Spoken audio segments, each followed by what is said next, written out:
I don't either. I mean, Nasus. I'm trying to speculate, but I don't really Oh, know. he's in a super AP, so maybe the the AP or the MR speed you up item. The one where when you take damage it gives you move speed, Oh, or just the Spirit Visage for extra healing. Yeah. Did he just buy Null Magic Mantle? So he probably looking... That's a Specter's Cowl and Merc. Cowl. So Okay. with the Specter's Cowl, the Ruby might tell us what he's going. I don't actually know, but it's going to be probably a Spirit Visage. Yeah, it looks like Spirit Visage items. So wait, what is that blue item there? No, it's not.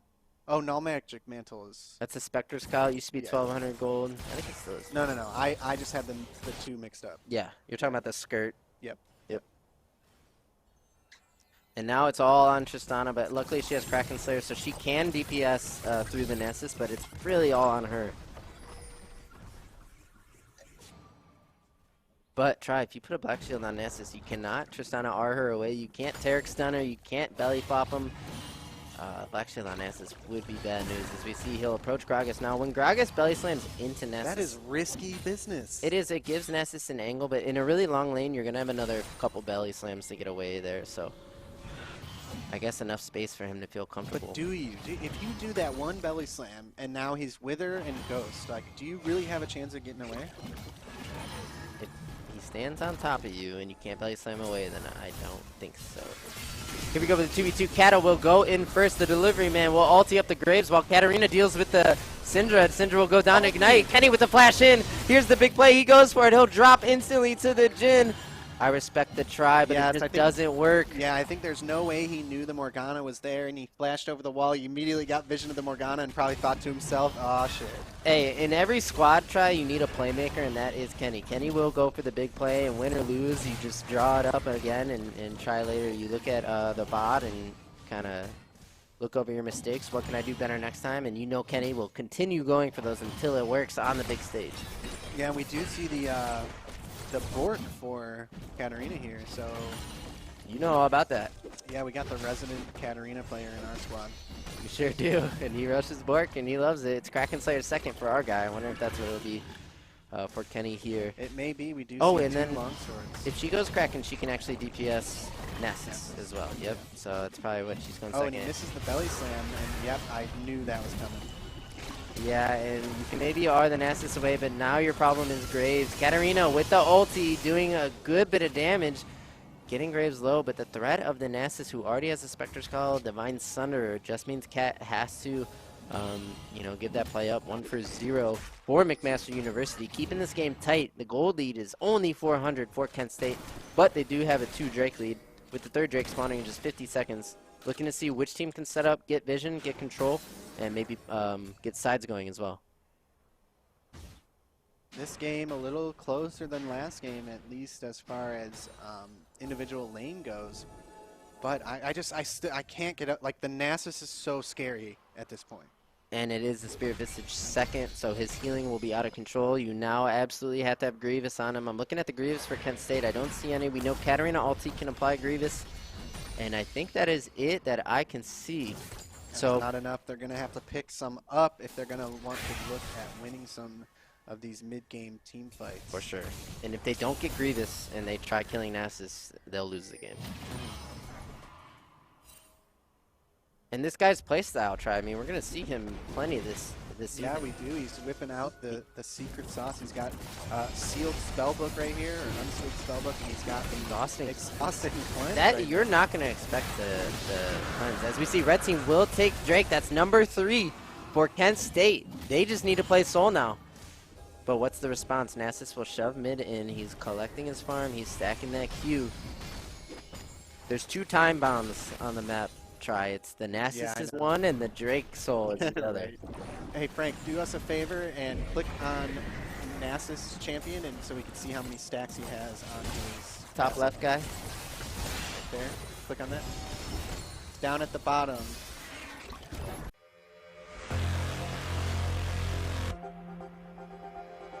Our first match of the day will be our consolation match between York University Esports and Kent State University Esports. And has done really good on that champion. So when York University lock in set early, it means a lot for the success of their goaded onto the rift for Games 3 between Kent State University and Bar Esports in our best of 5. Horn is up in 4 with TP, so Miami's still comfortable enough to start this Drake. They need and here, like I said again, KSU out by herself. Just Reckless going in, and here comes the pop blast. Alistar's gonna save the enemy. Wait a second, double TP. Everybody's showing up to this Drake fight. This is huge. Eyes on Lucian Karthus here. Horn ulti coming. It goes over to red team. Not gonna be able to do much. This Big might taunt. just be the kills here. Ultimate from Samira is actually doing so much damage, even though she's not being able to move her champion around. Triple kill coming in for Samira. This might be the quadra kill. Quadra kill on Samira, looking for the penta. Going after laser kick. Is this the penta kill? Penta kill! And here we have it in the game 3 of Miami versus.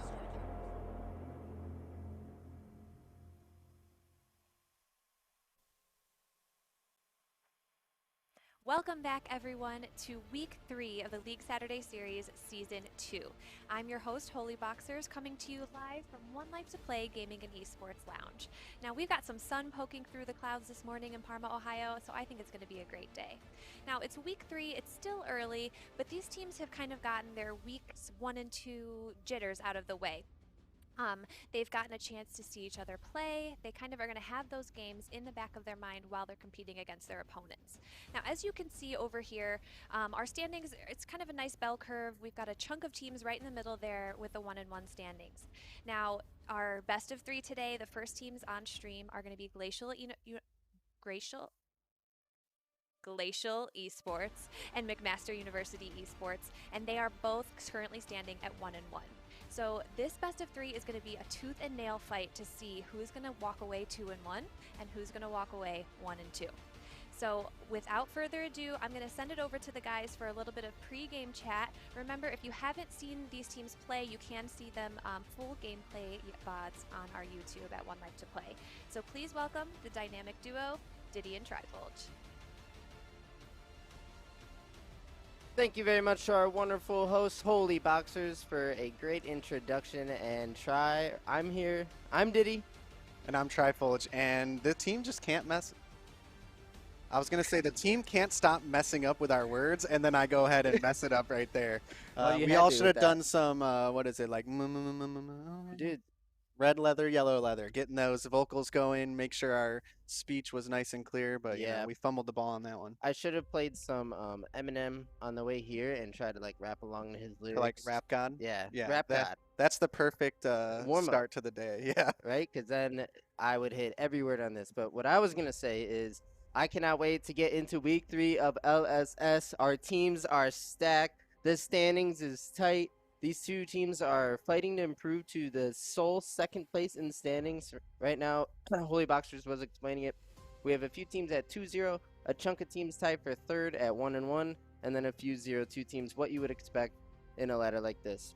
Yeah, I'm excited for these games today. I think we're going to see a really, really good matchup with McMasters and Glacial this morning. Our first game, it's going to be awesome, so I think we're jumping into Champ Select here. If I'm not mistaken, the teams did do Pro Draft, and obviously this does not work now, even though we should be running A-OK. We're going to go ahead and maybe try to reset that and see if it comes up properly there. We can see some bans if you want. We could talk about them. Yeah, go ahead. So banning Graves, one of the go-to power farming junglers that we see. There's also Olaf and Hecarim. Alistar being taken away. Leona used to be...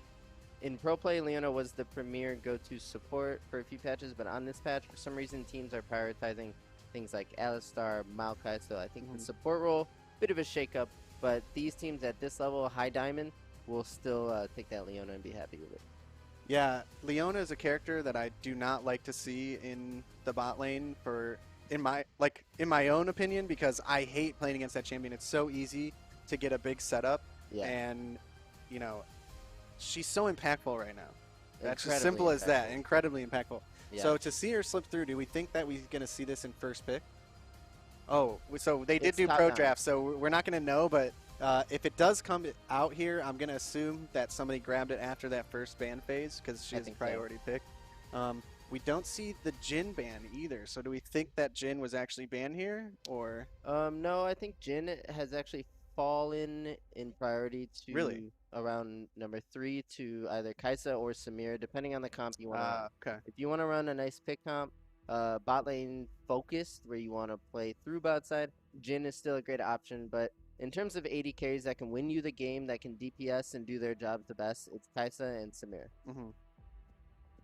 And also note, try the Aatrox was banned in first round here. Aatrox is just a menace in the top lane. If you He haven't is. seen in your games, I think viewers we've out seen there, in some of our previous games as well. Yeah. Aatrox just doing work. he does work. He is quite fitting in so many matchups. He has some really awful matchups, but he does pretty well in most, and that's all you can ask for in the top lane. So something we do see right here, which is kind of weird, is we're seeing the Heimerdinger versus Syndra. So that's a good matchup for Syndra. I'm assuming so. that's a counter pick to the Heimerdinger, but we haven't seen Heimerdinger yet in any of these.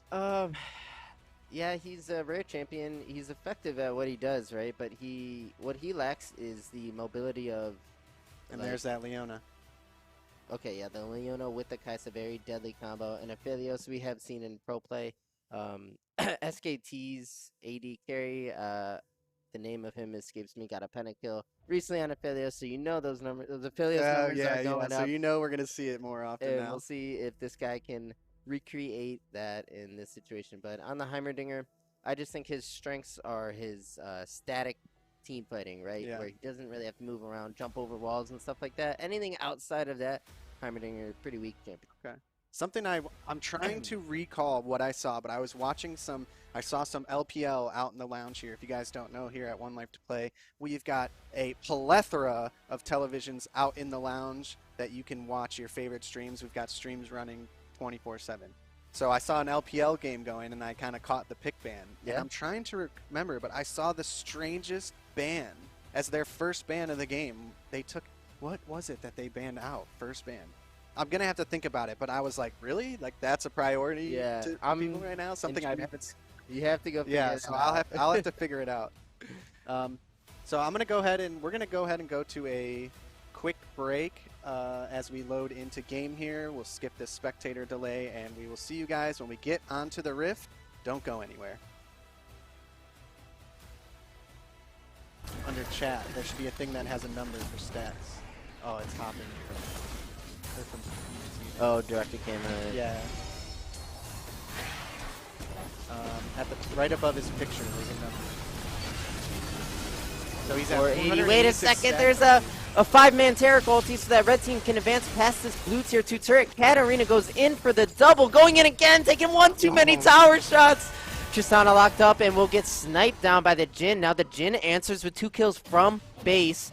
Meanwhile, Nasus just chopping away, doing his job. Just a threat that you absolutely have to deal with. He can even ulti and take this turret. He doesn't even have to ulti. I know, seriously. So Nasus is already at 500 stacks, and while we were distracted with that, let's take a look at this play and how it unfolded in the mid lane. A huge Taric ulti. Huge Taric ulti, you're absolutely right. Katarina gets the double, and now Katarina has to make a decision to go in again. Look at all those daggers. Oh, 3 tower shots right there, going down, and unfortunately a bad play for Kent State. And now Django finds a Moo, kills him, and it's gonna be Baron blue team. There's no smite for red. They have members leaving base. It's only Taric to deal with them for now. Gragas can look to steal with Q cast combo. He could throw his Q out, right? And then he'll time it. He'll toss his cast, and he'll belly slam in. As soon as he pops the Q, Gragas could probably get out maybe 1k damage on this Baron. Does he look? He throws the cast. He doesn't he doesn't use his body.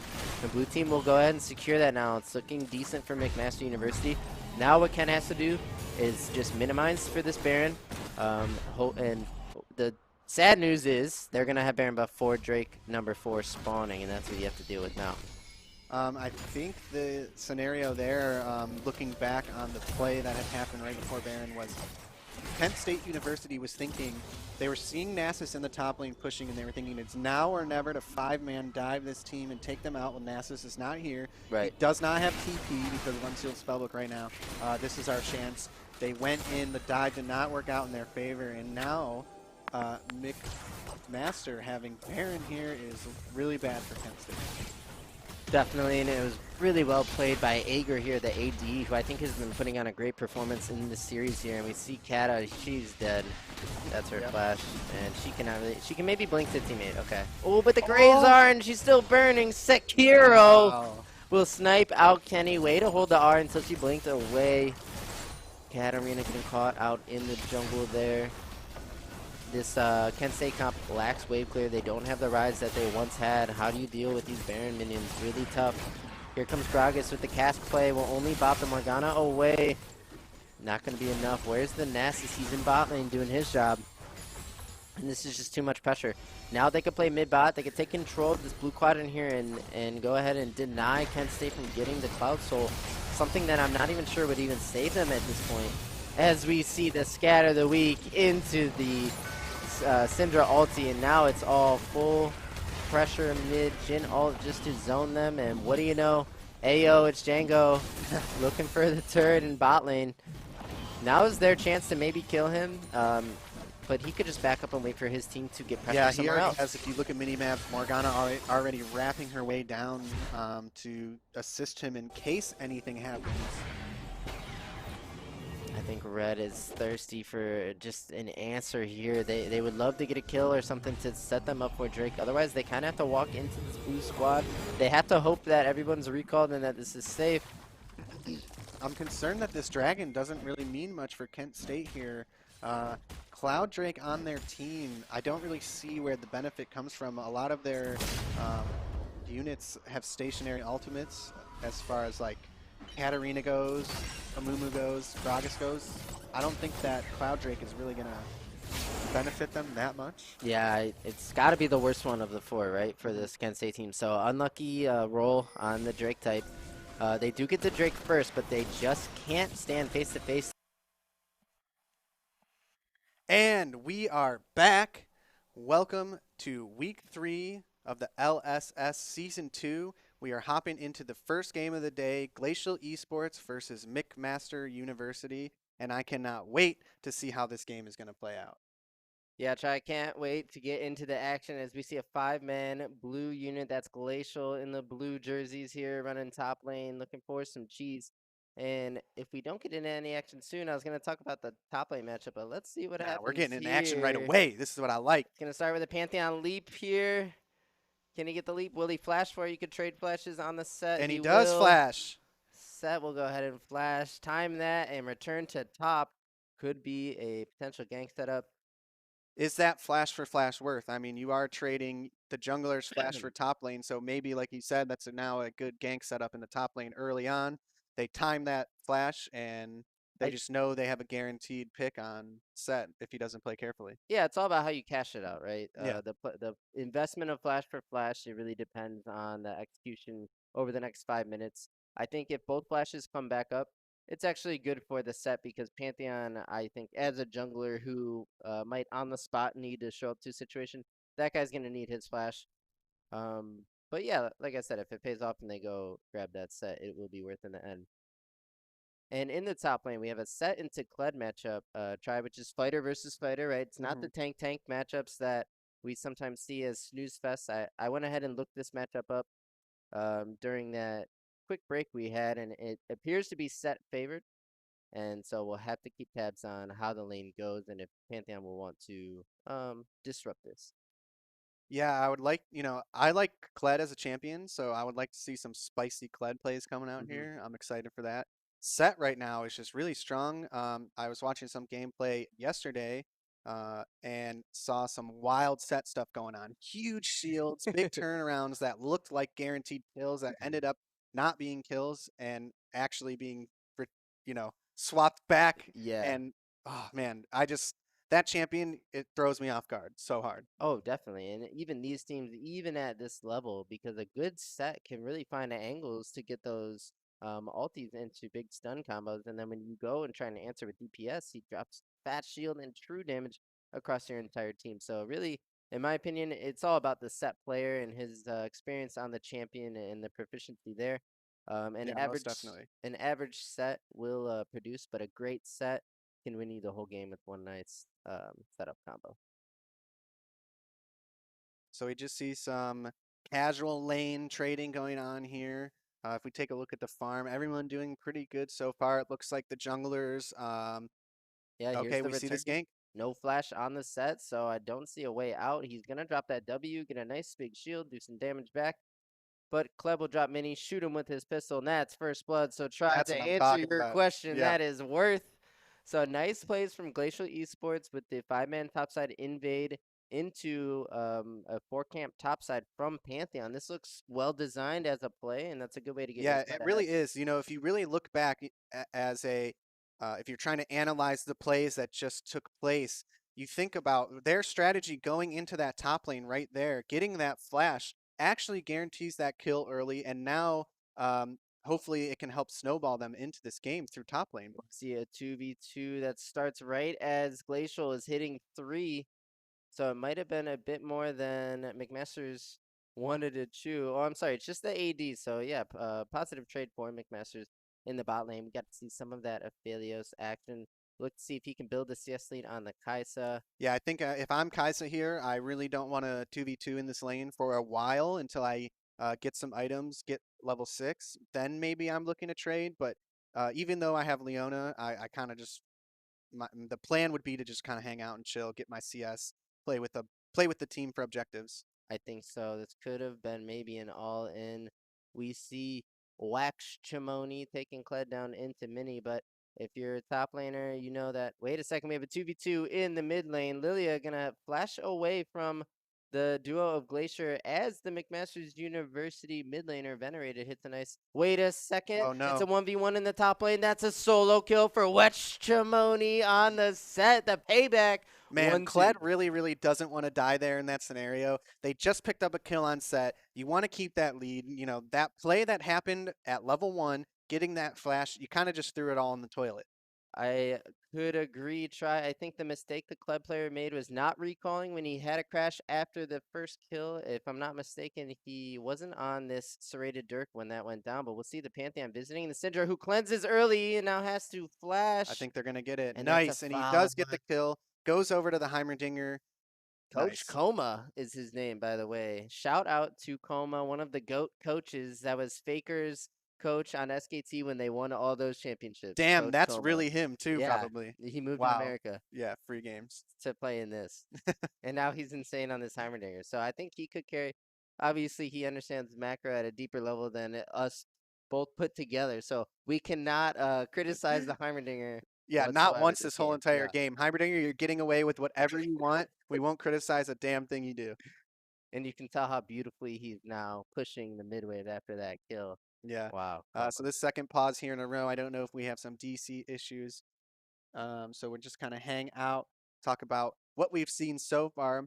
We could take a look at items here and see that this Heimerdinger still hasn't gotten his back off. So I would say he should be looking for that when he crashes this wave in the mid lane. For sure. And if he were to get his book on this recall, that Big, big time stuff. for the mid lane. That is how you win mid lane. You get super early book, and then you are very, very happy.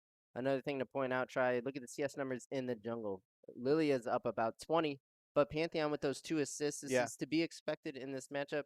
Pantheon is a gank-heavy jungler who wants to get his laners ahead so that they can snowball while he focuses objectives, whereas Lilia wants to farm camps extremely quickly, get high level, get 1 item. She spikes really hard at 1, extremely hard at 2, and then it's really up to the Lilia player from that point on. Yeah, and I mean, I think that's something we've seen quite frequently with Lilia is that you probably know better than I do, but does she take camps and farm really well in the early game? Because we've seen this in previous games that the Lilia just gets that CS lead, and then she comes around at level 6 and just does a lot of damage. Yeah. And it's unexpected. You think when you haven't seen her for a while, the champion is a little bit misleading because she doesn't necessarily do that much damage opening up, but if she gets that sleep on you, you're getting that burn. It just does a massive amount of damage. And not only that, but you could be doing a lot of damage to multiple members on a team in a team fight with Lilia. Definitely. And yeah, Lilia is a very fast camp clearer. I don't know how her like level 1 clear is compared to other junglers. I haven't played much of the champ,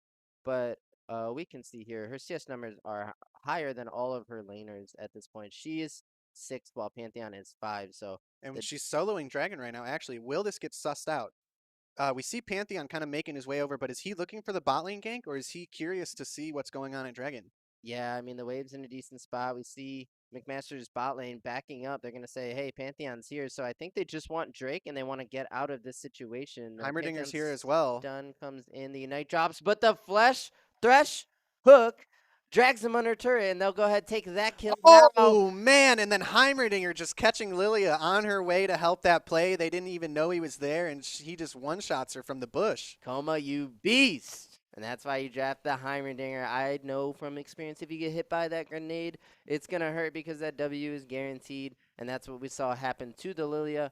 But she did get the Drake there. And thanks to a really nice hook by KVB. Wait a second. Oh, 1v1 in the top lane. I didn't We even missed see what completely happened. what happened. We only saw the tail end of that play, but as soon as we Thanks, saw Brad. it, Kled was already about 25% HP and full HP set just one-shot him. So I don't know what happened previously to set that play up, but now Kled 1 and 2 gonna fall behind and farm here. Set is, I think he's gonna be at a point where he's starting to take off into this game. I'm assuming he's gonna go for first item Bork, but now we see a 2v2 potential. Yeah, Heimer up in the top lane.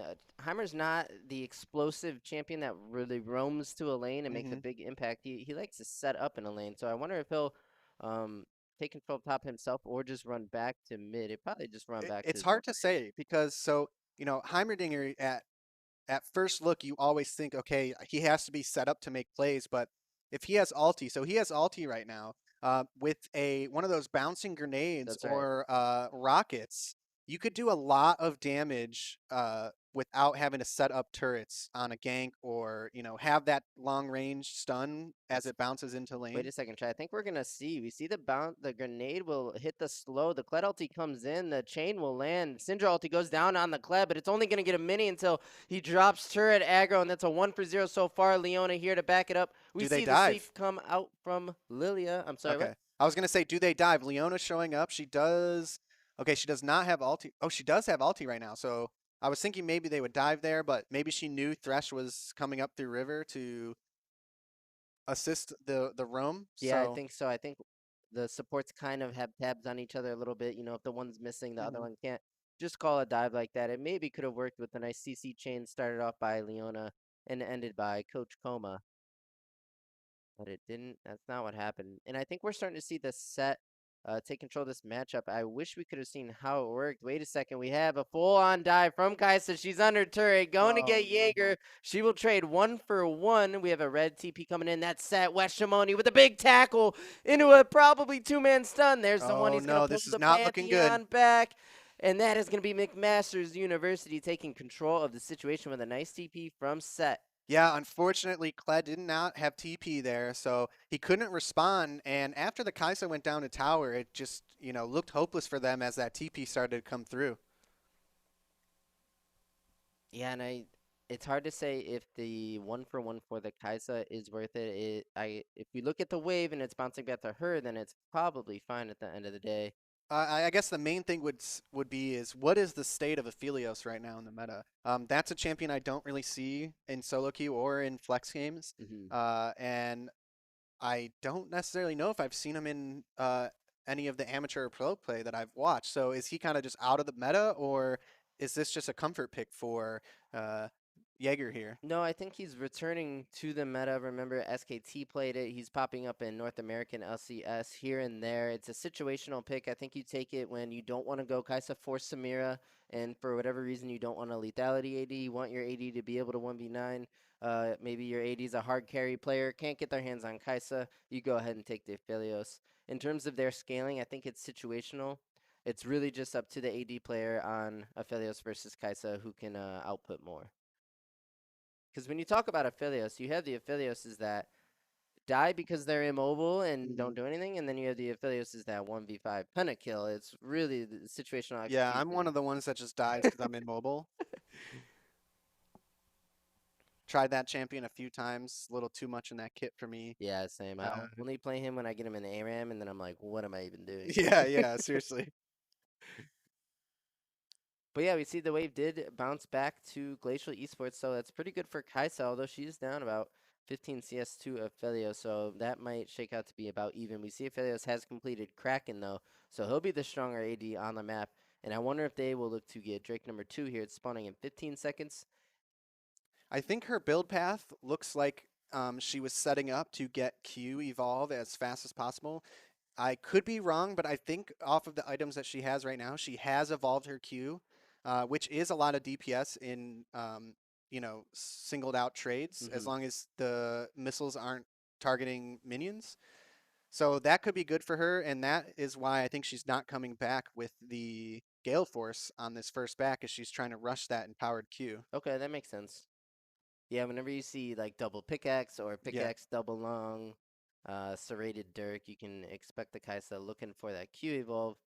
And here we go, set with the completed Bork here into the Eclipse.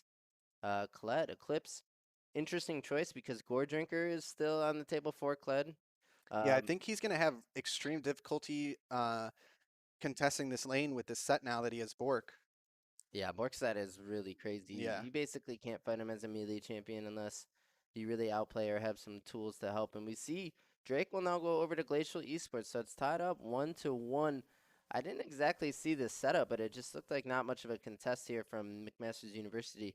They'll go ahead and give that one. I wonder if they had tabs on Lilia and they knew that it was free, so it seemed like it was just Pantheon and potentially Heimerdinger taking that dragon as Syndra and Lilia were coming back to lane. They're now making their Look way at up that towards this crab to contest crab, I think. damage here. Justin E will force Kled into mini. Set will then drop the W. That matchup just looks brutal. If you walk into that stun range of Set, you're eating that Bork to the face, and that's what your HP bar is going to look like. So this looks like maybe another kill for Set here. Getting Kled flash. Yeah. Now we're scanning down towards bot lane. It looks like they're going to have to give up a lot of damage on this tower. Leona is up in the top lane, so Kaisa just taking this back right here, not risking getting dove. Probably the right play, but it may be bot tower for McMasters. Yeah, because Leona is on the top side of the map, it's going to be bot turret going over as first turret of the game. But in exchange, it looks like McMaster's University are going to be eyeing up the Herald, which Pantheon appears to be. I think he started it already. Oh, and there's the Kled, or I'm sorry, the Set solo kill again on the Kled. They keep panning so late, we don't get to see the fights. But we got a taste of what that matchup looks like. It's just Bork Set, and you're a melee champion. If you're not respecting him, he will just slam you into the ground and kill you. And I think Pantheon with control of the Herald as well. So the price that Glacial pays for giving up that first tower is that they have Leona and they can now get Herald. So it's really the ball is in their court. What can they get with this Herald that's now on Pantheon?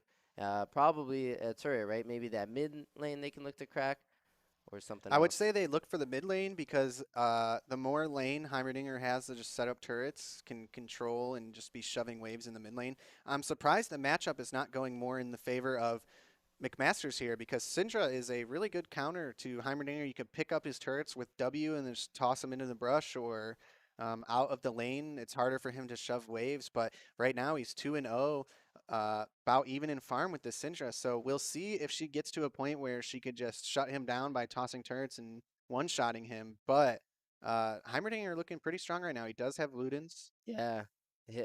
Completing the Mythic first, that's huge for the Heimerdinger. And try that. In the 1v1 situation, Syndra is fine, but in the 2v2, when you have a Pantheon that visits much earlier than the Lilia, you can get ahead on the Heimerdinger and coast your way through the lane. It's all about the jungler in the mid lane matchup. It's just, will they benefit from having the farm jungler Lilia? Is she going to get up 60 farm? Is she going to get 2 items before Pantheon and really impact the game with that sleep? That's the question. She is now only 24 farm up on the Pantheon. So Pantheon kind of catching up as we're making our way into the mid game here. Gold is about even. It's 5 to 6 in kills and only about a 1.5k gold lead Here comes for the Pantheon McMaster. ulti in the top lane. It's a 2v2 looking at McMaster's bot lane, but there's the power of the Thresh Lantern, but at least they get a teleport for it. I think you'll take that if you're a Pantheon here. Yeah, I think Set thought that play was going to go further, but they get the Aphelios flash immediately, not risking his life to that Pantheon ulti. It was a lantern from Oh, it was a lantern. Okay, okay. Yeah, and I see Thresh paired with, wait a second, we have a blue TP now. That's Glacial Esports on the play here. Yeah, this is going to be a It's brawl. going to be the Kled. Wait Oh, a no. second. I see some hesitation here. Maybe some red members showing up. This looks like a 4v4, potentially even a 5v5. We see Pantheon and Syndra kind of hanging out. And Heimer has Oh, Heimerdinger TP. is bot, but he does have TP. He could show up if he wants to. It's all about this top lane here. As once the bot lanes rotate up into top lane, that becomes the most contentious lane apparently in this game. Because that bot lane first turret, the outer turret broke, it's a longer lane, so they're kind of just bouncing the waves back to each other, Glacial and McMasters. But because this top lane is the short lane, it's diveable. You have the bot laners in there with targets on their head. Both teams wanting to make plays up here. But now Drake spawning in 30, so the bot half of the map is going to be the focus there. The bot lane for McMasters needs to get out of top lane and get to the bottom of the map. An interrupt here would actually be pretty significant. Oh, that doesn't interrupt? Well, It was like the perfect timing for Thresh there for it to go through, even though it connected. if he has a shield of any sort, like Bloodline can give you a shield, and then So shield damage. it's like only if it takes damage to your Yes. HP, it cancels. Okay. Yes, but That answers all the times that I hit someone with an auto or a Q or But there's something, and they still also- go back, and I'm like, what the hell? So we see a nice Herald drop mid lane into Drake for Glacial Esports with the setup. We see Set in the river, but he might have to give up the control because we see 4 Glacial members here. The Heimer is going to set up some turrets. The Leona is going to look for the initial pick, and it's really going to come down to execution here. The gold is about 400 difference. Lilia looking for a nice sleep. She's level 11 versus the level 10 Pantheon, so smite advantage to McMasters University. I think they just need to be careful about the set ulti onto their team. As long as they're not all grouped up for a big set ulti, I think they have the setup here with the Leona and Heimerdinger.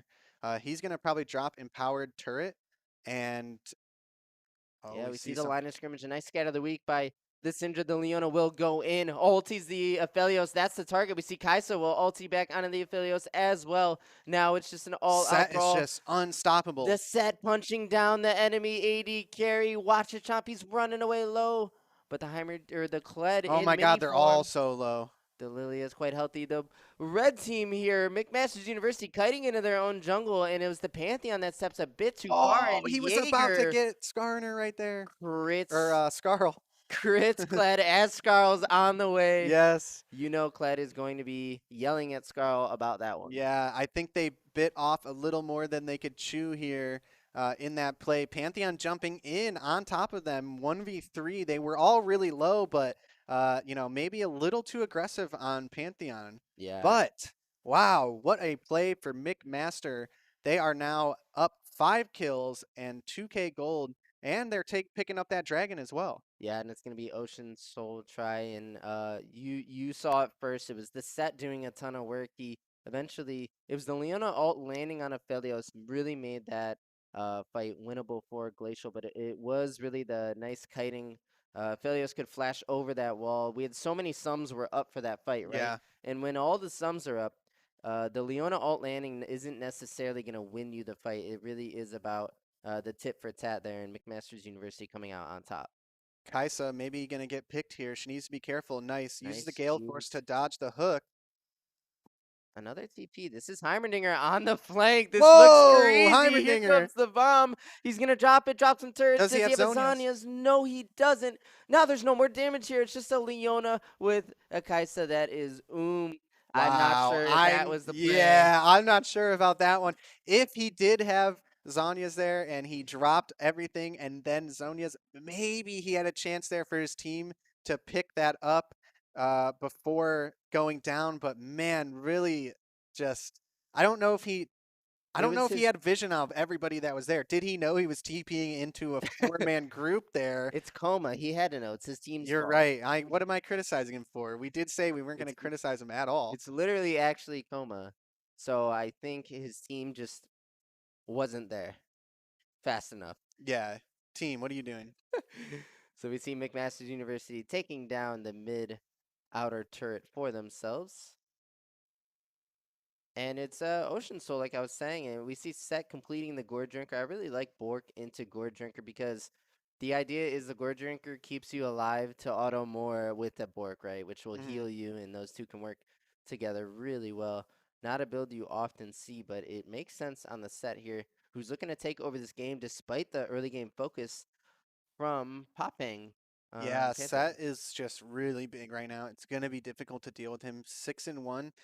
Is that he has Gore Drinker and Bloodthirster or And Bork. Blade of the Rune King now? It's going to be difficult to deal with him. He's going to do a lot of damage. He has so much sustainability with his W and with that Gore Drinker. It's going to be hard to touch him. It is, I think it has to be based on his mistakes being punished by Heimerdinger and Kaisa, right? Those two champions can actually burst him down and deal with him, especially as we get into the later parts of the game. He won't be that tanky, even if he opts into some tank items now. He won't be like in the orange status. But we see both teams lining up.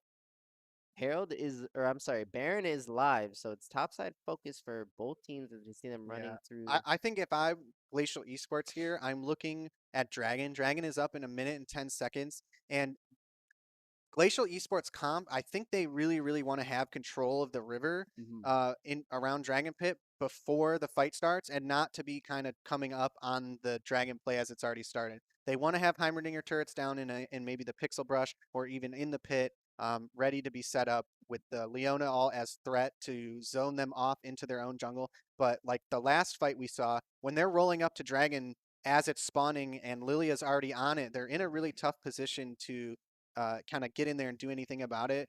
In a big fight like this, you really do want those Heimerdinger turrets set up a little differently than what I was saying is like you could potentially make plays coming into a lane as Heimerdinger, but not here in this pit. You Not in got the to have those 5v5. turrets up for that damage. Right. Otherwise, you need them to kite into you. You need them to push into you. Right. But if they're trying to take the dragon, that is very less likely to happen.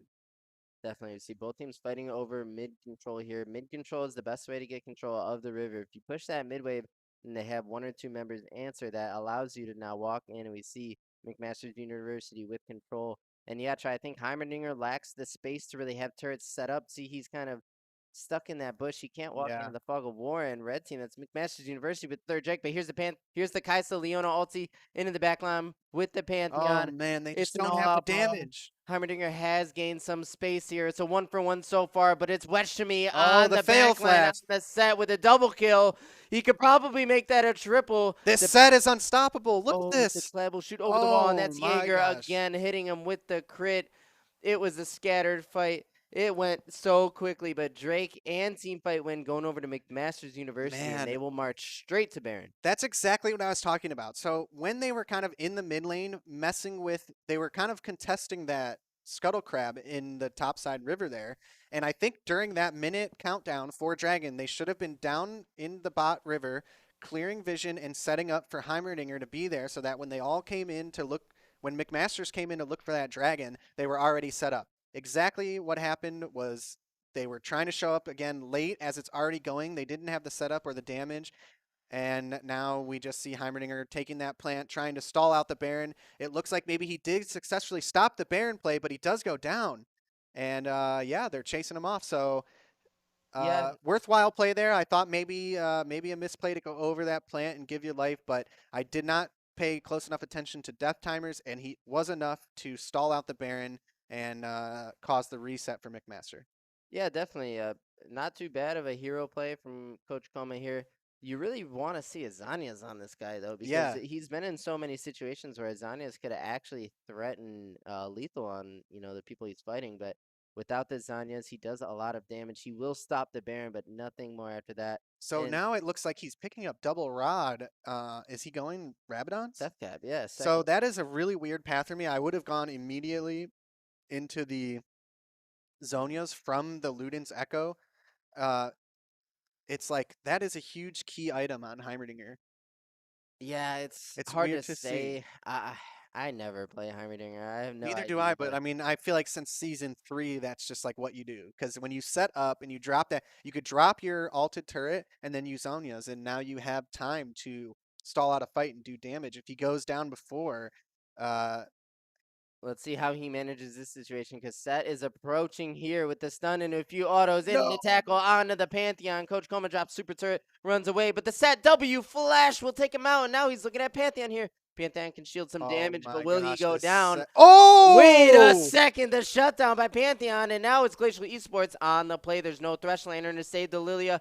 The Leona E will go wide. The Thresh Hook lands. He goes back on, but the Oh, the Kai'Sa Kai'Sa. ults back onto the Lilia. This is a crazy. Oh, they're not going to get it, 3v3. but here comes Kled. Here comes Scarl on the Kled. Zemsta. Oh, Get a double kill man. and clean it up for Glacial Oh, Esports. hold up here. Here comes. Oh, no. Aphelios. Aphelios. Oh, he misses He's the looking ult. for the 1v4. He's not afraid, but the stun comes in, Oh, and the follow-up damage is man. there. That's a shutdown onto Kled. Zemsta. So he goes for the blind ulti into the brush and doesn't pick up a kill when he could have gotten the Leona. And now we're seeing the replay on this Kled just coming in clutch, picking up 2 kills there. Kled now 5-5. Yeah, Kled getting himself back into this game because he also gets the shutdown here. He puts himself to 6-5. And when Aphelios is making this play, that's just not Man. your play as a marksman because you don't have vision in that brush. You don't know who you're hitting with your ulti. And And the Pantheon stun is all he has to do is Yeah. click on you and you're dead. Man, and I don't know about you, but that replay we just set up there, shout out to our man in the cockpit, Larry. Hey. Man, that was nice. Get those full screens going. Mm-hmm. Wow, so that play, such a turn. When Pantheon got the kill on set, I thought for sure that Pantheon was dead. Did you? Yeah, yeah. His Q, I believe, is execute damage, and it Yeah. just comes in so clutch. Set may be misusing his Gore Drinker. I have no idea, but possibly. Comes down to little things when it gets Man, that close. that was the turn there. I think all the members of McMaster making their way to that fight and going down after Set did, they thought the same thing. Mhm. They thought Set was taking that there and we better be there. When Set died, now they're out of position and outnumbered, and Glacial Esports taking them down, trying to balance this game out a little more. It is 10-18, but the gold discrepancy is not that far. Only a 2K gold lead No. from McMaster. So definitely do not count out Glacial Esports here. Scatter the Weak lands on Kai'Sa. The ulti will come in from the Syndra here, chunking the Kai'Sa out, which will give them some control until she can heal back up. It's all about the river here. Try Drake up in 13 seconds. And Glacial, again, they don't have control of this pit when they want to be. they might as well rush the Baron here. If this, it looks like that's what they're gonna do. Yep. They're gonna go ahead and trade Like Ocean this? Soul for Baron. So the play for McMasters is let Lilia solo this Drake and send everyone else to contest. Here it comes. What are they going to do? How do they open up? It's blue team. That's Glacial. Will get Baron set with a big tackle into the back line. That's going to be the focus. He's doing a lot of damage here. He will take out Leona easily, but that is now Baron going over to Glacial Esports. And that So- Ocean Drake is still on the map. I believe it will go to McMasters as a trade, but we'll have Pantheon to see. ulti's out there as well. So I think that was the right play there. Leona gets locked down. She's getting taken down, and the rest of the members don't try to stay around and fight at all. They just leave. They keep that Baron on 4 members. Yeah, it looks like they might give up Dragon here, but the fact that all 4 of them lived, Leona's up in 15, it might not necessarily be a free soul for McMaster. And that's something you always got to consider when you're the Drake team, is that what So it does look like they are going to get it there without a contest. So we have Ocean Soul going over to McMaster, but don't count this game out at all because we've seen this happen already multiple times this season. The craziest turnarounds from teams who look like they're falling behind and just one play takes the game. It's insane. Oh, it can definitely happen, especially when there's a Kai'Sa on the map who just completed her 3rd item, now has a bounty over her head. That's going to be a Gale Force into Collector. PD going to be doing a ton of damage. And Collector is an item that is very strong into Ocean Soul because of the nature of the execute. Set a champion that wants to go down to 100 HP and then Gore Drinker. But if he gets executed by the Collector, that's not a possibility. So my eyes are now on Obs on Kai'Sa here to 1v9 the game as Kai'Sa is fit to do. Yeah, I think they're in a position where he's kind of been stalling out the game. He's 1-3-5, but he's got 263 farm. He's a lot stronger than he looks off his scoreline. So they're going to need to be careful because this is the point in the game where I think Kai'Sa can just take off and not really leave them much to do. You know, I was thinking in that fight out Wait a off the second, Baron. we here have a go. face check here by KBB, and that's Coach Coma putting him on the bench like he did Faker. Are they going to get another here? They're going for the dive, and look at that HP bar. Kled not even worried about this turret Syndra a little cleanses, bit. scatters the weak. Kled goes down in a No mini, and way. it's Westchami on the set here. Oh, he's so I scary. cannot They have believe to run did- away. Yeah, they. Oh, he needs to watch out. Is this Wait going to a be second. asleep? Look at that burn He's damage. feeling drowsy. Oh, Oh, he might take no. a nap here. Oh, and here comes Set. Set on See the you later. way will now tackle Oh, him, and he that's a slam dunks gut him into the minion wave for the free kill. Man. Okay, so now here's the thing. They don't have Set ult and they don't have Lilia ult, and they're pushing with Baron. So can they get any? Oh, no, It's here gonna be comes a the 5v. TP. It's gonna be a 5v4. The set will engage. Okay, let's see The this Kaisa. stun Keep your goes eyes on Kaisa wide. here. The W will land. I'm watching Kaisa here. That might be her angle. Oh, She does there it go is. in and will take out Jaeger with the Pantheon stun. That's exactly what you want to see if you're Glacial Esports. The thing is here, there are no neutrals on the map. There's nothing to go take for free here. It's all about the Baron push. The Baron is actually gone. Hook lands on Heimerdinger. Oh, no, he's stunned. There goes the ulti. Lilia damage, and Venerated will go ahead and drop that Heimerdinger. Yeah, Baron buff ran out, and Glacial was They very need to be far careful up here. in They're the running lane. him down. Look how fast this Lilia is. They're in trouble. Let's see what Kaisa could do here. Yeah, Here comes the Kaisa TP. opens up, dodges the hook, but can't dodge the Scatter of the Weak. Oh, no, this is looking like a fight for Glacial Esports. Yeah, if Kaisa can open up here on the Lilia, who is forced to flash away, the hook will land on Pantheon. That's fine for now. He'll stun him right back. Oh, no. It looks like Kaisa will take out Pantheon, but he has to flash Pled away getting now. drowsied. Oh, and he that's was that close from Pled. getting Scarl back. Slept again. Scarl, too many poisonous mushrooms. He's just taking naps on the rift here. What is going on? And that's another Kled kill. We see the fight here. So many flashes. That's Lilia flash. That's Thresh flash we'll see in a half a second Here's that here. lag spike, but then it gets back into the action. Oh, man, this was looking good for Glacial Esports. I didn't even see the set coming in. Yeah, you know what we mistry was how Kled got himself in that 1v4 situation. It might He have been... TP'd in to help with the fight, and that's when Set came through from the mid lane, and I think it was unexpected for not only me, but for them as well. A Pantheon ulti will go in. It's going to be a 5v5 he brawl, gets but he deleted. goes down immediately. Popang going down to Jaeger on this Aphelios, reminding us how scary he can be when he is up and shooting. Wow, And they now- really need to be careful there. So Pantheon going down for free. As soon as he lands in the ulti, he just gets absolutely demolished. Yeah, I wonder what the comms were on that play, who the target was, or the lack of information. Because wait a Oh, and second, the drowsy. that's a two-man sleep. That's gonna open up for Set, who gets a huge Whoa! stun into the double kill from Jaeger on the Aphelios. Oh, man. Okay, and we do have 40-second timers on Heimerdinger and Leona. This might be the end here. They're coming down into the base. They're definitely getting this in him, and they're all full HP, and they're ready to rumble. I think this is going to be the game. It's going to be game, I think. It's a three-man defense. It's going to be Kled, Kaisa, and Pantheon here. It's not What enough, can they though. They're going to focus Set first, who drops a Oh, big man. W. Kaisa is free-firing. Can it be possible? But there's too It's much not damage possible. on her frontline members. She will Oh, drop, man, and and that that- is McMaster's University taking the first game and advancing to 1-0 in this series. Wow, what a performance from Mick Masters here. They really put the and we got a little BM here, just running it down. Right? Into Oh man, what a game. They definitely had control over the objectives that game. So, I think well deserved. Yeah, definitely, and we got to see how this starts again. It's just that bowling ball into the double sleep that's just too good because it opens up. Look at Set's stun here. He just yanks the entire team into an Aphelios AoE crit, and that's good by two members right there. Game's over, wrapped and sealed. What I do want to say is I'll give it to Glacial for trading that soul for Baron, right? That's Yeah. how they were going to win the game.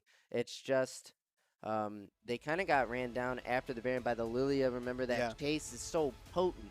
It's hard to get away from that champion. And when you trade Ocean Soul for Baron, you kind of need to turn the game on its heels. Is that what you say? Yeah. On its heels. Yeah.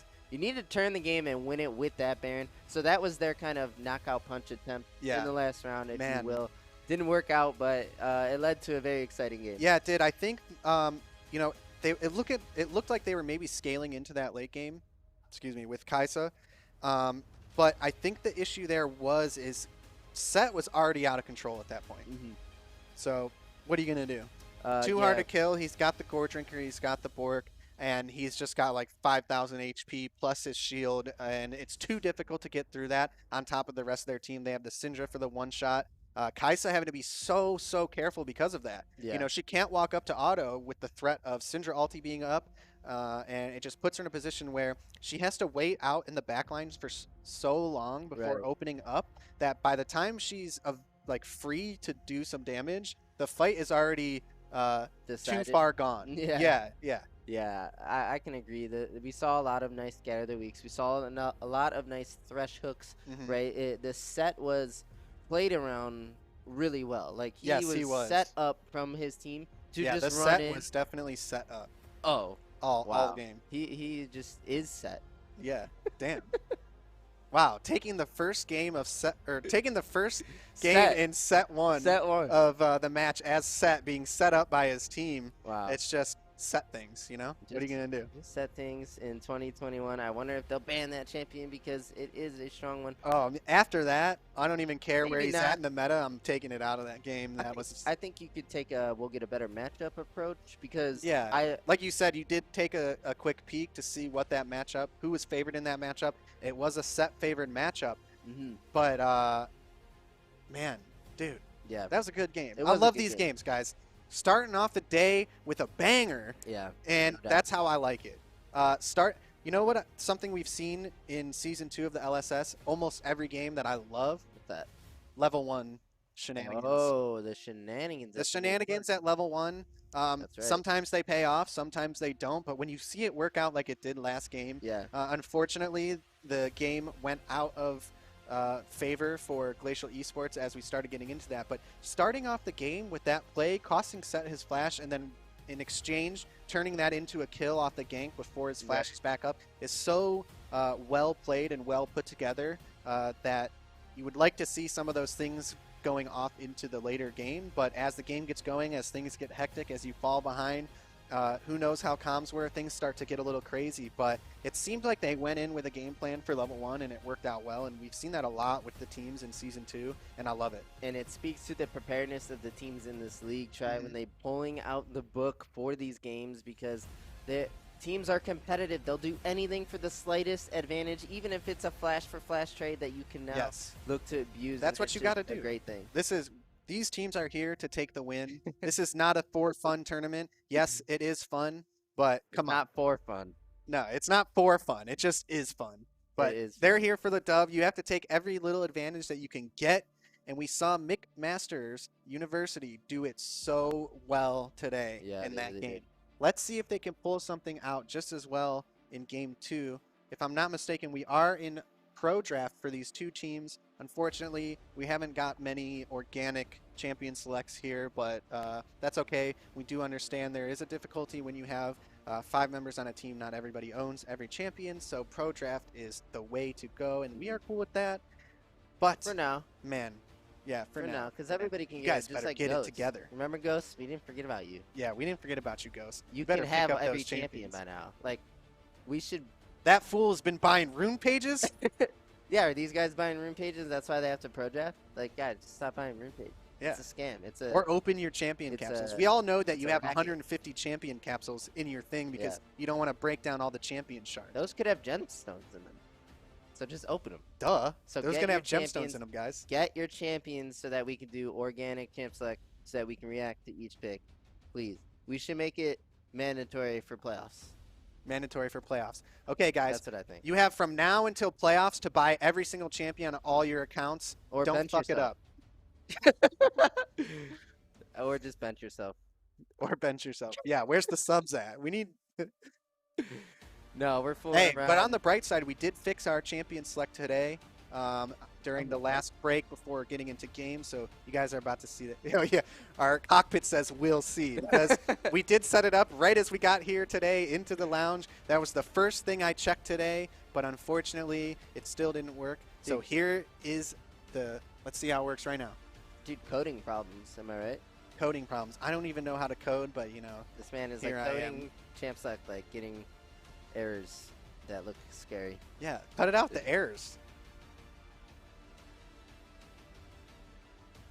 Oh, okay, we thought they were in Pro Draft, but they actually are starting Pro Draft right now, so me and Diddy will BS with you guys a little bit longer. I don't know what you guys have been playing on the Rift. Let us know in chat. Our wonderful Holy Boxers will be taking a look at chat and relay to us any info that you guys put there. So let us know what you've been playing. How are those games going? How's solo queue going for you guys? For me, it's going pretty shit. You know, I played 3 of my placement games, lost all 3 of them. You know, they got me in like silver. Dude, can I tell my dad's story? Yeah, Diddy's got a good one for you. No, it's quick. It's quick. It happens to everybody. I went on a 9-game loss streak, and but I got placed 1 game away from Diamond promos, and I've now been game 5 for Diamond 3 times, and lost all 3. That hurts my soul. So you know how like you always hear, oh, I've been promos 3 times, 7 times, 55 times. Yeah. That's one thing, but when you get to game 5 of your promos 3 times in a row. Yeah. And it's like this early in the season just to break your the barrier of where you're like we're at last season. Yeah, exactly. Should start. Yeah. So we'll see how it goes for me. I'm out here struggling, trying to figure out what role to play. But I mean, the thing is, at this point, I'm a flex man. Dude, I'm a 5-man. I can't. You know, I'm getting old. I'm on the border of boomer, and you know, I just don't have the mental Fortitude? I don't have the mental fortitude to Wherewithal. grind solo queue. I just can't deal with the players. You know, I like it the 5-man with my boys, and you know, that's what we do, and that's where the good times are played. Definitely.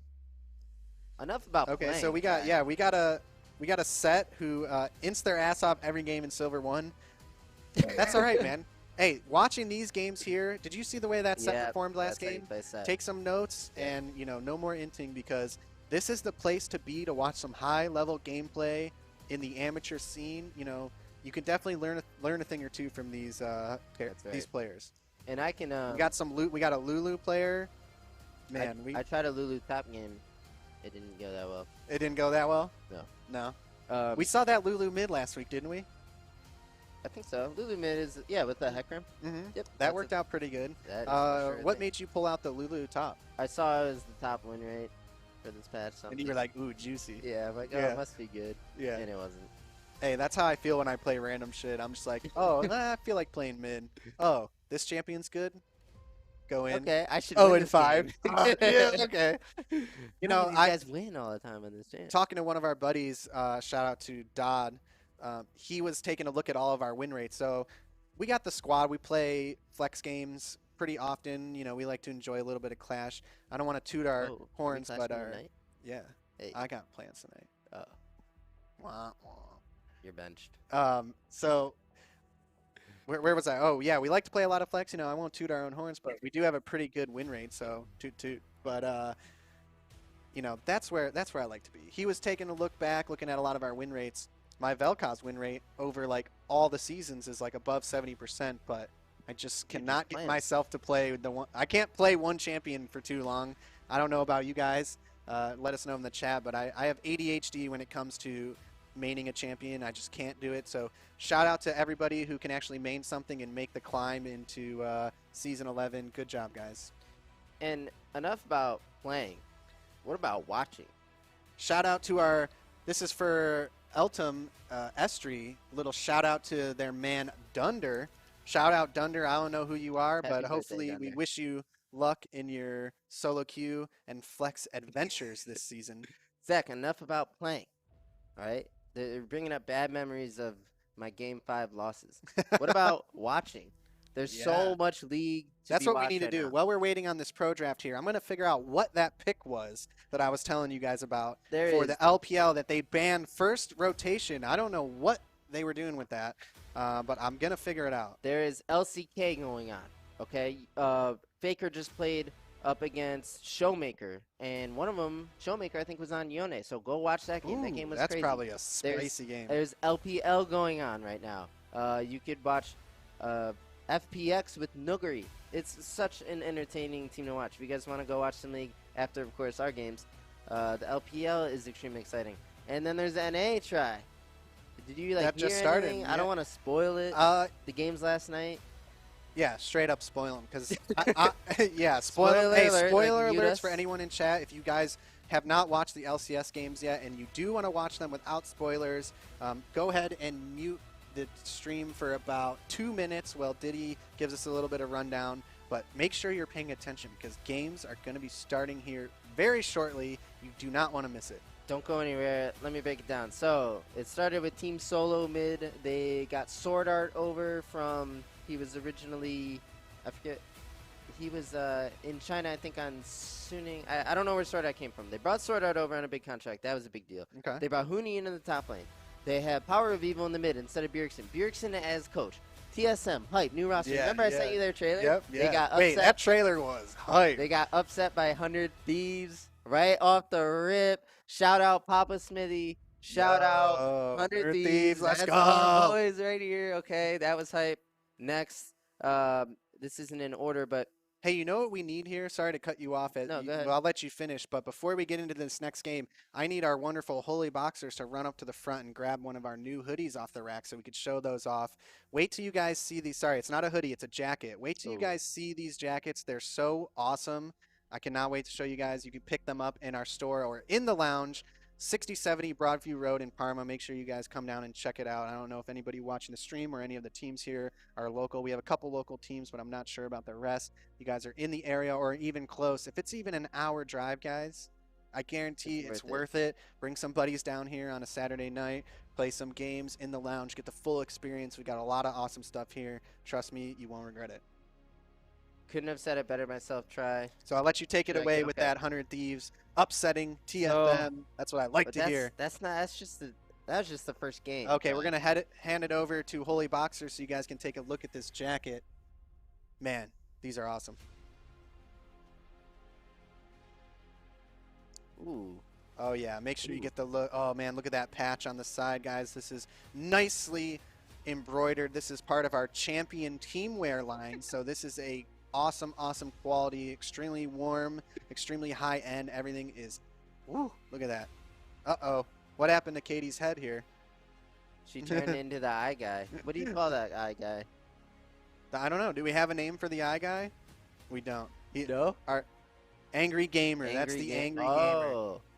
That's because we make all the gamers angry when One Life to Play League of Legends gives them the beatdown. Yeah, I was just thinking, that's the IUC before you lose. Ooh, yeah, that's what's up. If you guys did not know. Okay, we are hopping into Champ Select here, and boom! Champ Select is working this time around, so unfortunately they did do Pro Draft, so this is not going to be an organic Champ Select, but damn does it look nice. Oh, it looks clean. Just like the studio and the mountain behind us. Yeah, if you guys did not know, that mountain is officially here in Parma, Ohio. Behind the studio here. It is a little cold. Yep. Right behind this glass window. Wouldn't want to, like, break through that and get, like, sucked into the mountain. How are you going to get sucked into the mountain? Look how windy Mother it is. Nature. Look how windy. You never know. Mother Nature's out to kill us. Hey, facts. I'm sorry. And we see the Heimer getting banned out. Pretty interesting from McMaster University. So I think the Heimer, though, it did really put pressure on them in the early game and restricted them from doing a lot of plays, because when he was set up and they were getting the setup, the picks in the jungle and stuff, he is really impactful. So maybe that's a comfort pick for I can't read. Oh, it's Coma. So maybe that's a comfort pick for Coma. I don't actually know, and maybe they want to take that away from him, because you know, regardless of how that game ended out, he did play the early game and mid game really well, and he did. It got to the point where their team was just out of control. Like, it's hard to deal with at that point, especially as Heimerdinger. Yeah. But we see the Galio here. Hey, I like Galio. This man loves him some Galio. He knows how to abuse cheese mid laners to get wins. Yeah, let's see. Hey, Faxo. Let's see if this guy can play the Galio the right way. Coach Curtis taught me how to play Galio, and let me tell you, the Galio is too goddamn clean. I expect to see an awesome game out of you, Coma. We see it against the Zoe. I think that's a good matchup for Galio, to be honest. It's all about the 2v2, baby, and we have a Galio Kindred into a Zoe Kha'Zix, so extremely interesting, because imagine, so the idea from the Kindred into Kha'Zix is Kha'Zix wants resets for his wings. He might not go wings till 16, so it's a very small detail. But to prevent Kha'Zix from one-tapping, you drop the Kindred ulti. But if a bubble hits, you know the one-tap's coming. The bubble alone could get Kindred ulti because of the threat. Yeah. And then if you trade bubble for Kindred ulti, that's perfectly fine. That's huge. Yeah. So the Zoe can kind of neutralize the Seraphine Ezreal in the bot lane. The potential of Kindred to cut this comp, and they have ways around dealing with that Kindred ulti.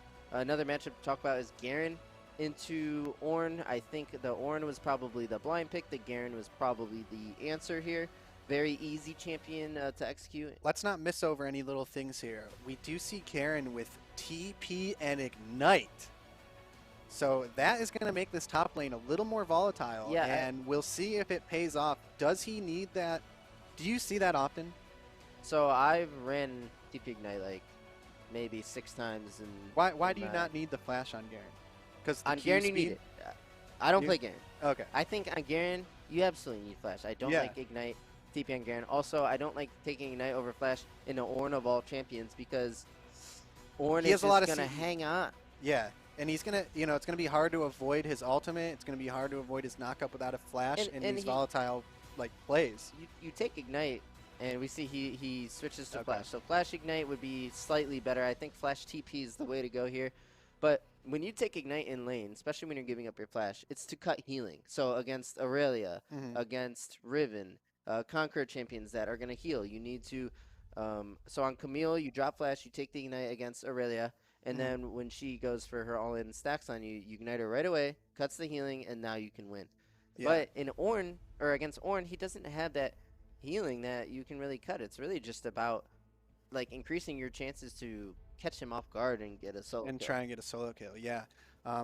Maybe part of that is due to, we do see Galio here with TP. He's going to have a lot of map pressure. I wonder, here's my question. There's a couple, I don't know if this is still the case, but there's a couple different rune pages that you could take for Galio here. And then same for Zoe. We did see last week, it may have been McMasters who played the Zoe with Spellbook.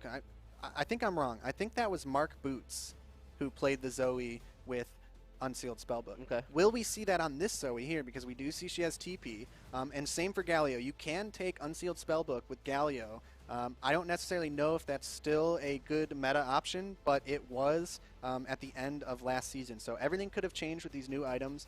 But if we do see Unsealed Spellbook for both mid laners, we could see a lot of things being shaken up there as they, use these TPs and switch up summoners into the mid game, especially in these 2v2 skirmishes. It's hard to keep track.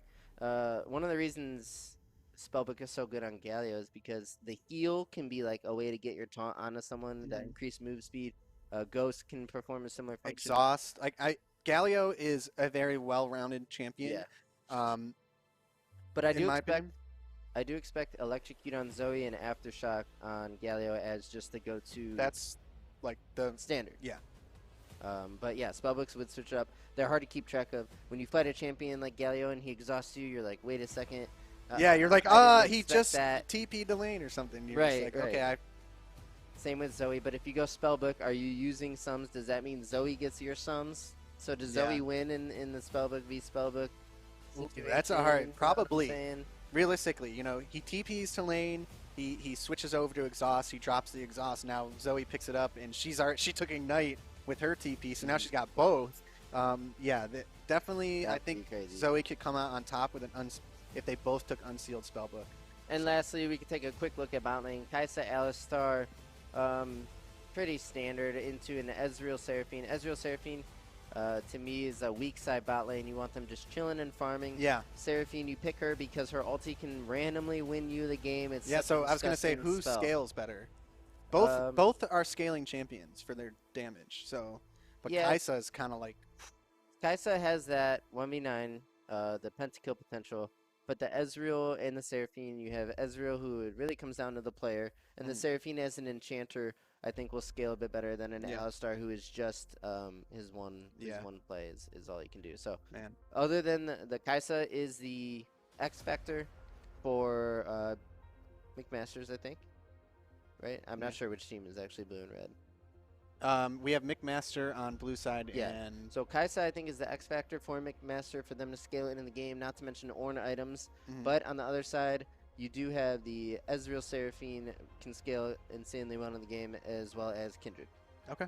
I'm excited to see where this game is going. We're loading into game now, so just bear with us for one moment, and we will be on the Rift here shortly. I'm excited to get into this game. Are we going to see those level 1 shenanigans again? I love it. I love the level 1.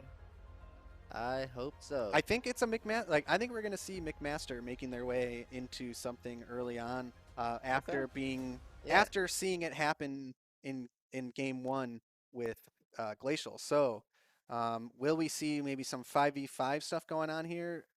you know, if they think Glacial's going for the same thing, will they be prepared with the team for a defense? I So think, it looks like not. The way they're leaving base looks like they're just going to go for the classic 5 point. yeah. And same for Glacial, actually. What I was gonna say is I think neither comp really has the tools to force. You have the Alistar, who is quite useless at level 1. Seraphine, no CC coming out of support. I think Okay, good point. the best situation here would be like a Galio taunt, but then you're starting taunt. So I think just based on draft, it'd be hard to pull off anything significant in the level 1. And it is going to be a spellbook on the Zoe. Nice call try, but a aftershock for Coach Coma here in the mid lane. So that is something we're seeing pretty. That's the second time now we've seen Spellbook on Zoe. So maybe that is more of what is in meta for her. There's just, I mean, she's gonna have spells, summoner spells out the wazoo, Mm-hmm. straight up this game. I mean, we're gonna see. Dude, I feel like, smites, ignites, yeah, it's gonna be crazy. um, all kinds of stuff. And all right, minions will begin battle here.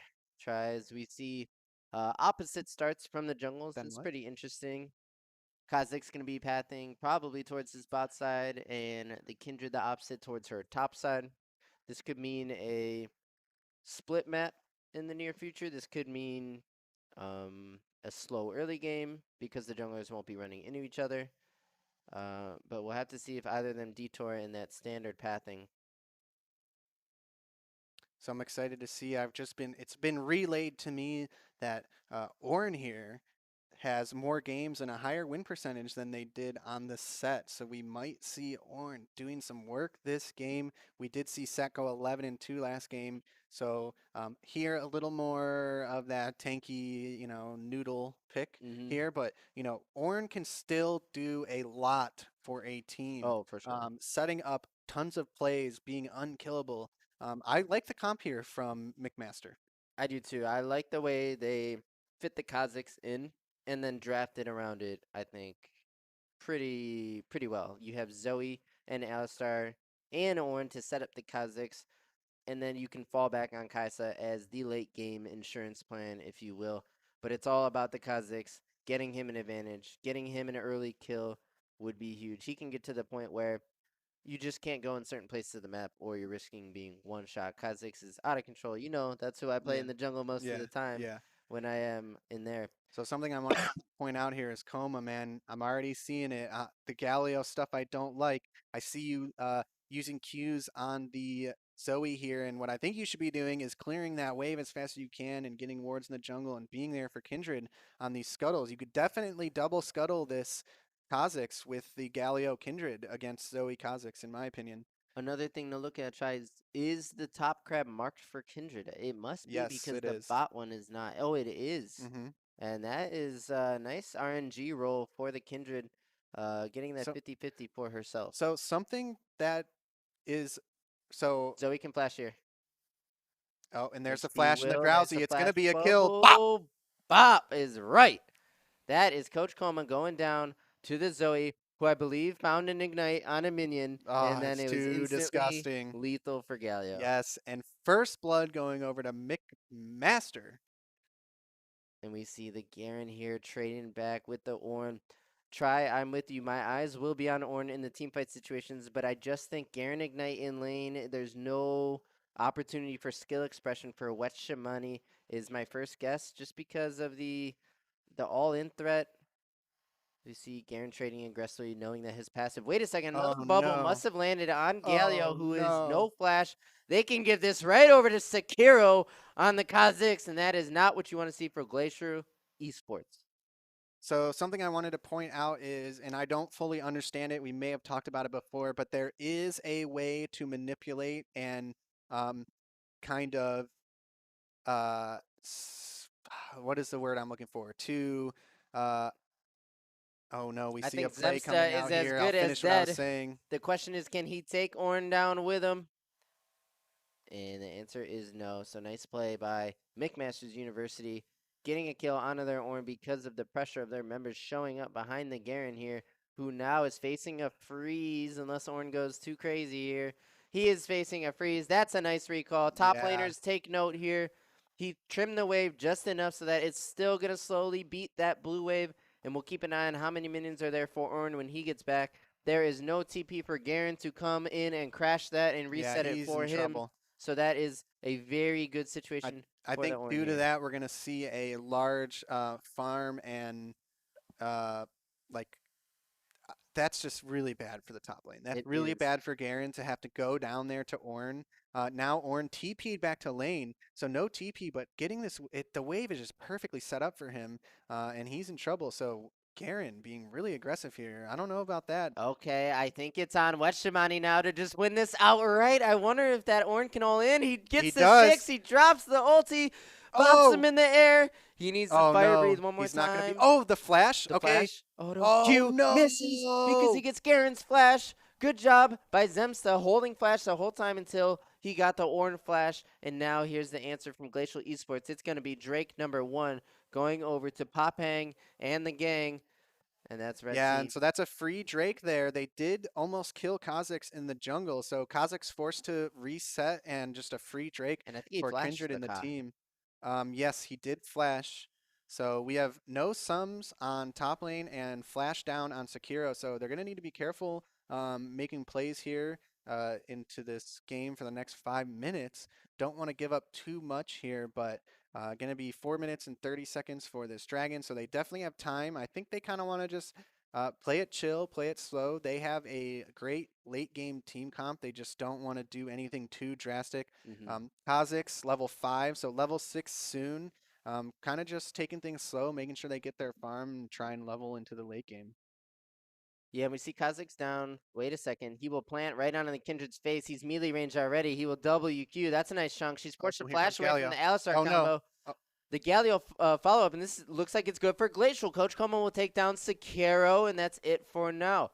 Great presence by the Galio here to show up on time. And another thing to mention, Try, before you go on, the Zoe was on a recall timer, which means you cannot plant over into Drake, and if you do, you might want to hop over. He needed to have jump. So when he Yeah. saw the Kindred, he jumped on the Kindred rather than jumping out, and then that left him in a position where he couldn't do anything. Flash was down. It was just a bad scenario for him to be in. Yeah, great job by Coma.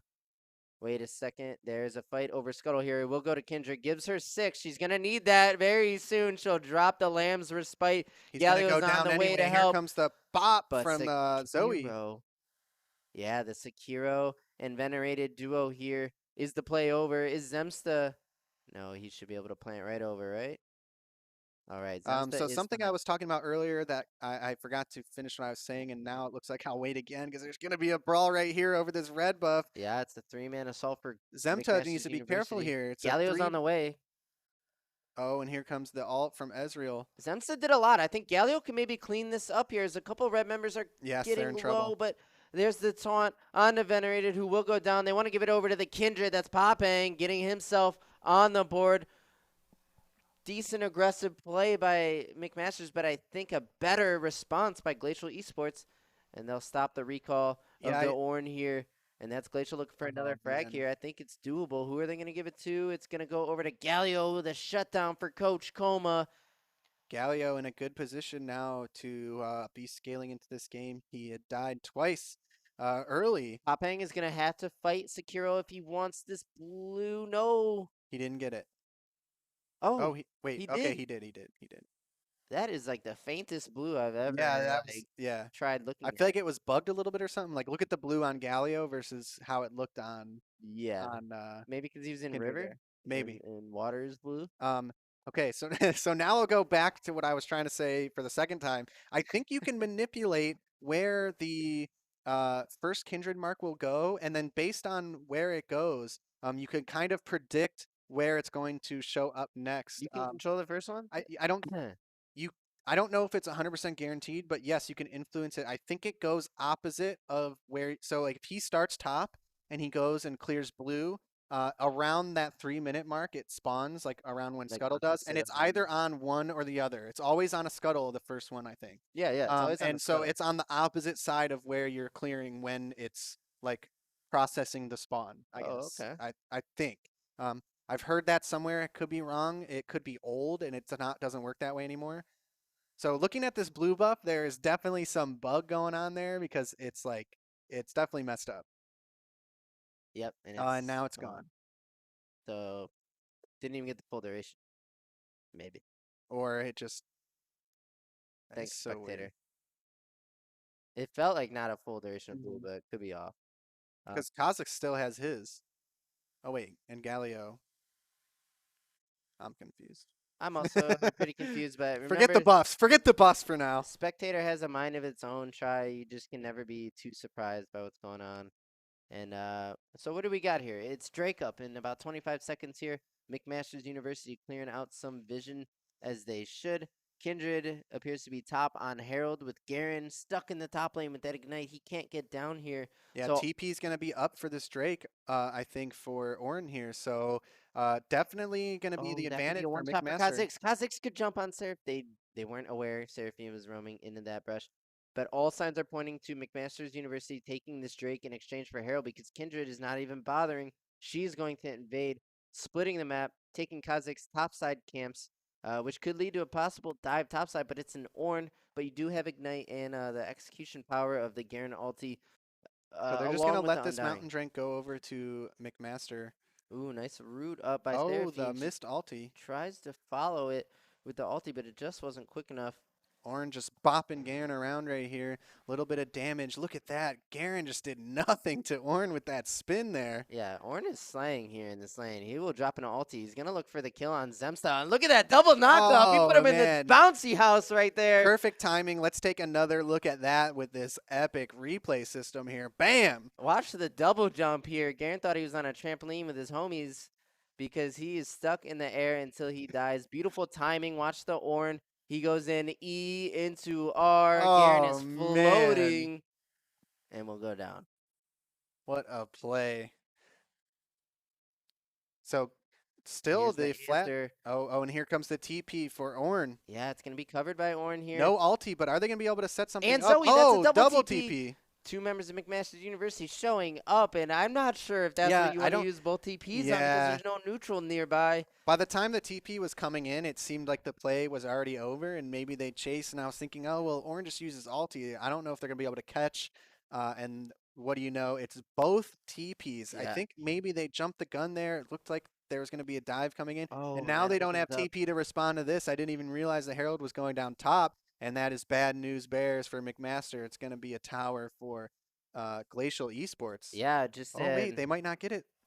Well, I'm not Oh. sure about Tower, but Kindred got over 480. She got 480 plus From plates. 80. She got 560 gold from plates there. Watch her complete that Gale Force due to that. And yeah, it was simply an overstep by McMaster's University with the hype double TP play.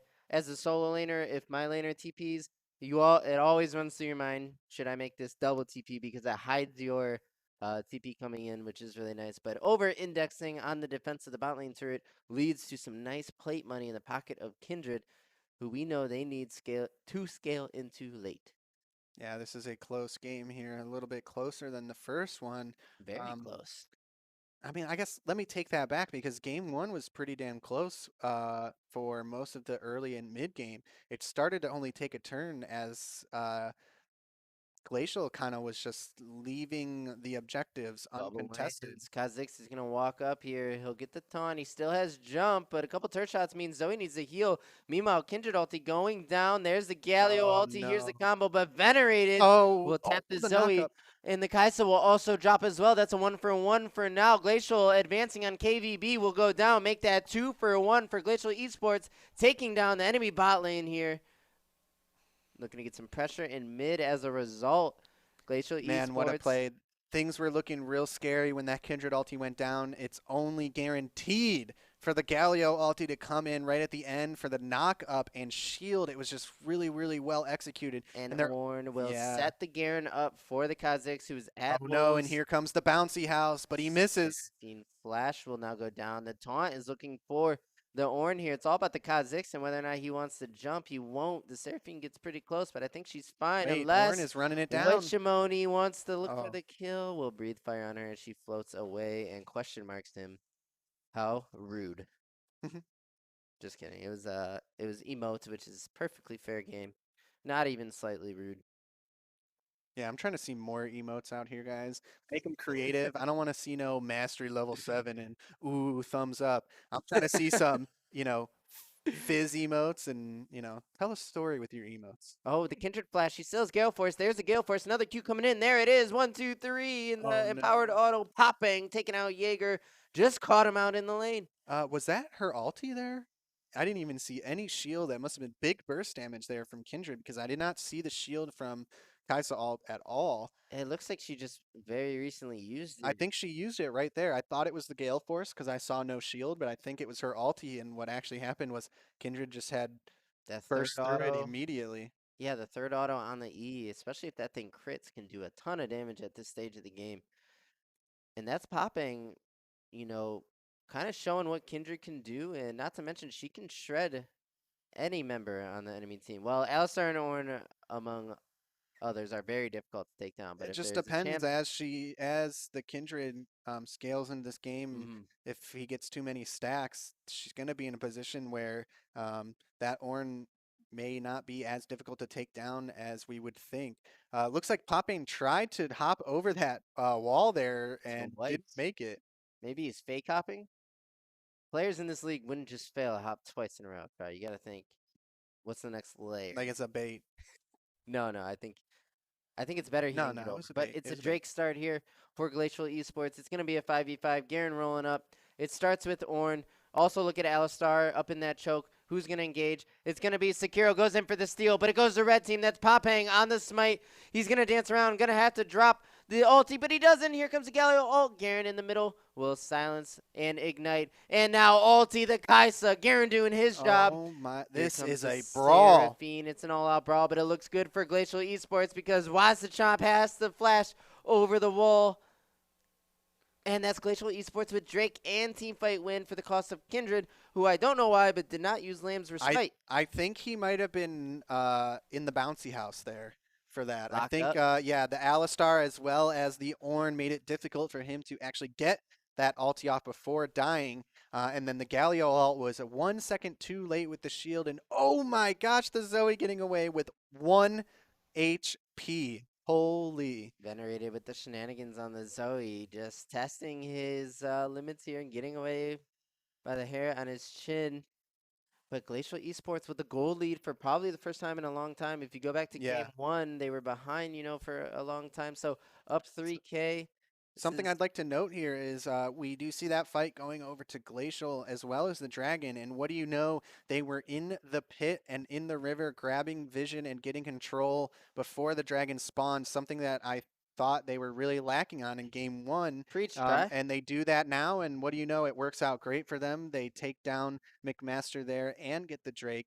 So something I think, they were misplaying there in game one, and maybe they're focusing a little more on that now. I think it's very important to, even if you're keeping track of Dragon timers, and, I'm guilty of this in my own games, but, even if you're keeping track of it and it's up in 20 seconds, it's already too late. You need to be there beforehand. You need to be set up with vision and with like your line of defense before the enemy team gets there. If you're showing up 10 seconds before it spawns or as it spawns, you are too late, and it's going to be really difficult to fight the team who is there with time to prep.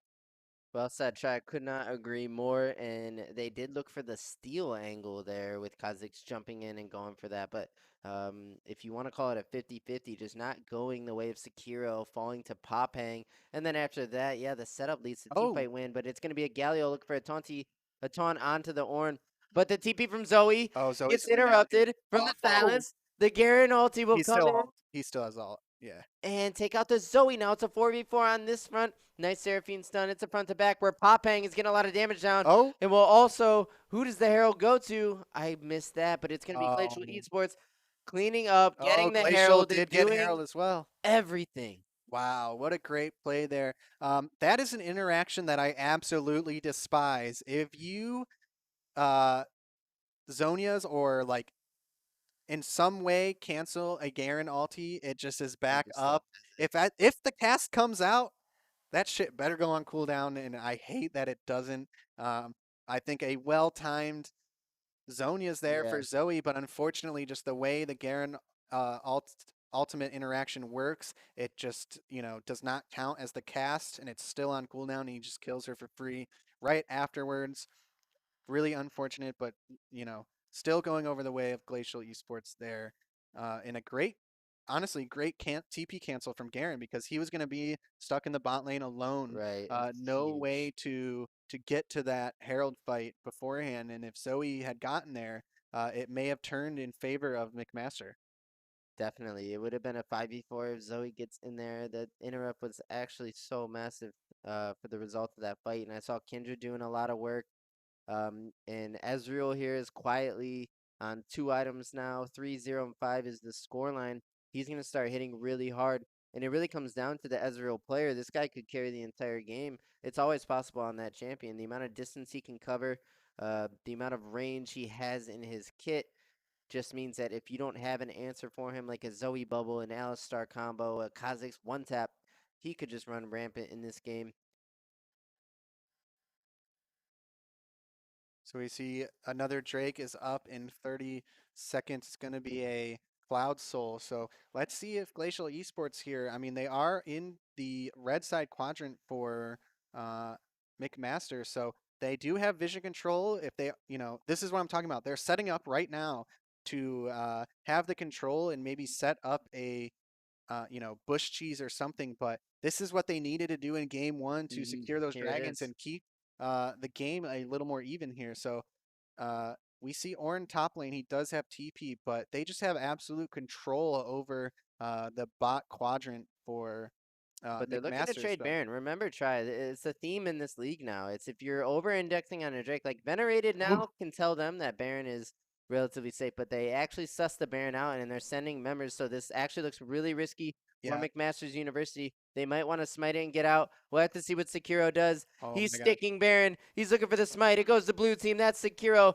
They're going to look to get over the wall or die as Kha'Zix gets over the wall. No, Ornn and here's flashes. Garen. But he has Garen spinning like a Beyblade right on top of him. Drops the ulti 1 ignite. HP. Walks away from the flames. Sekiro gonna go down as well. There's no way he's getting away here. Adios, amigos. You are gone.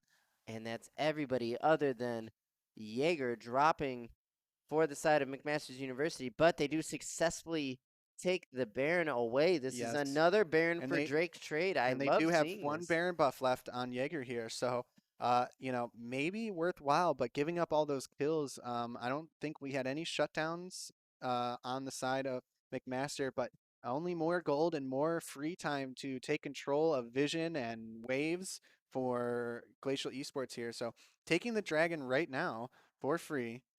Yeah, and I do like that for McMasters as a macro play. Yes, you gave over some flashes and some kills, but for Glacial, you don't want Baron off the map because now that's 5 minutes where you can't use your 5k goldie to get Baron, and Baron is just how As you like win the games. ender. Yeah. Other than Cloud Soul, obviously, which they will look to play for. But we've seen Hey, there's but no Cloud Soul is neutral. Cloud Soul, am I right? Yep. There is no neutral for 4 minutes 40 seconds, so that's a lot of dead time where McMasters can look to even out the gold Yeah, and then so, slow the pace of the game I down. think we're going to be in a little bit of a lull state here, but I think if Glacial Esports, yeah, so I was thinking they need to play aggressive here, take that lead to look for picks down during this downtime to try and limit them from getting the most out of this time between objectives like you're talking about. Yeah, and it could be a low state. We'll have to see the lane assignments here. We have Garen bringing up the bot lane. That's for Glacial here. Oh no, and a big damage on Sekiro. He has to jump away. So taking control of the vision here in their bot quadrant again. Much better vision control from Glacial Esports this game compared to the last one. I have to agree, and I'm happy you're making that point too. It really goes, overlooked very often is the vision control because it's hard to compare one game to another in terms of vision control, but I definitely see an increase here. But that's popping on Kindred going right in, drops the Lamb's Respite, looking for damage.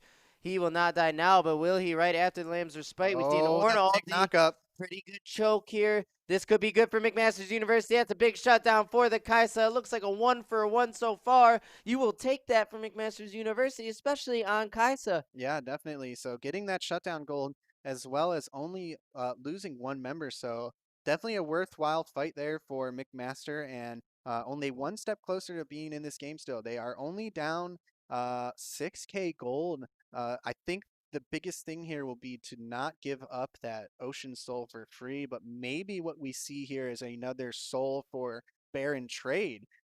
And if they can keep the Baron on all 5 members when giving up that Drake, that would be great.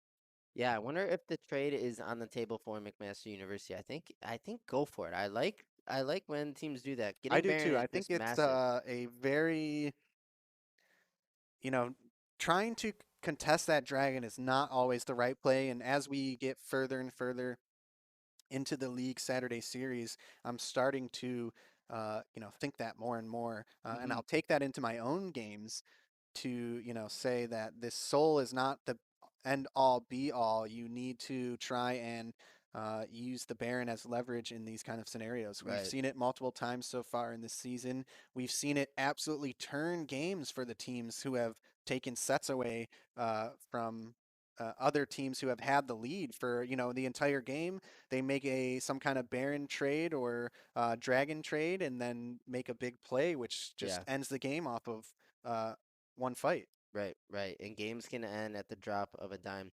And I think when McMaster's University got that shutdown on Kaisa, killing the Kindred, I think that was a result of Glacial with no neutral to play to trying to play make without like clear playmaking tools. So started with Kindred kind of just aggressively right at the base wall, dropping ulti, Galio ulti. Those aren't exactly engaged tools. It actually created a situation where McMasters can deal with the Kindred ult because it goes down so early, and then pick up the kill with the Kaisa. So the point I'm making is Glacial's comp, although it can work, has a lot of combos, lots of synergy, and is looking well, it doesn't have the snap playmaking that Glacial wanted in between the neutral objectives.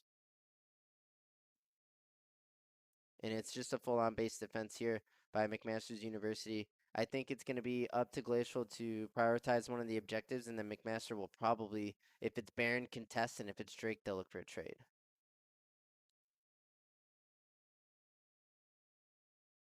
So, I mean, look at this HP bar on Galio here. This man is tankier than Ornn. Well, not pretty damn close on those Yeah, HP bars. he is surprisingly tanky as a champion. I hear a lot of players complain about making plays on Galio that they thought would work, but then don't just because he takes so little damage. And this is a Gale Force Stormrazor Garen one-tapping Jaeger. That is not how you want to fight to start, but Glacial fighting another front in the mid lane here. This looks a bit better for the Kindred Galio combo, although Kindred is actually missing, Oh, but that Ezreal alt damage. firing away, and that's going to be base cracked. They could not afford to lose Kaisa at this moment in the 30 game. seconds on Kaisa still. This is going to be 2 inhibitors, Soul and Baron for Glacial because of Oh, man. Garen one-tapping Kaisa with Gale Force Stormrazor Are we going to... try. I could be mistaken, but is this going to be our potentially first game 3 of Season 2? Have we seen 2 O's in almost every game so far? To my recent memory, it feels like yes. Yeah, This would be yeah. the first one. Ooh, boy. And us at One Night to Play, we want every series to go the distance. We want game 3s, we want game 5s, we want game 11s if it ever gets to it, because that just means the players are just putting it all out on the Rift, not shying away when being down 0-1 is Glacial. They're fighting back, taking Oh, and the control of bubble game hits. 2. Is this going to be a pick on Garen here? Oh, he's going to get the plant. Yeah, fighting with fire is Zemsta there on the Garen. A bubble into some more CC could have meant a lot of damage here. Ezreal throwing Qs at Baron here. I'm not sure what that was. In its full control. Now all Glacial has to do, there's actually no rush. They could take their good old time here, wait for that bot wave to crash into the Ornn in the mid wave, but they will just go ahead Oh, and yeah, start. they're starting the Baron off the Equally reset. reasonable. I mean, you have the pressure. Starting is always good. You could always peel off if you need to. Oh, and but it's gonna that be a rush. free. This game is looking really, really good now for Glacial Esports. They have Cloud Soul as well as Baron here, and they are up almost 10K gold. This is going to be a really hard defense for McMaster. Oh, Kindred. Playing with fire herself is just going to engage in a 1v2 because she has the backup of a Galio and does a surprising amount of damage right into Zemsa's hands. Goes down, KVB on the Alistar. This and is going to snowball into the end game here. I don't know if McMaster is going to be able to hold off Glacial Esports. Look at them just running down into the towers here. I think they need to be careful. Things are starting to look good for McMaster. But good burst coming back from McMaster University. A double kill onto the Kaisa, who is still alive. They might just turn to the third inhib now, but is inhib greeting? I think if you're McMasters, you can test this inhib and go for the entire game here. Need to be careful here. Look at that Ezreal damage. Half HP from 1E onto the Zoe. Venerated with a bit of chip damage, but they have to watch the third inhibitor fall. They're dealing with minions. They don't have the members. That's nice gold on Akaisa. Great frags here, but just the pressure of the base dying. Oh no, they're walked up for that bubble, and it was a sleepy bubble trouble for McMaster. Unfortunately, they got too cocky with that bubble landing. They thought they could walk up for the kill, but as soon as it wore off, they just go down. And because of that, it's going to cost them the game. That is game 2 going over to Glacial Esports with a clapback win of their own, sending the series to game 3, the first of Season 2 for League Saturday Series. That's what I'm talking about. I love a game 3. Everything is on the line now for this set. They are going to have to bring out some spicy gameplay for game number 3. It's, I think, if I'm not mistaken, for these two teams, we need to take a look at our standings here. Will this put a team out on top because we still have, they're both 1-1, so this game is going to bring one of these teams up in the standings to, I think, second place. It would be second, but I think enough hours have passed. Other teams are playing, right? And if their wins get recorded, they could tie for second with maybe 2 other teams. But this will put them, one win above. So here's our standings here. Yeah, so both teams fighting for the second place spot. But like Diddy did say, teams like MEC could be playing right now as well. I'm not sure exactly how the game times lined up for some of these off-stream games, but depending on MEC, the winner of this game could be taking the second place spot. We're not going to see Kent State and York University play until after this match, so that could also shake things up as well. But that's the match of the day later. It is, because this is going to be our our third and fourth place team from Season 1 coming back into Season 2. It'll be the first time we see these two teams play live on stream this season, and I'm excited. Are we going to see drastic changes? I think we noticed that the rosters are pretty much similar for both of these teams. Drastic changes? Oh, okay. So for York University, this is the JV team this time around. Oh, so we'll see. Maybe the matchup is not going to be as close as we think between them and Kent State University. We're seeing the same Kent State roster, and what we said in the previous weeks was seeing that same roster back here means that they've had a lot more time together as a team to kind of get their synergies aligned and to have a more sound game plan as a 5-man unit. And that time frame between Season 1 and Season 2 could have meant drastic changes for Kent State, especially now that York University is going to be the JV roster.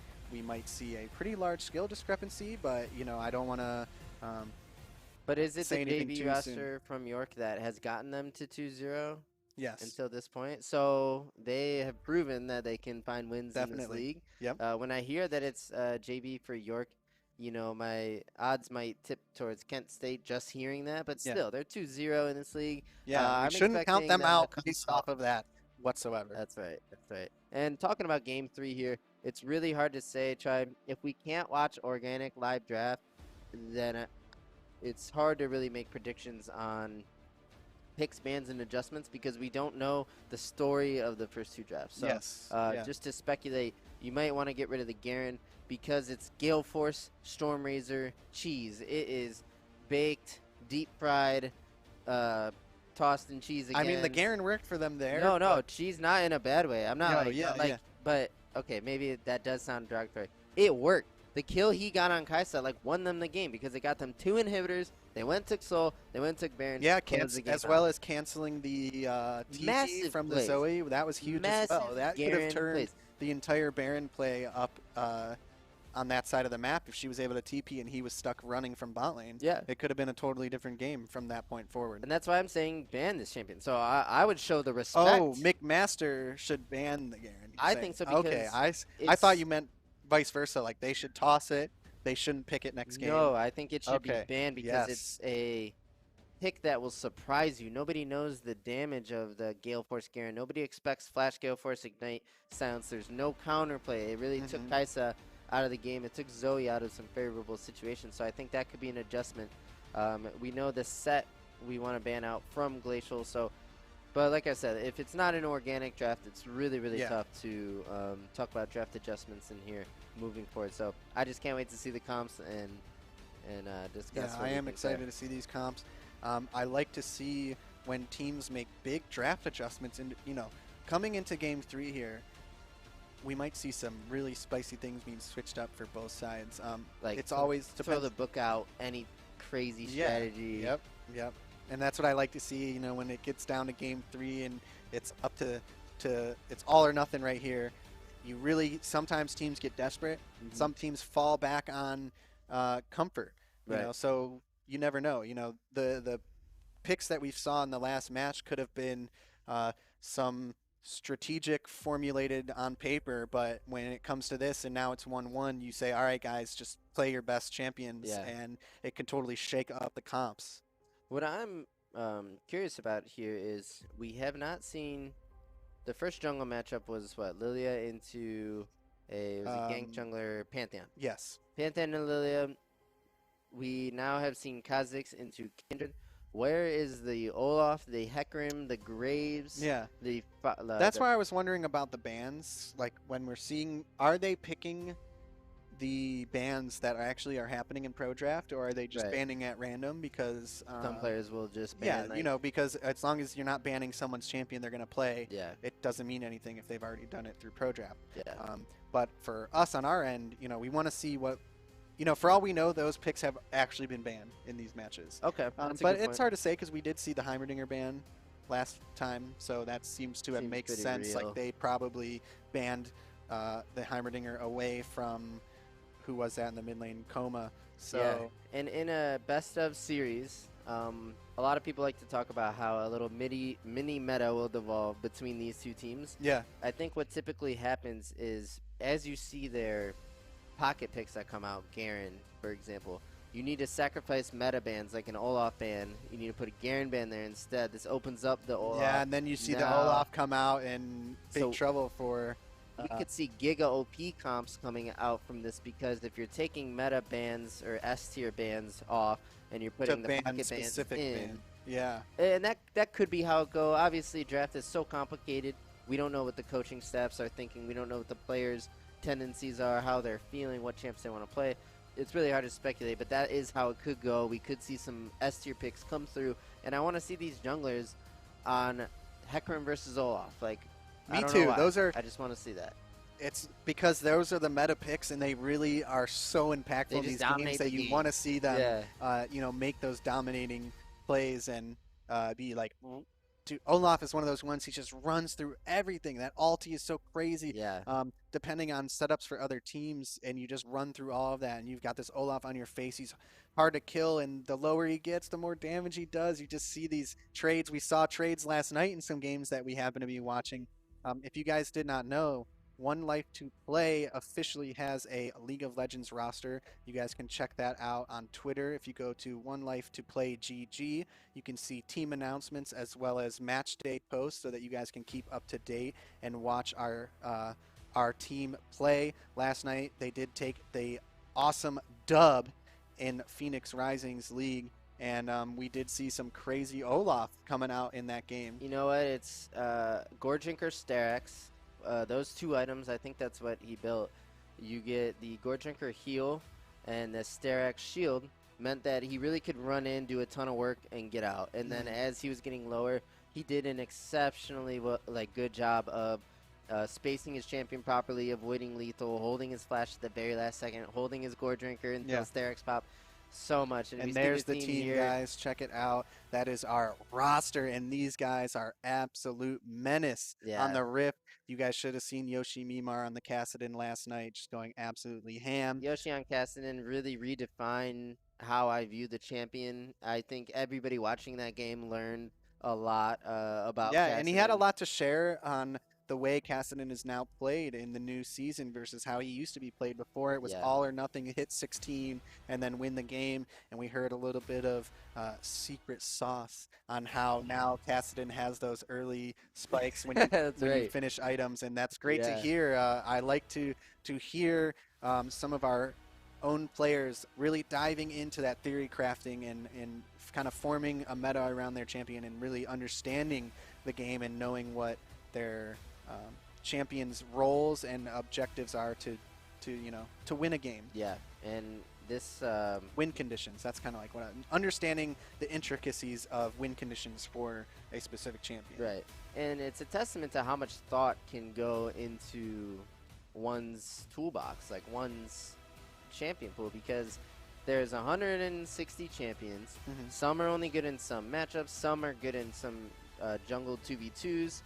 For instance, so it really, to see a performance like that last night really showed the time and effort the players have put in on these picks, just coming to fruition and made it like extremely awesome to watch.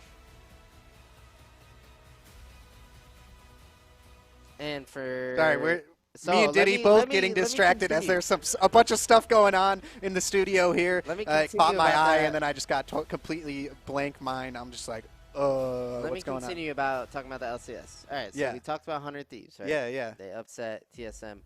So not in this order, but next, Cloud9. They brought Perks over. They bought him out for like $5 million. Now he's on like a $3 million. $5 million, that's it? Okay, whatever. A huge break in the bank. They bring Perks over.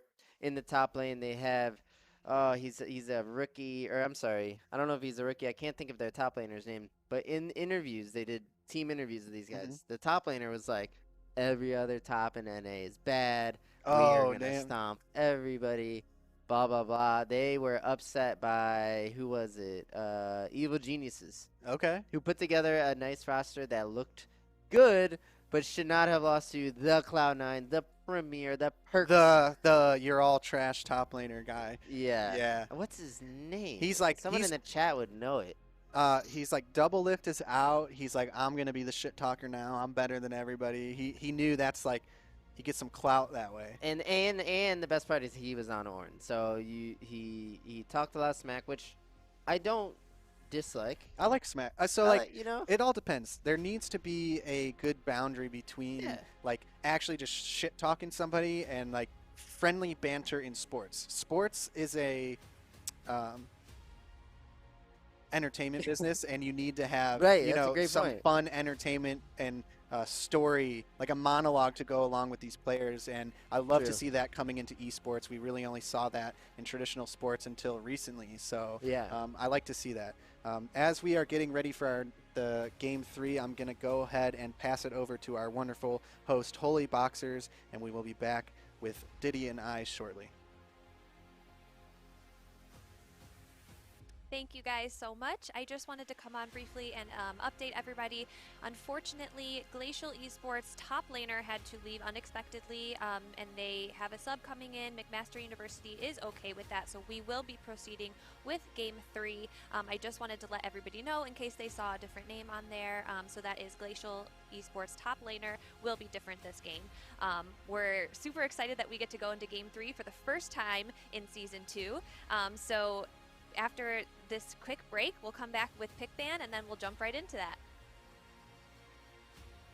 This 5-man blue unit, as they come in, they're gonna have to sack this, I think. They have Gragas dealing with top minions. He has TP if he wants to opt into that play, but it just looks like Drake going over to McMaster University. It's another 5 minutes where Kent State can't get a unique advantage over blue team, and now it looks like control of McMaster.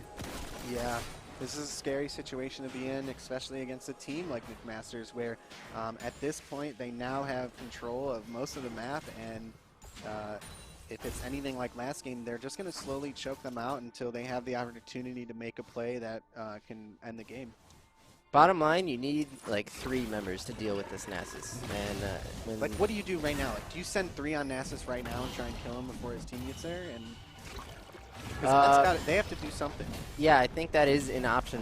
I just think it's so difficult, and the chances of you getting punished on the back end of that place somewhere else on the map is extremely high. They're only mid; they can get there so quickly. They could sack. They could sack an entire inhib and go kill Nasus. Get that bounty on either Cat or Triss, and then you live with the open inhib. But This is the play right here. They have.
Welcome back, everyone, to our Game 3 of our first match of the day of League Saturday Season 2. Hold up.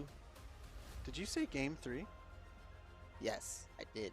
Guys, we are running into Game 3 right now. Great job by Glacial Esports forcing a Game 3. They do not go down 0-2 like no chumps. They fought back, counter punch, got one of their own, put themselves on the board. Now McMaster University, it's on them to make the adjustments, come back with a nice game plan, and get this Game 3 dub. But these teams look evenly matched up to this point. Try, what do you think? Yes, I do think these teams are so close in skill level that these have been great games so far, and I'm excited to see what kind of adjustments we're going to see going into Game 3. Man, I'll say it again. I know we've said it every week, but Season 3 has been an absolute thrill. All the teams have been so much closer in skill, and it's just been awesome to watch these teams play against each other. So let's look at these bans real quick. We are seeing the Graves ban as well as the Aatrox ban. Those are pretty those are ones we would normally expect. But we see that Heimerdinger ban coming out again. They really don't want to play against Coma's Heimerdinger. I mean, it's literally Coma. Faker probably taught him how to play Heimerdinger. Yeah, that's like Faker's go-to champion. Yeah. Faker's like, don't go Zonias. It's bad. He's like noobs go Zonias. Silver players who play 1,000 games of Heimerdinger, they build Zonias second. You need to build Rabadon. Yeah. That's us in this. So it's going to be a Poppy into Kindred matchup. Kindred could have been maybe something you take away in ban phase because they did find success on it. I don't think it necessarily took the game over, but Glacial will get it again. Top lane matchup. Let me talk about Camille and Urgot. Yeah, this is a spicy matchup that I'm excited to watch. So if Camille tries to hook shot onto Urgot and then he immediately E's onto her, it will cancel the hook shot. She doesn't get the stun. He gets the shield. He flips her, and she will probably die. But when we talk about the side lane, the 2 items, the Triforce, Ravenous Hydra, when Camille gets those 2 items and gets into a long lane, Urgot is like fish in a barrel for her. But if she makes one mistake, Urgot with the execute, like Camille has to execute and can just destroy the Urgot. But if he gets ahead early, if Camille makes mistakes, it can be winning for Urgot. Okay. So a skill matchup, I think ease of execution goes to Urgot. Camille has to finesse and can pull ahead. So we are seeing some team comp adjustments here, but like only slight. We're seeing somewhat similar play styles from these champions. So like on the side of McMaster, yeah, they don't have the Kindred, but they still have the Zillion ulti. So bringing in some survivability as well. We've seen the same bot lane for them. So actually, McMaster stole Glacial's bot lane. Oh wait, you're right. They were swapped. Okay, yeah. Sorry. So Glacial Esports was red side last game. So yeah, so they stole their bot lane. That is spicy. That's the stuff we were talking about. You throw the book out. You hijack the enemy's bot lane. I feel like that was their first 2 picks on the red side, where maybe the bot lane into. I'm wondering what they took first. I mean, do you think they stole their Kindred then? Correct? Oh no, Kindred was their go-to. They went back to Kindred, so it could have been a Kaisa. I'm getting mixed up because of the side swap. Yeah, it's so difficult. It could have been either a Kindred or a Kaisa first pick, or a Galio to deny, or not to deny, the Galio to assure that they get it again, because McMaster could have maybe taken Galio away as well. The most interesting pick here, probably the Poppy in the jungle. It's going to be up to Sekiro here. He was the Kazakh's last game. He was finding some early success. Poppy can do the same, but I think Kindred in the matchup, it's hard. It's really hard to say in terms of jungle matchups. I think like sometimes you just see Poppy doing crazy shit. Yes. Yeah. So like you never know. It might be pushing him out of the ulti. Did you just touch on that? No. So like that's a big thing. You know, like being able to knock him out of the ulti. He ults you. Charge up alt and then boom and knock him out, or even just the E could be enough. Or the W can prevent the Kindred hop, can prevent the Rakan engage, can prevent a Kaisa R, the Poppy, the Galio engage as well. Yeah, so with his E. Yeah, right? I think you actually said it best. Sometimes you see Poppy doing crazy shit. So I think it's really just. I think it's a good pick here. Now that we're kind of like dissecting the pick into their team, it's a great jungle pick. For McMaster, I really want to see how it plays out for them. I really like seeing the Camille. Camille is a really interesting and fun champion to watch play at a high level. So I'm excited to see Camille last that. night, right? Yeah.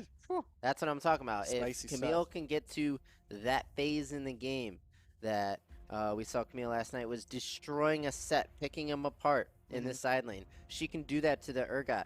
But if she is not really like experienced with the matchup, experienced with how to side lane and when to do these things, then the Camille can make mistakes and fall behind. And a Camille that is behind is useless. It's just like she just will ult someone and then probably die. And then die. Yeah.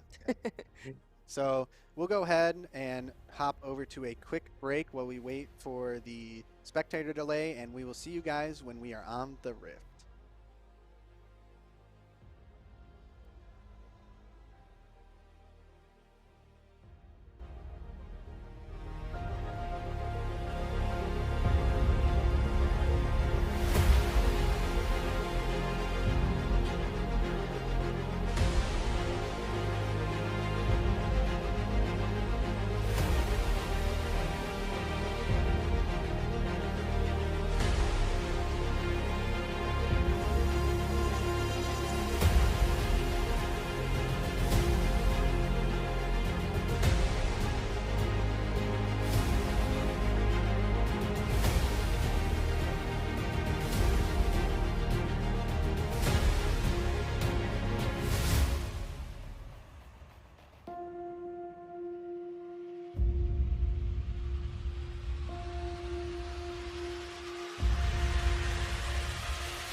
All right, and welcome back. We are hopping into the Rift Game 3.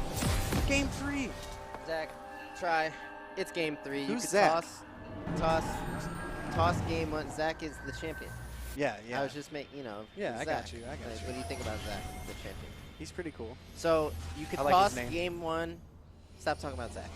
You could toss game 1 out the window. You could toss game 2 out the window. It is now a best of 1. The winner of this improves to a 2-1 record, taking that second place. Let me see a 5.5 start here. Both junglers on the top half of the map. Kaisa just she got that ward out and hanging out in her jungle in safety because it seems like Rakan was late to the party. So let's take a look here. So now we are seeing... Wait, it's Jenga.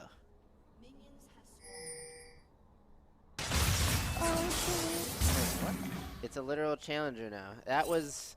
I never got his name right. It was a very long name. Wakshawish. Oh, yeah, that's why I'm Last game? confused. So do we see... we see two different top... We see a different top laner from McMaster as well as Glacial. So... Okay, well... Okay, so which team had to swap out? Glacial had to swap out their top laner. AO Django was on the roster for McMaster Yeah, as he was well. playing last week. So he is back now, and we've got a totally new matchup in the top lane. So this is gonna get spicy. That changes everything. I just think that Camille is gonna find the angles here and end up getting Triforce and being a potent split threat in this that they're gonna have to deal with. If the Urgot holds his ground, then I'll still say what I said and say he could get ahead, but I think it's gonna be difficult against Django. And it's really, really exciting. Here we go. So the first knee will miss for the Urgot. It's exciting seeing Django on this Camille. Remember, he was playing like Alawi and Nasus. Yeah, like, yeah. Okay, now I remember. So yeah. he loves the split. Oh, that Nasus was dirty. Yeah. Yeah. So I'm trying to, yeah. Yeah. Yeah. Oh, yeah. Yeah. So I'm trying to see what AO Django can pull off on this Camille. We're now seeing him on a much higher skill cap and more like playmaking champion. So, and Oh, here comes the Venerated was pause. like, guys, pause. Something's wrong about my lane. Nice trade by Coach Comer here. That's what I like to see from this Galio, but Wait watch a out, second. here comes Sekiro. Oh, well, hold Oh, up, it's watch because out, of here comes Kindred. Is this going to be a brawl right here already? It's 2v2. Oh, he it's gets mid-jungle hit. 2v2, but he gets bopped away by the Poppy denial. But the flash in from the Kindred, what happens with that jungle? It's fight on all three fronts. Oh AO my god, and here Django comes the Camille. Is she getting going to the get best this of the kill already? I think she might She has chase this fleet man footwork. down. She has fleet footwork. Chase this man. Well, the threat of Kindred. Okay, so the mid-jungle 2v2 is actually diffused, no kills. So I think Camille couldn't chase. We already saw the Poppy doing it. Yeah, That Poppy denial on the Galio E is what saved her life and denied that entire play. Otherwise, that would have been a kill for Glacial Esports. And you know what, Ty? I'm realizing now we failed to track the junglers in the early game and see that 2v2 actually coming. Because after the nice Galio trade, he walked straight up into the enemy jungle. Why was that? Yeah, The so Kindred let's, engage. as you're saying this now, we see Kindred going back for that red buff again, but McMasters is aware, and they're sending all three members. Kindred just making his way out now. And I don't think Kindred got it because he's still at 16. Yeah, I don't think he did. Meaning he'll have to walk away. He's showing now mid so they can kind of keep tabs on this Kindred for a little while. And so what I think is I don't think Django's gonna hookshot trade at the wrong time into the Urgot. I don't think the interaction where Urgot flips Django out of the E is gonna happen. We'll have to see. Camille, you know, Why do you think that? because you just Oh, look at that damage. there's the passive shield from the Camille. She still has hookshot, but she can opt to just walk away. I just think a high level Camille player like already knows that not to E in the Urgot while he has his E up. Good point. I wasn't sure if Like, we didn't realize who the Camille was at the point when we were talking about that. so but there now, is the E landing here and comes a the tower third shot. Oh, that was really close for Wissa. Oh, Is and that there's correct? a stun here from the Poppy, pins the Kindred to the wall, and we'll get first blood. That's a pretty good start, but it's Rakan first on the roam. He will get to Sekiro, and Coach Como will trade back. We're looking at a 3v3 right now of Zillion. Is this fight going to continue? Look at OBS kind of below them. Okay, it's just going to defuse here. I thought maybe there's a potential that they get the three-man versus the McMaster bot lane, but OBS just going to head back to lane, or actually reset now. Probably a good time to reset. Rakan is still in base. Rakan may be heading... Where? What is So- Rakan's plans right here? Yeah, this is we're gonna see this more and more. If there's ever a play that like diffuses in the bot lane, like even if you get killed as a support, you could while the AD, so the wave is bouncing back to the AD. Your AD can 1v2, just collect the wave under. Oh, turret. we see it happening right here. Rakan setting it up for a kill on the Zillion here, and they're still going to get this pretty easily, I think. Who's the kill going to go over to? They want to give it to Kindred, if I'm not mistaken, right? Yeah, pretty obvious out of these three. They let the Kindred go ahead and auto down. Popang is on the board, and will take down Venerated here in the mid lane due to a nice Rakan roam. So what I was saying is, if a wave is bouncing near AD, you can assume they can 1v2, catch the wave under turret, at least get the XP. You can send your support up, and that man advantage is so unpredictable. You can look for a play like Sly Lego did here. Oh, Sekiro getting the knockback into the tower, but unfortunately, Coach Koma did not have the tower aggro there. If he did, it would have been the kill.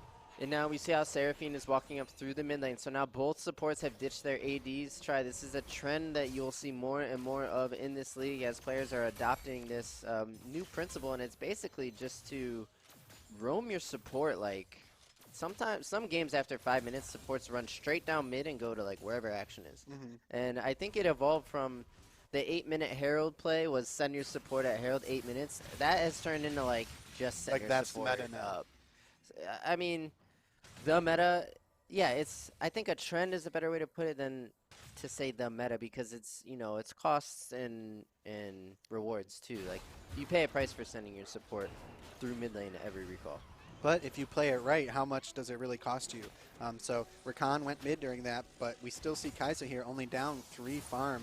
Is that due to missing CS on Ezreal, or just really well methodical timing for Rakan to make that roam at the right time and be back in lane with Kai'Sa when he's needed? Yeah, I think it's good timing. As long as the wave's coming to the Kai'Sa, the Rakan can roam.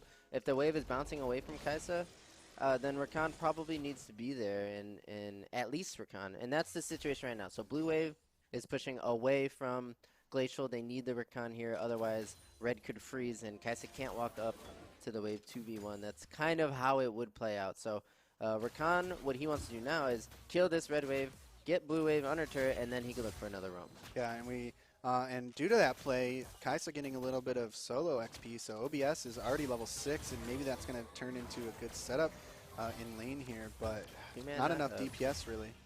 Kai'Sa could surprise you. She gets a nice chunk on the Seraphine there, but now yeah, if she gets all 5 stacks, you can always set it up. 3 autos and a W can do some pretty large burst damage. And Glacial is taking Herald right now as first Drake went over to McMaster's. I don't think we've covered everything that's happened in this game because I didn't see. There's a lot going on already early in this game. So there's the knock-up. Is she going to ult here? Yes, she is, and that's the kill.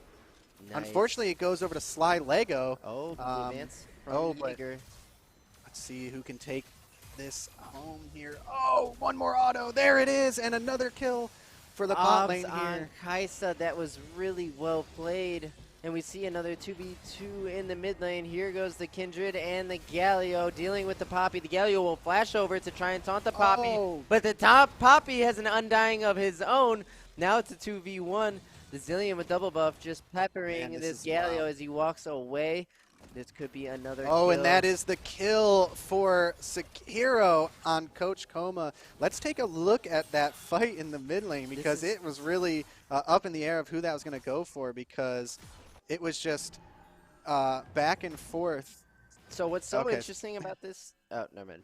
What's really interesting about that 2v2 is Kindred has an undying mechanic and Zillion on the other end does. So they get the Kindred ulti, but then they kill the Poppy, but then the Poppy gets undying from the Zillion. Really, really interesting. And we've seen these 4 guys, Popang and Koma, up against Venerated and Sekiro game after game. They are 2v2ing in the mid. It's so beautiful to watch. And we see Poppy coming out on top, almost doing that crazy shit we were talking about. A sun. Wait, let me think of my components here. That's gonna be a Triforce on the Poppy. Okay, spicy. I think if you get Kindle Gem Sheen, because yeah, definitely. Yep, because you would be getting Phage otherwise. Camille just not able to finish her Triforce. And you see how the Camille's even with the Urgot and working on Triforce. I just think this is how you play it as Camille. You chill. 1 item, maybe you could take a look at the Urgot. But 2 items, definitely you can start. Yeah, and she's already got the solo kill on him, so pretty tied up in farm, but she does have the advantage with that kill, and I think, like you said, as she kind of scales and picks up those items, she's going to be able to kill him easier and easier, and so we see a big play happening here. It's going to be a 3v1 on this Urgot, and there is no way he is going to survive this. Yep, you want to give this to Camille. Venerated will take that, but a nice 3v1 roam up play. We see Kindred in. This is their answer. Kindred's in the enemy blue jungle quadrant here, looking for a possible 2v2. A nice knock. Oh, and here comes the TP. A double charm. TPs are coming in. Oh, Galio, just one more auto. Oh, the Galio ulti. Koma goes boom. And here's a 4v2 dive. The Galio taunt will hit both, but the Zillion res is going to come in. Oh, and they're going to knock him up. Tower shots are hitting members, but the aggro is jungle, and that's a 2 for... That's a 1 for 3. 3 for 1 on the dive, but Sekiro has something to say about it as he comes back, slams the hammer down on the Kindred, making it a 3 for 2 at the end of the day. Wow, that was a well-played tower dive, and to get through the Zillion ulti as well and only lose 1 member was great playmaking by them. Unfortunately, Sekiro coming down the river to pick up Popang as he's trying to get out of that dive and making it a 2 for 3, but still good plays for Glacial Esports, and now the game is tied up. 7 kills to 7 kills, and only about a 1K gold lead for Glacial Esports. And this is what you want to see when you see a game 3. This Neck and neck. Yeah. Yeah, 7 to 7 kills. We saw Camille with the easy setup on the Urgot. Not much he could do to get away if he doesn't have flash. But then the response play from the 4-man unit of Glacial said, okay, you're going to send 3 top for our Urgot. We're just going to tower dive you through Zillion, through Ezreal, and they eventually get a positive trade. But across the entire map, it's actually a 3 for 3 if you look back at the entire play. So really interesting stuff. We see Red Team here, McMaster's University, prioritizing this Drake number 2. And this is a trend now. It's very clear. Glacial opting the trade away from Drake. They will go ahead and take, I believe, first tower of the game. That's some nice bonus gold. Well, it should go down because they're Yeah, hitting they'll 3. still get it, I think. It'll go down. So yeah, giving Drake number 2 to take first turret. We see Glacial trading away from Drake and Something we've seen in the League Saturday series as well is so far we've seen a lot of teams giving up these early Drakes, and then when it comes down to Soul, that's when they are there ready to defend. And we've seen a lot of crazy turns on plays like that. A team with 3 dragons losing a big fight, and a team just closing it out even though it looks like they have the advantage. So, you know, giving up these 2 Drakes, yeah, it looks good for McMasters, but we've seen it time and time again this season. That does not mean too much in the sense of the game. Like you have stated earlier in game 1, I think you said the game could turn on the drop of a dime, regardless of how many Drakes you have. Again, the skill or the gold is only 2K over for Glacial Esports and tied up in kills. So we'll see how impactful those dragons are. But as long as Glacial Esports gets back on this, you know, vision control and objective control, I think they will be okay. definitely. And I think the idea behind the trading away from Drake is this. Drake takes an investment from a team to get, but then gives you almost nothing. Like they probably get like 6 to 8 armor from that, armor and MR from not even that, from Mountain. It's like some small percentage. As we see a possible 2v1. I'm not sure if Urgot is lost or if he's gonna turn this and suck the Poppy in and kill her. But wait, the Zillion res! Oh, but here comes Kindred, so they can maybe do something here. Kindred does Kindred's have ulti. going deep. She's gonna have to drop lanes. Oh, and he gets it. Poppy runs away. Poppy could have ran at the Kindred. Here's Galio. They need to be careful. They could definitely pick up Popeng here, so they need to answer? watch out for this Seraphine ulti. So if you're Poppy there, you need to charge at Kindred because you know she's gonna Lambs her Spite herself. You can actually find, you can harbor in that and find some safety in the enemy Kindred's ulti. But Poppy runs away, meaning Kindred can kill her outside of ulti and hop away. I'm not sure if Kindred dropped there. He did not. He got away safely. It was very close, but I think that was a 1-0 for Glacial Esports. And I thought Urgot was lost because Me too. Low-key looked like he was just 1v2 in the middle of the lane, but he turned Little it did back. we know, that man is a beefy boy, and he got the execute with the ultimate, popping the Undying from Zillion. So, you know, pretty clutch. Kindred making it there. Perfect timing to still pick up that kill. Undying of their own and getting out scot-free. Yeah, it's so fun watching the interactions of the Urgot execute, but then the Zillion res makes fights really interesting. There's so much to think about. How could you process all that if you're these players in this game? It's just really difficult. It does. It takes a lot of APM to, you know, be thinking of all these things as they go into the fight. What cooldowns are up? Does so-and-so have ulti? And we see another play coming out here. They take down Wissa pretty easily. Yeah, he goes down for free. There's still Hextech Ultimatum. We see the Seraphine ult miss. There was no Camille ulti there. They might be... I think they decided, you know, we don't need it and save it for if anything breaks out as we chase. Here's the answer. It's going to be Glacial Esports right up the gut. Fullback rush.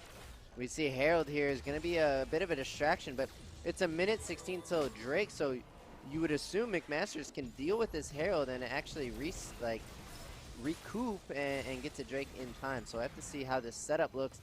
But it's quite obvious Glacial Esports with control of this blue quadrant. That's what you want to be in. Yep, that's exactly what we were talking about in the games before. They fixed it in game 2. Be prepared for those dragons early enough that you can have vision control and you're not walking into your own death.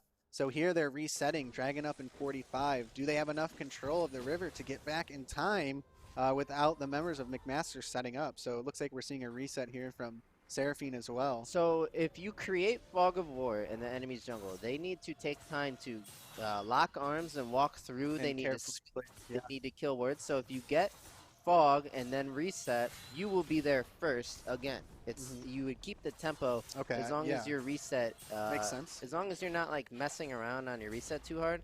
You make it Fog, reset, you got fresh wards, fresh sweepers, cooldowns and everything.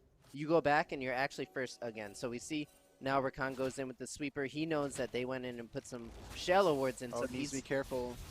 He got landed with one bomb and the other did not hit, so he gets out safely. But they definitely have control of Dragon here.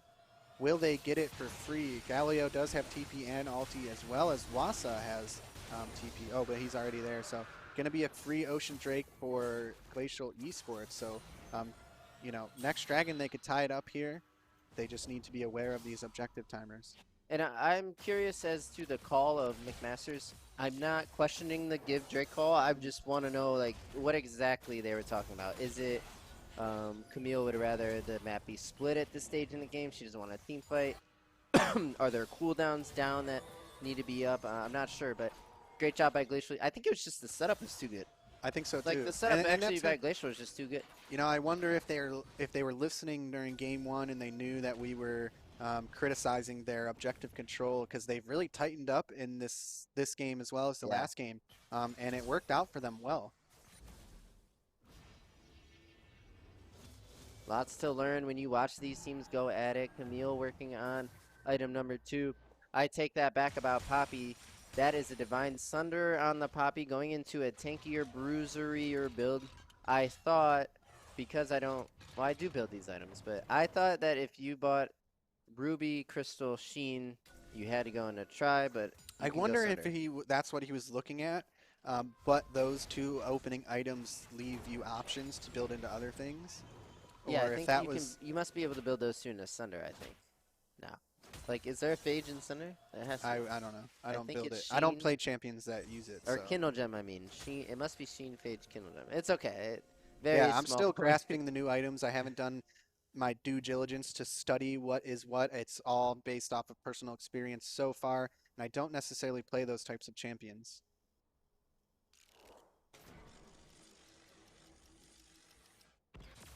Either way, we have a fairly even bout in this game 3. Tension getting high. Obs here, no Garen to worry about, but this time it's a Camille. And we got a face check here. Glacial Esports with control of the quadrant, but there's that Seraphine ulti. That thing is devastating. The Kaisa goes in face first, gets exhausted, and has to dip right out. That's Kaisa, no Everybody's flash. just making it out here. Is Ayo, it's Django going to go for this kill. Oh, watch out. What is he doing? The way overstep here. Going to give a kill over to Coma maybe. Yes, and he does. Coach Coma taking down Camille here. Django just making a very, very aggressive dive. I'm not so sure about that. I think he had a much different idea in his head, or a vision in his head of how that was going to play out. So that means Baron over to Glacial Esports. Yep. Even the best Camille players out there will still not. Oh, Galio just running in full speed. Yeah, Galio with, what was that, TP speed or Nimbus Cloak? TP But wait, speed. it's Baron going over to, I believe it's going to be Glacial Esports because Popang. But wait a second, that's McMasters.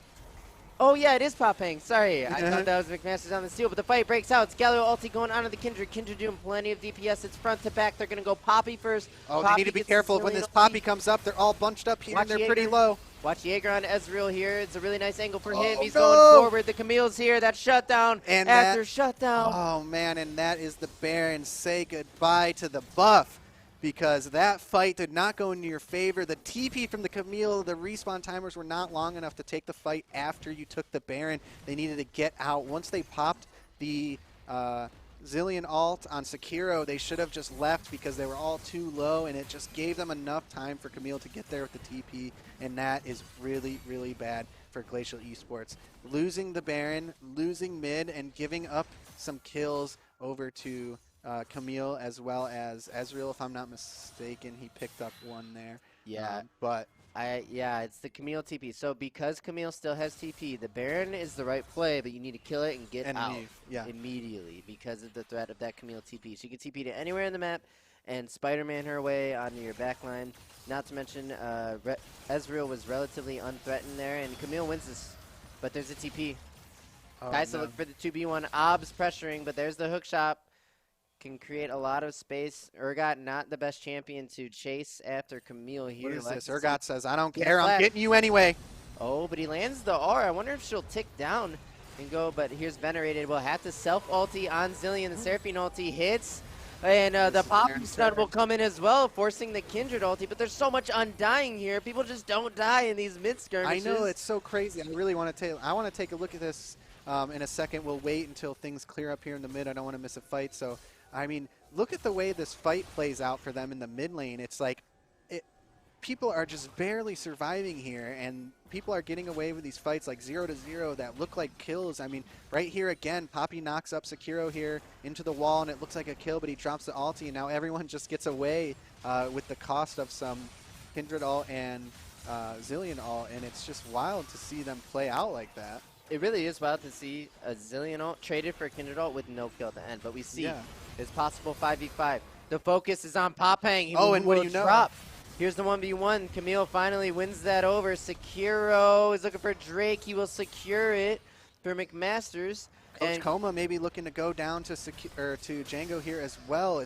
Now he's got the ulti on him. I don't think Koma is going to be able to get out of this. The damage from Django is too big. So that is an unofficial double kill for Django. Well, the rest of his team was securing the dragon there. So Drake did go over to McMaster.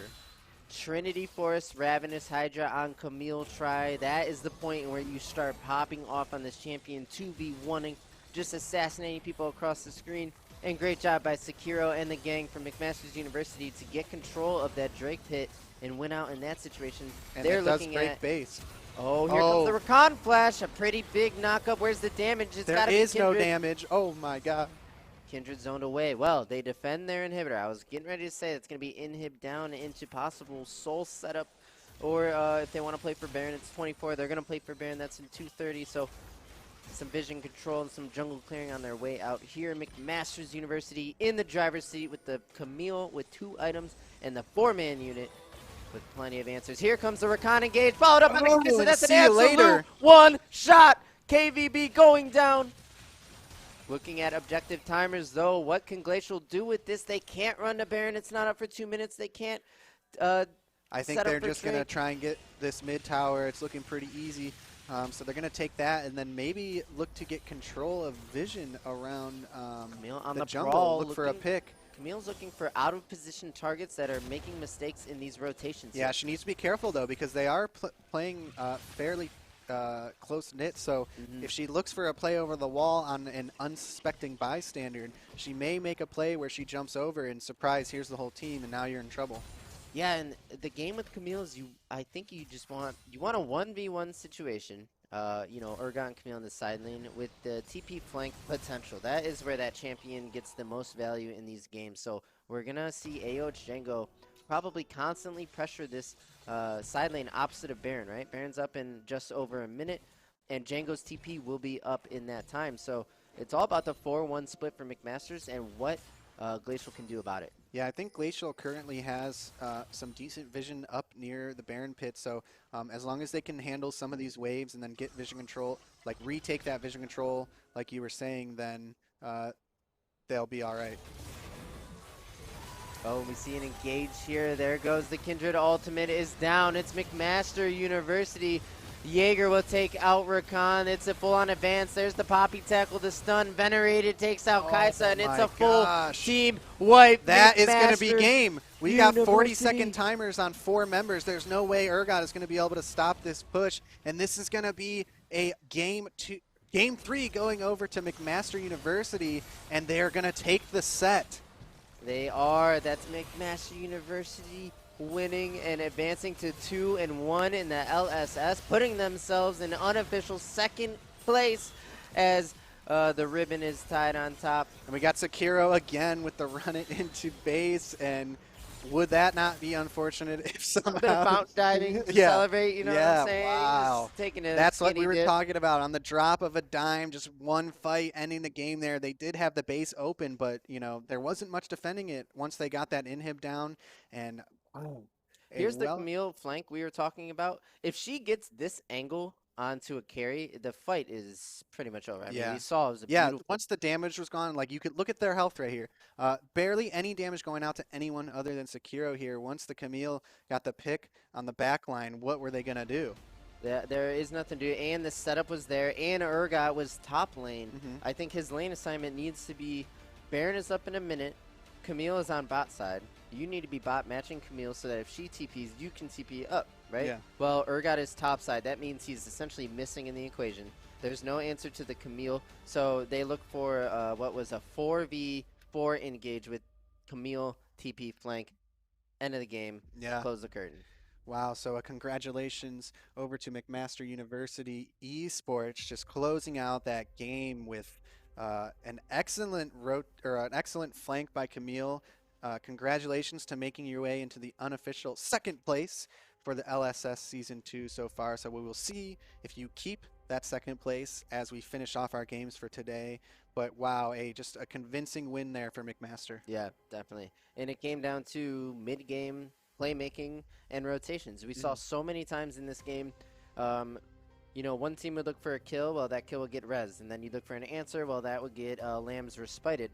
It really came down to, I think, macro in this game. Lane assignments, flanking, maneuvering, and using the tools that you draft to create winning situations. And you got to give it to McMaster University at the end of the day, who have now looked spectacular in their 2 wins. But also Glacial Esports, because they can match up so well with McMaster, they appear to be a force in this league as well. Definitely. I think we're all pretty happy with the way we've seen a lot of these teams perform here. We had a lot of very close competition. That was one of the closer games we've seen, and they've all been pretty damn close. So we do like to see the competition. I think as we get further into the season, when we're talking about who's going to make it into these playoff spots, I think it's going to really, really come down to only, you know, some minor plays or some, you know, plays happening in these games as we get further.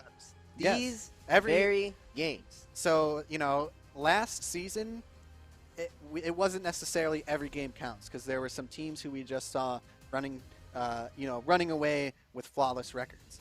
This season, not so much. The games that happen today are going to matter for those playoff spots as we get closer into the season. So. Every win inches you into that. It's top 4 go to playoffs, right? Yep. Top 4 out of 8. Every single win matters. You're improving to 2-1 over 1-2.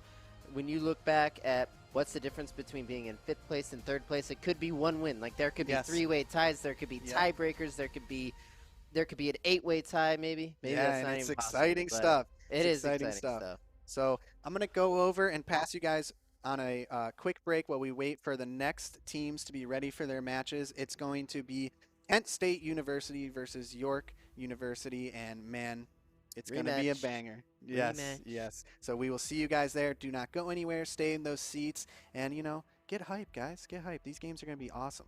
So see you there. Go on Nasus right now and try and kill him before the rest of the team gets there. Here's the cast, puts him up against the wall. Tristana will open up. She has the Kraken Slayer, a bit of damage. Here's the Kata ulti. That'll apply Grievous. Can they take down the Nasus? He gets the Black Shield. He will now stopwatch. He's surrounded by 3 members. Does he go down here? He takes the Gragas with him. That's 1 for 1. I think Kent State will take that. They didn't even give up an inhib yet. Graves is frontlining for blue team. Amumu can make the play here. He still has ultimate. He can flash and maybe get 3. He flashes in. Tarek with the follow-up. Is this going to be a Kent State win? No, the peel damage from the Syndra, who's just on point. Starpwner had no way to get into that fight without it costing him his life, so now he's in a scenario where he's kiting away on his own. She insects Graves, jumps on top of him. I like the jump from Starpwner, but blue team here, McMaster University cleaning up the base of Kent State, and I cannot see exact death timers, but it looks like an end angle. A few members up, Amumu is up in 10, Gragas up now. Kata will go in with a couple frags, not quite enough damage. That was close to being actually a quadra kill. Close to being a quad. He was probably like 1 second away from a cooldown getting him that quadra kill, but not enough here, and now blue team having to lick their wounds, clean up their base, and they don't have the wave clear. They don't have the rise to deal with these two inhibs down. This is probably game for McMaster. Yeah, that was a great attempt from Kent State University trying to take that Nasus down. Fortunately, they didn't even lose an inhib during that, but the re-engage was so kind of awkward. Like their team, the enemy team is in your base and you're re-engaging on them, where the only way to safety is through them. It left a weird position for Starponer to be in. By the time he was at an angle where he could do anything, the team was already going down, and then he's left to try and peel back. It was just kind of an awkward fight after taking down Nasus, but you know, in their defense, that's what you had to do. That was the option there to save the game, and it had to be done. I think so too. If you just let the Nasus do that forever, you're gonna lose eventually, right? So you sack what you have to get that kill. It's a nice shutdown, and maybe you can build off that. And in the response play, Delivery Man found a nice ulti, but I think it was Syndra in a great position to just punish the follow-up. Also zoning the Tristana, you said Tri could not get into that fight, but we do see Terexon soaked by the Banshees by Syndra. Tristana about 1.5 autos away, but I think she thought he had shit bomb forward. Oh, really? You know, she hit him with 4 autos and then backed up, probably expecting it to pop, but realized at the last second it wasn't there. Here comes play Baron. Now Red has to be aggressive here because Red will lose base to blue super minions if blue just dances here. So Red needs to either find something. If Red recalls here, blue just gets Baron, and it's probably GG. So I think Red looks for the engage. Delivery Man needs to pull the trigger here. Oh, sorry, Syndra too deep. You need a Moo ulti right here. It's not great because it only gets Syndra who gets Black Shield, but the Taric ulti's nice, but they get kited out. Blue team kiting it out. Nasus is in top lane. He's looking to wrap around for a flank. Watch the Nasus in red quadrant. Nasus is going mid, and he's at mid inhibitor right now. He could go Nexus. Oh no. Amumu with the re-engage because they have to find a win to fight. Kenny will go in ulti. Amumu drops the Graves. Director cam. Yeah, Nasus is ending the game now. All they have to do is stop backs, and that is gonna be it. McMaster University. And Ayo, it's Django. The final hit has to be coming. He might just be standing at a 1 HP Nexus and dancing. And here it will fall. The back door. Man. What other way to end the game? Ends out in a great battle at the Baron with...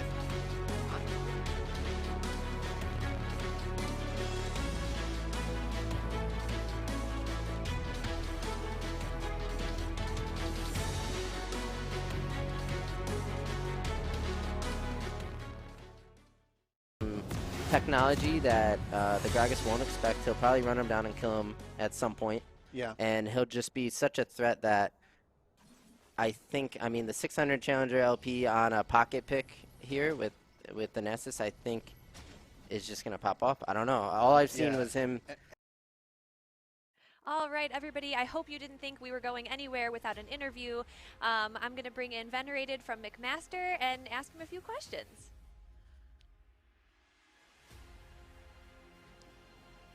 Hello, hello. Hello, how's it going? Good. Congratulations. Great game. Thank you so much. So you guys have finally, you are officially have a positive standing. You're 2-1.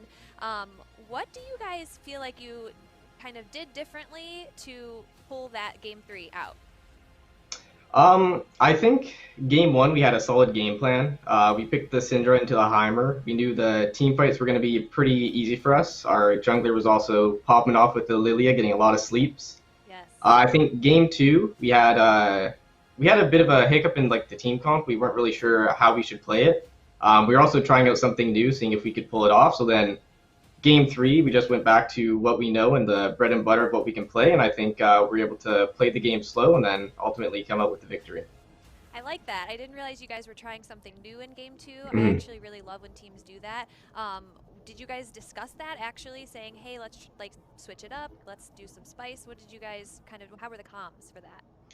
Yeah, so after game 1, we were feeling pretty confident going into the series, so we decided, might as well take this game to try something new, and if it doesn't work out, then it'll just be a learning experience for the future. So yeah, going into it, we knew we were going to first pick the Zoe, see how that works out.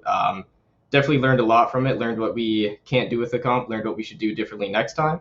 So yeah, I think it was a great idea by us overall. Totally, and a great learning experience, so great job on that.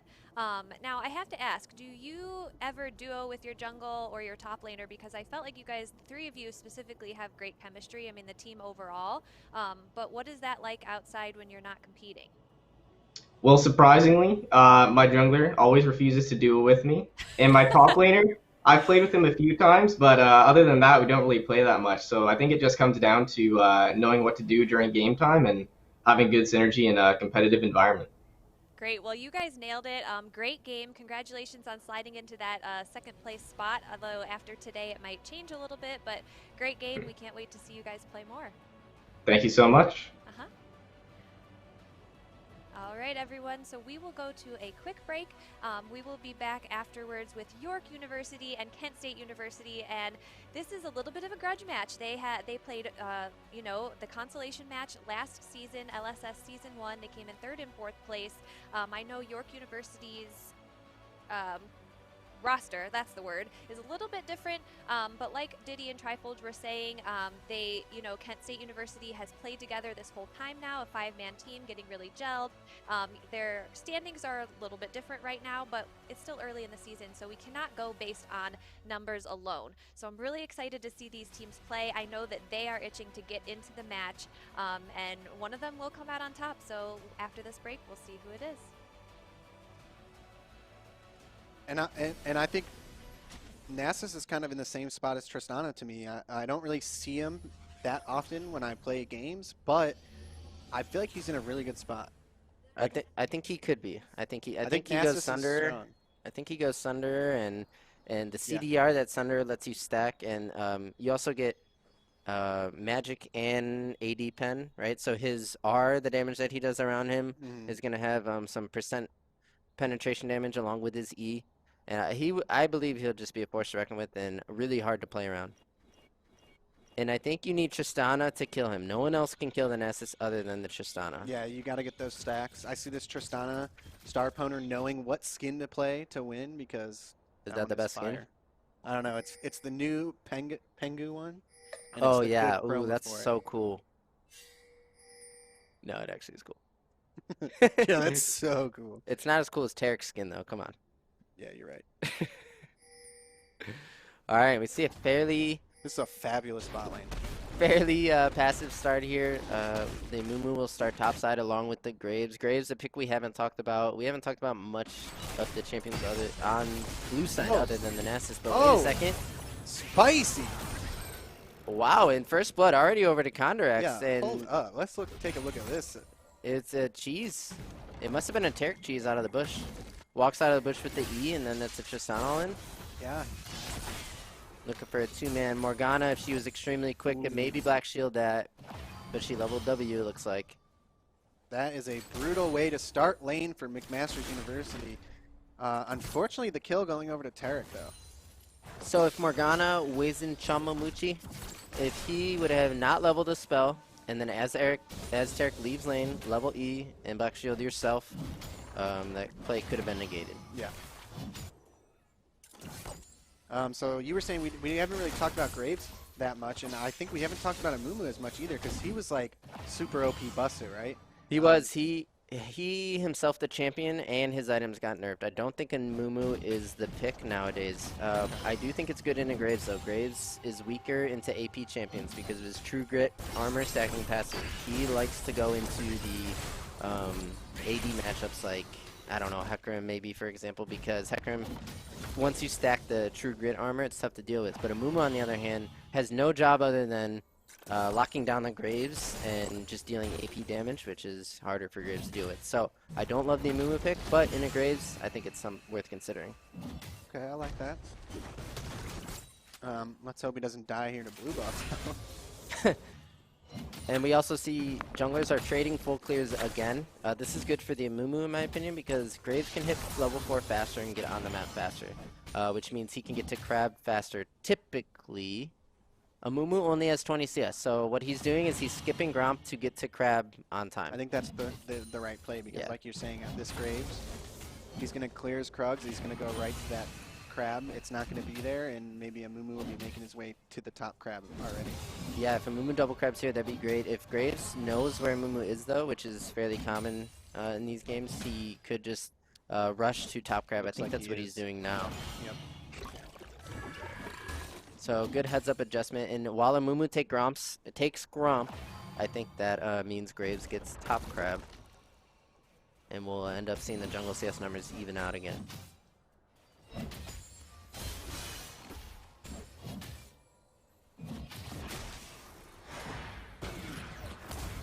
Binding lands in bot lane, no follow-up.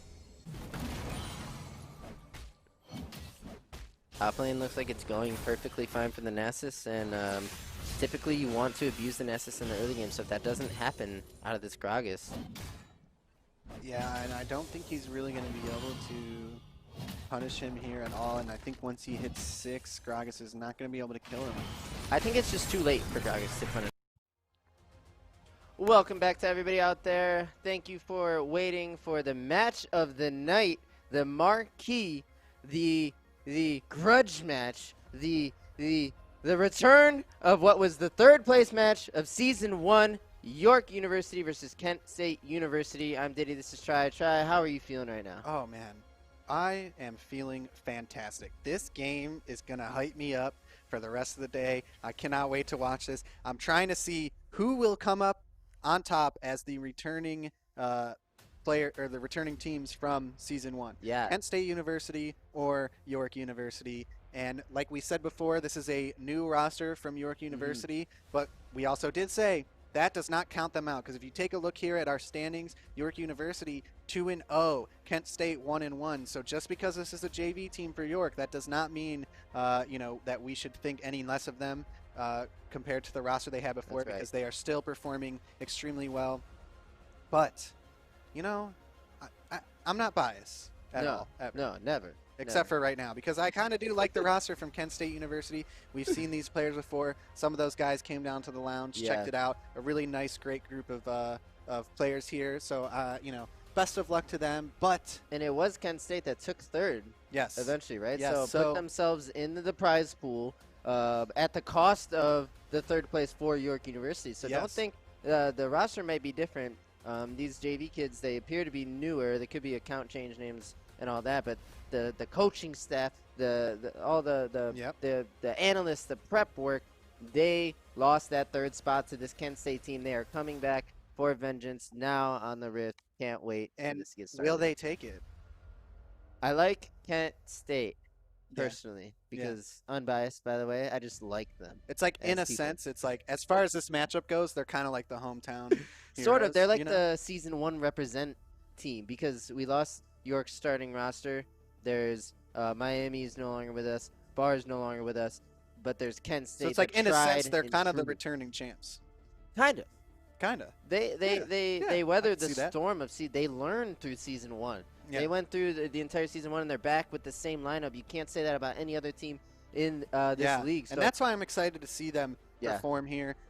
We've seen some of their games before this season, and man, they're doing well.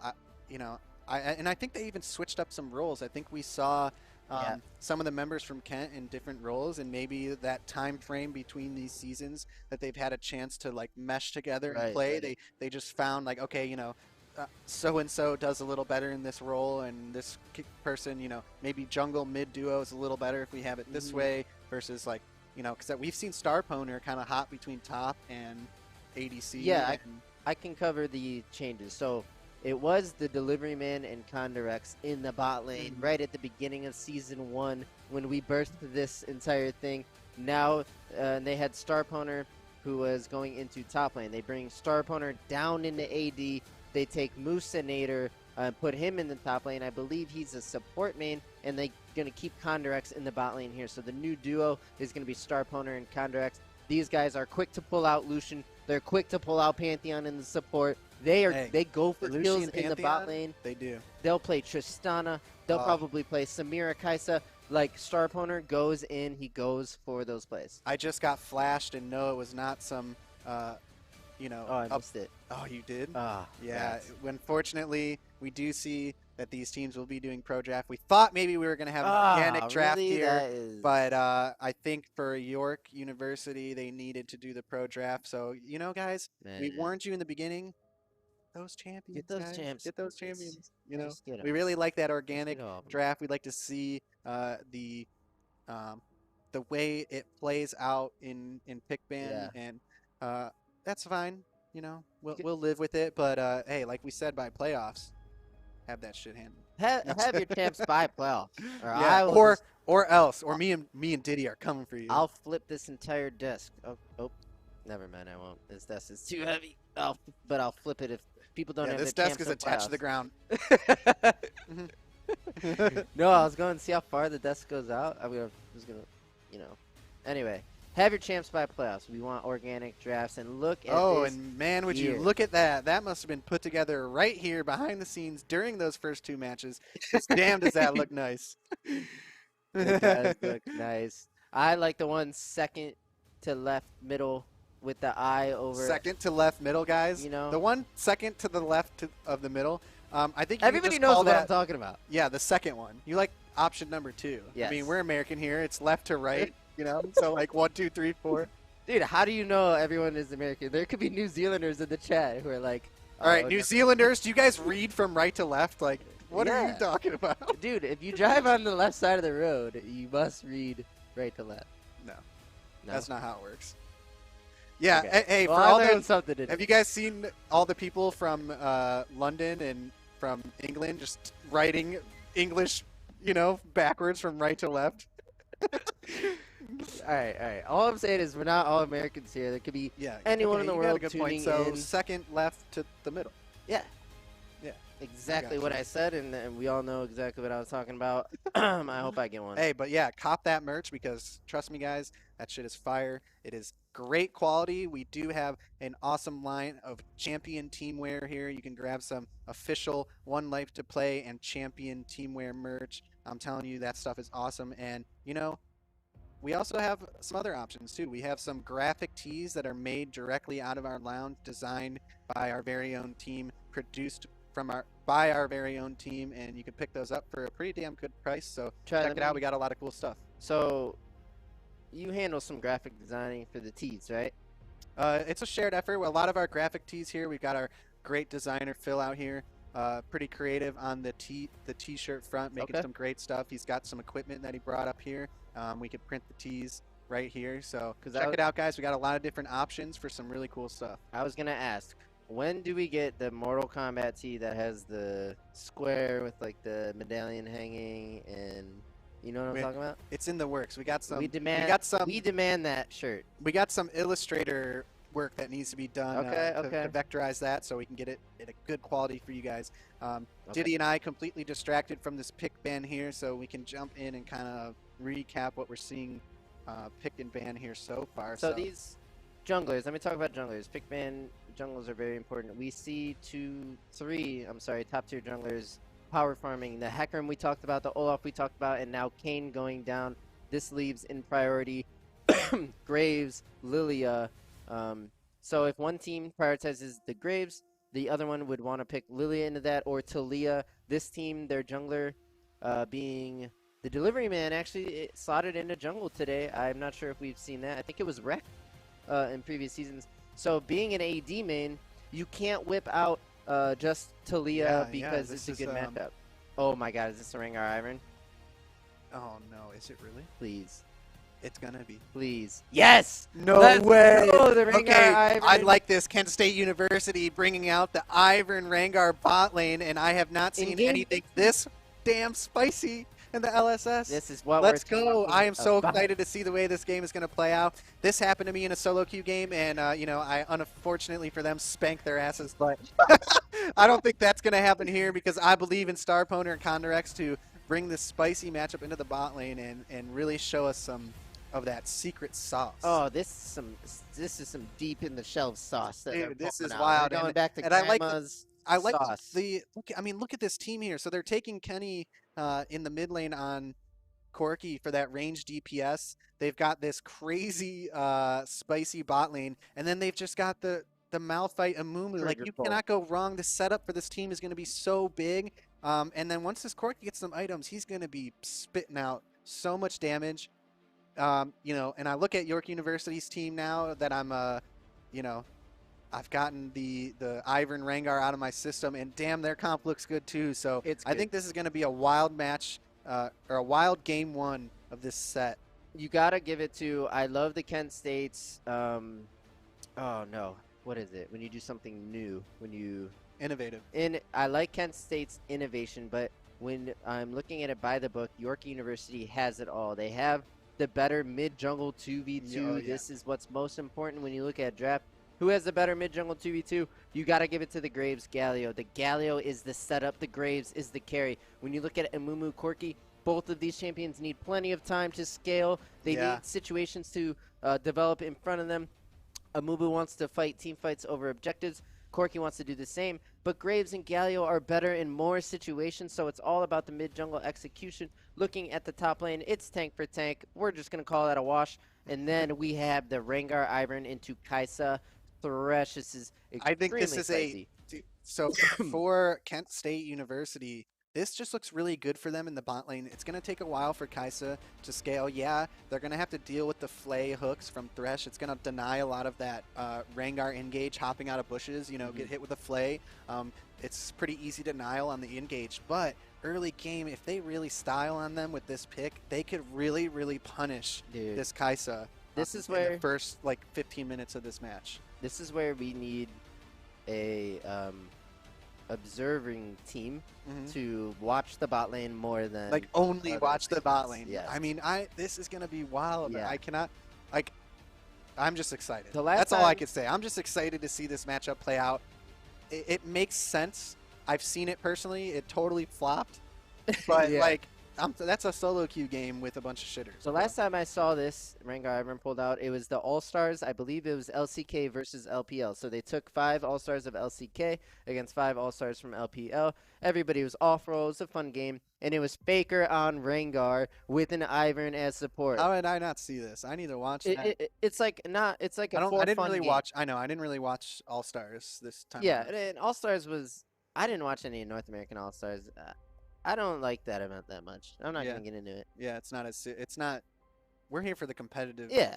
you Yeah. know, You side should of go the for game. the dub. Anyway, it was Faker on Rengar. I believe, if my memory serves me right, he got ahead early, but then they lost. But it was just a complete fiesta because it was an All-Star game. yeah, But yeah. it is a thing.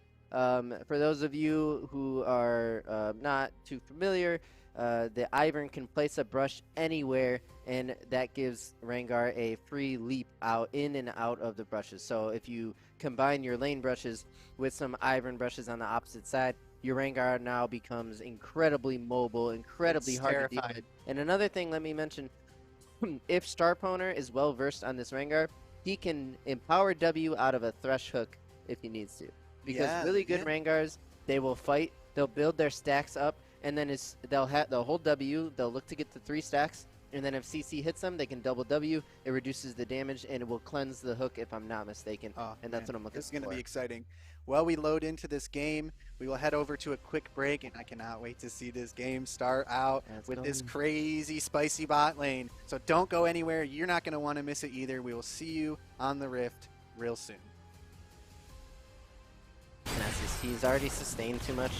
If Gragas was going to punish Nasus, he would have to contest level 2 in the wave, get the level 2 advantage, chunk him out, and then play like super aggressive and try and get Nasus out of lane. It's too late now. Gragas doesn't have enough mana.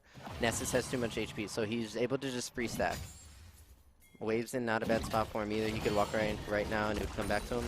There's the Gragas combo. You need to be landing that level 3 over and over again and taking Nasus out of lane. But we see Tristana with the flash in, a hit to get the hits down with the bomb. Starpwner will get the frag on Morgana with the explosion of the bomb.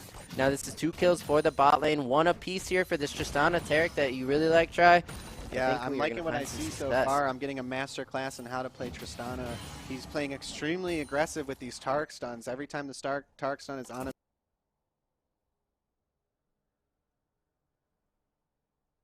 Welcome back, guys. We are jumping into this game right now, and it's gonna be a spicy one.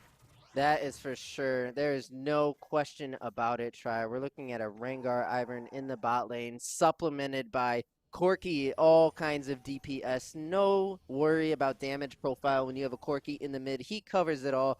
AD, AP, burst, DPS. And if you need an engage tool, look no other than Malphite up in the top lane. I think everybody's role in this game is very clear for Kent State. It's going to come down to execution. And for York University, they're pulling out the book comp. Yeah, This is This is like if standard you went on paper and scary. said put together a well-rounded meta composition, you're looking almost exactly at York University's comp. So let's see how this game is going to play out. I still really, really like the Kent State University comp. It's almost like, they're leaving all of the um, play-making potential on the bot side of this map and then saying we're taking the pretty guaranteed easy setup in the top side. Right, that's right. And I really like that. I think it leaves less room for error. And you just know that, okay, we're setting up for Kenny, we're setting up for Starponer, and that's what the whole team comp kind of like revolves around. But I try looking at it now. I don't think York University actually has the topside trio to really punish the Malphite and Amumu lock because Graves, the way he punishes this comp is by counter jungling. But when it comes to play setup, you have a Galio to work with, which is great setup. But if Ornn is your top laner, I would fear a really slow early game. Yeah.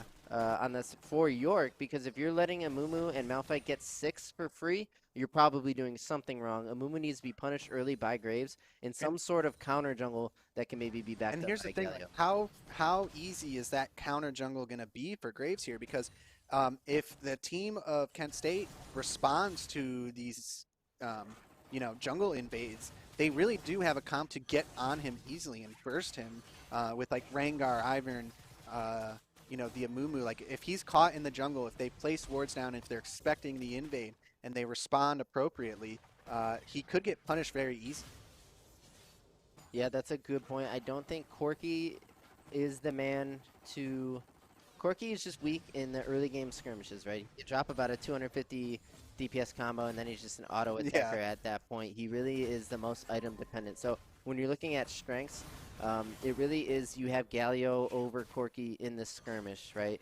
And so it's going to come down to Corki needs to relentlessly pressure this Galio so that Galio cannot play make and get the game too fast of a pace for Corki to scale into it.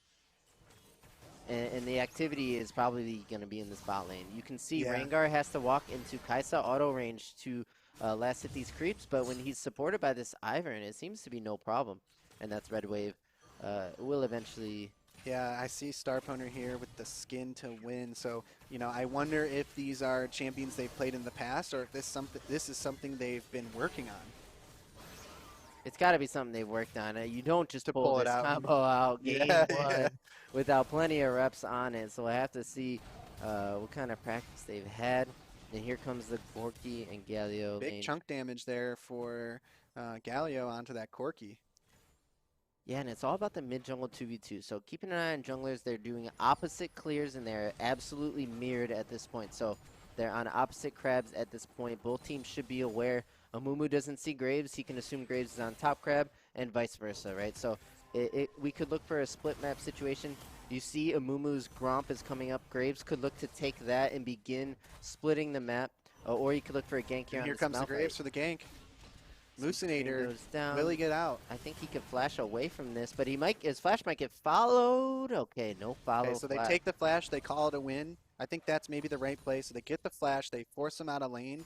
No need to overcommit and dive and potentially give up a kill. You never know if he goes for that flash dive there. Graves is now under the tower, taking tower hits with no flash to escape.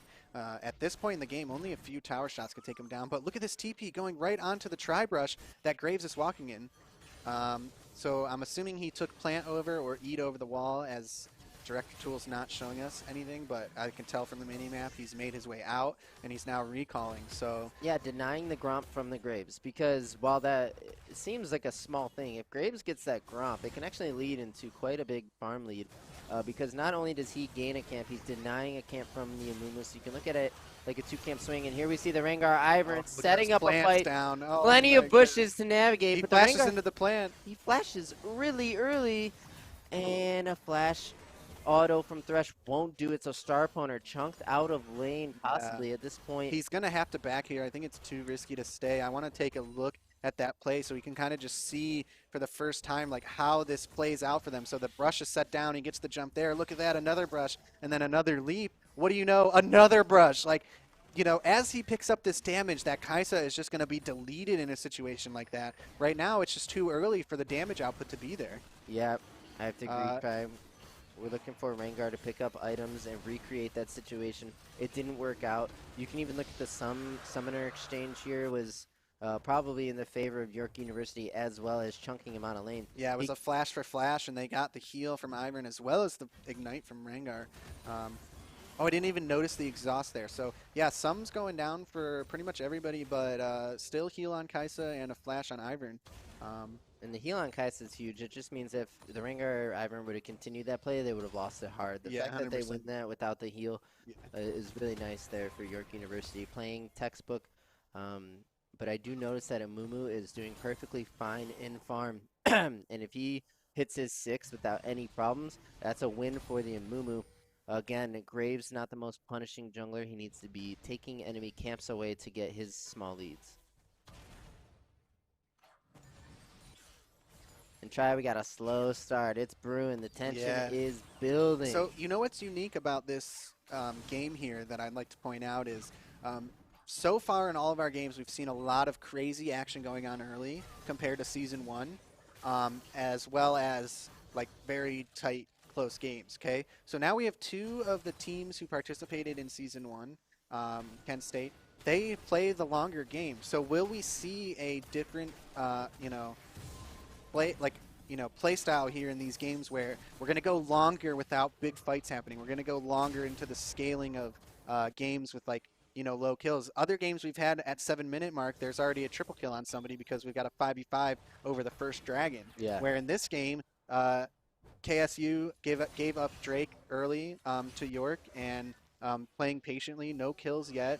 Gold pretty much even, farm pretty much even. Everybody doing, just playing the farm game for the scale. Yeah, that's a nice observation. It almost makes me want to say, yeah, these 2 teams, since they're so experienced and organized, are not going to be making early game mistakes. It's going to be a slow burn game. But you could get 2 experienced and organized teams that just are absolutely duking it out early. So it's hard to say, but I just think both comps kind of want to go late, right? You have the Kaisa Graves comp, wants those Ornn items to really turn on. And then with the with Kent State's comp, they want Corki to go late, and they want to at least get their 6 without any issues, in which they did. So I think both teams are kind of handshaking level 6 so far. We did see Graves go ahead and invade with the backup of his Galio, getting the blue buff that we now see on the Ornn. So using the Galio there to get something, but then they would actually just take their own blue back. Or yeah, I'm sorry, they get both blues. So stealing away blue buff and getting their own, good for York University. We see a lot of trading up here in the top lane. Both members getting fairly low. They need to be wary of a gank. I'm assuming they have eyes on the junglers here. And now this is where Spellbook Ornn randomly gets Ignite and kills you. So I did not realize keep an that eye out the for Spellbook, that. so... Yeah, the Spellbook on Ornn could prove lethal, and when you see these tank matchups, the only thing that can really surprise Musinator and kill him would be like an Ignite that he doesn't expect. Otherwise, it's tank, it's kind of hard to die. Without the assistance of jungle, I should say. But wait, look at this farm lead in the top lane. Yeah, huge farm lead here for Aqua and Aquant Honey? I don't even... Sorry, Diddy and I over here are terrible with names. We've got a lot. For example, we have 4 teams that start with M, and it's easy to get them mixed up as we're making these calls and everything. So bear with us as we get into the season. We will get these names down pat. But yeah, huge farm lead for Ornn here. Almost double. Nice to see, but not not the biggest implications since you're Malphite. Your Like, job all you got to do is ult for your team. pretty much. And we see here's the 2v2 with a bit more damage on the Rengar. And Kaisa trading back a few shots, but running low on mana. I like this for Kent State. The pressure is mounting in the bot lane. Kaisa's going to have to take a bad back here or risk sticking around when she's potentially fatally low. Now Starpowner can look for an ulti roam here. As soon as this bot lane goes missing, they need to start pinging on the map. This Rengar is lethal. He could make a visit to mid lane. He could find the Graves in the jungle with his ulti, and the backup of Ivern could be the first play of the game. I'm just trying to keep an eye here on items and CS. I mean, Moosinator here getting a chance to clear some waves without the pressure of Ornn there, but, you know, catching up a little bit in CS. We see Daisy out here, the Cupcake Lord. Daisy's not afraid to scrap. Just out there, swinging away in the Cupcake costume. And it looks like Kent State, you know, with Drake set up, they have Corky package, they have pushes for Rengar to hop into. This looks uncontestable, if you ask me. And now my question is York University prepared to trade on the map for this? It does not appear. I think it looks like so. they were making their way to Drake, and it was too late to make the decision. It seems like they decided, yeah, this is uncontestable, but at that point, they're already grouped there. There's no time to take a trade somewhere else on the map, so next time they need to be aware and take that into consideration, that if they can't contest, if they're not set up to contest, to look for something else. That's right. It could have been Herald going down for York University, and which brings me now. I was kind of explaining this last game. The idea behind trading away from Drake is teams must make an investment to take Drake. They need to move their members, push their waves, use their wards. If you go get and the reward that they get from that investment. Oh, here comes a play set up maybe by a Mumu. They flash early, and that's going to be a setup with an ulti, and they're definitely going to get the kill on Kaisa there. That's first blood going over to Starpowner on the Rengar. Faker, is that you? We have, oh! The Moosinator outplay under the turret into the Ornn. You can scratch that farm lead I'm trying right to take away. a look at that again. It looked like the, what do you know? Pressure from PM here. This looks like a Graves cleanup. I will actually take that 1-for-1. If you get a kill on the Graves, that could mean a lot. Smokescreen will give him the kill, or ulti will do the job just as well. PM on the board here. I want to take a look at this turn again real quick. It looked really bad for Moosinator here when he got knocked up with the ulti, but little did we know he still has his Malphite ult, and it's just an easy setup for the turn.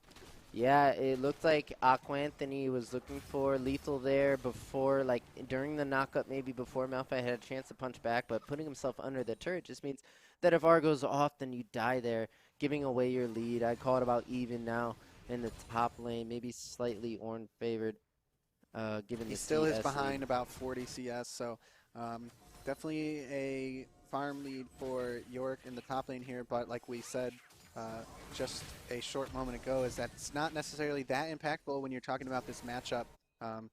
You know, Malphite's key role in this team is to be setting up for other members with his ulti, and regardless of his CS deficit, he can still set those plays up. That's right.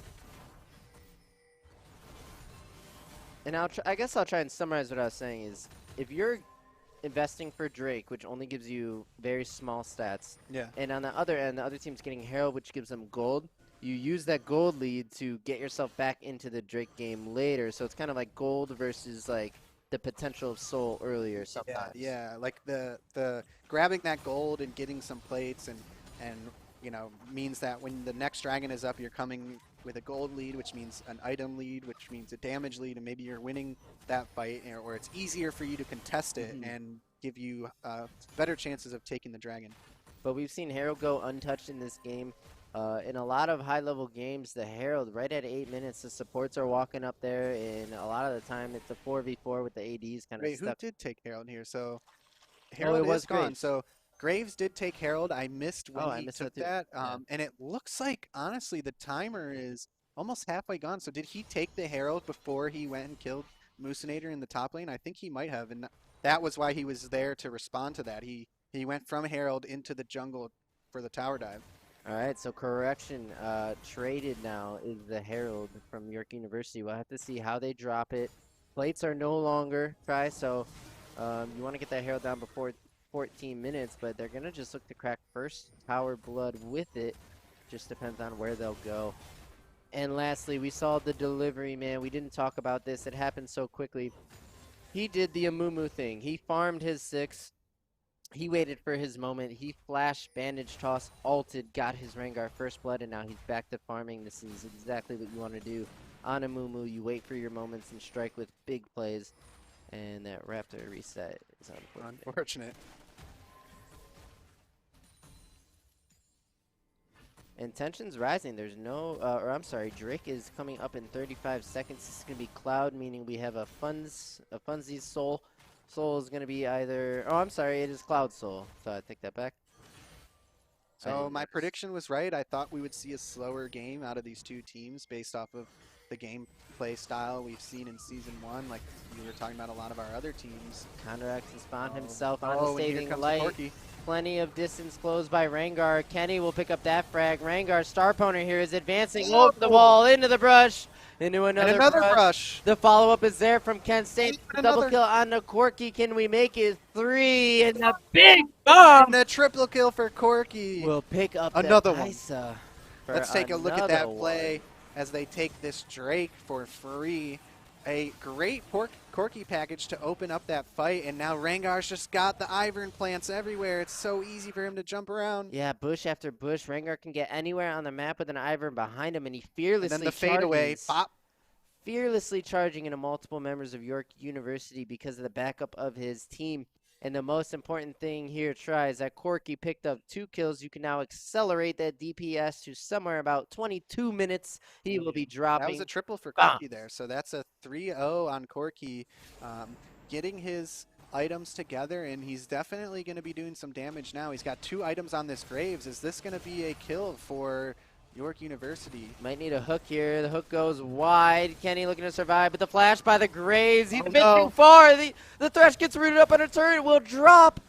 Condorex picking up the kill there, but getting there just in time to save Corky from the dive. The shield with the stun, just setting them up to pick up that kill on Thresh. And man, that is a disappointment for York University. They thought they were going to pick up that kill and the shutdown on Corky, and in reality it turns into the favors of KSU and giving them another kill.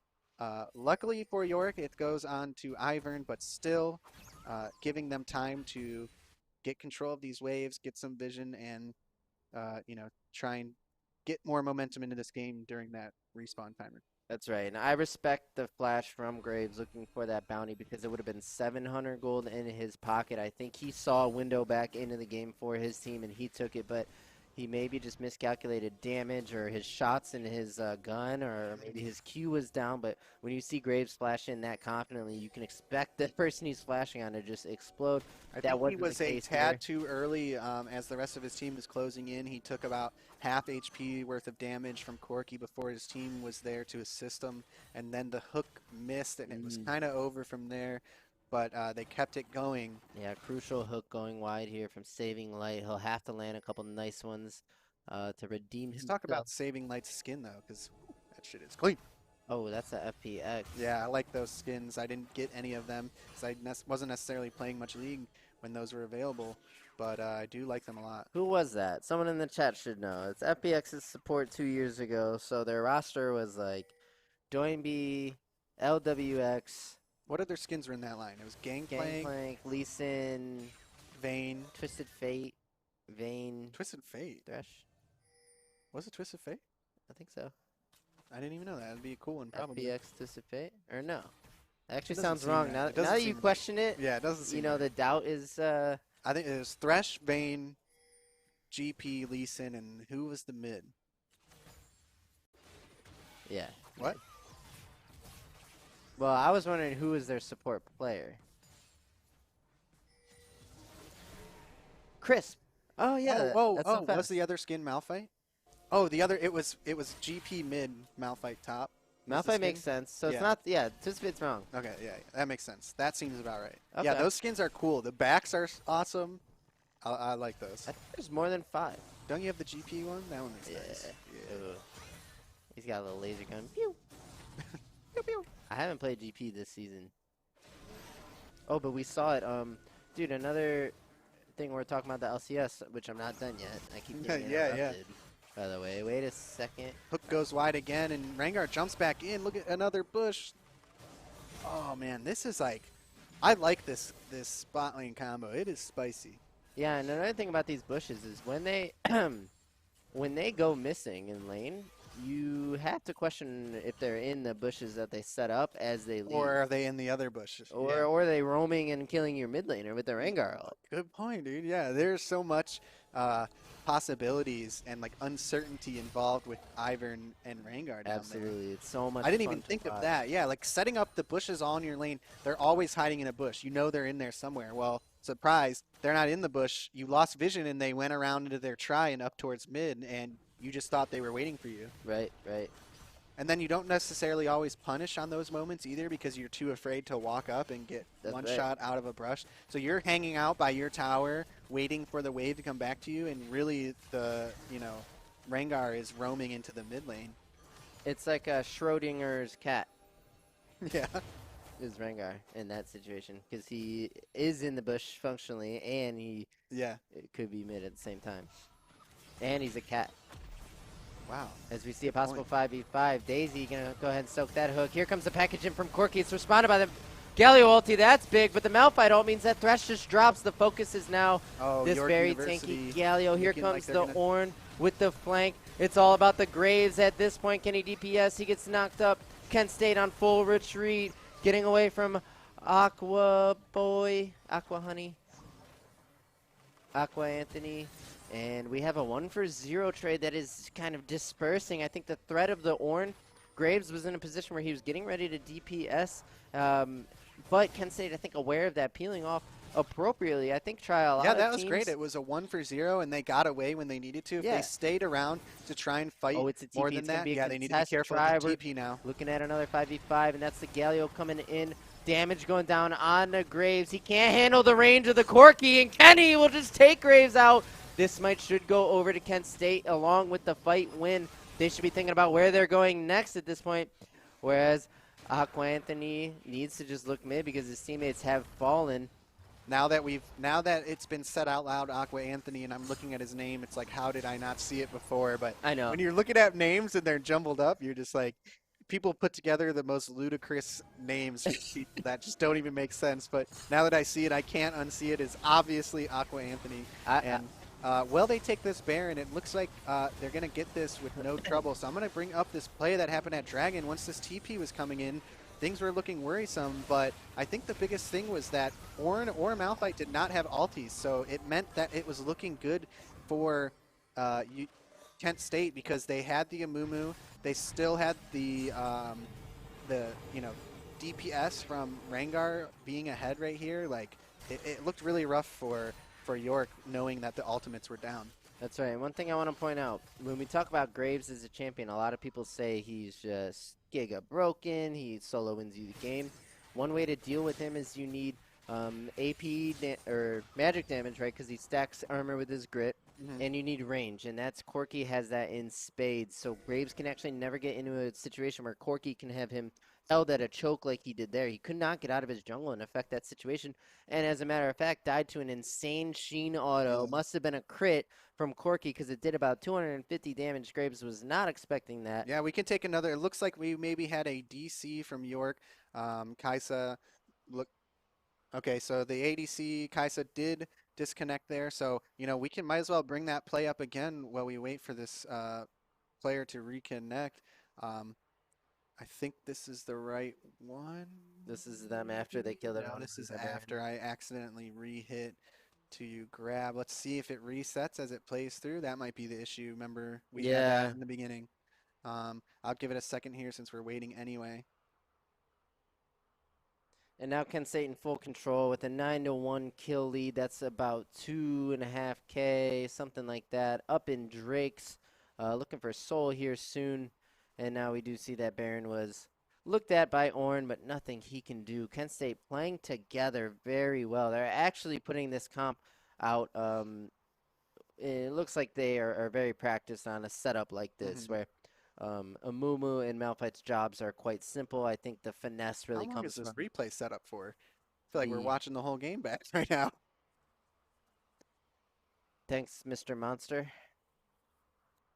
for the reaction report there. And yeah, we're back to all right. So about the LCS, right? Yeah, yeah. So I wasn't done.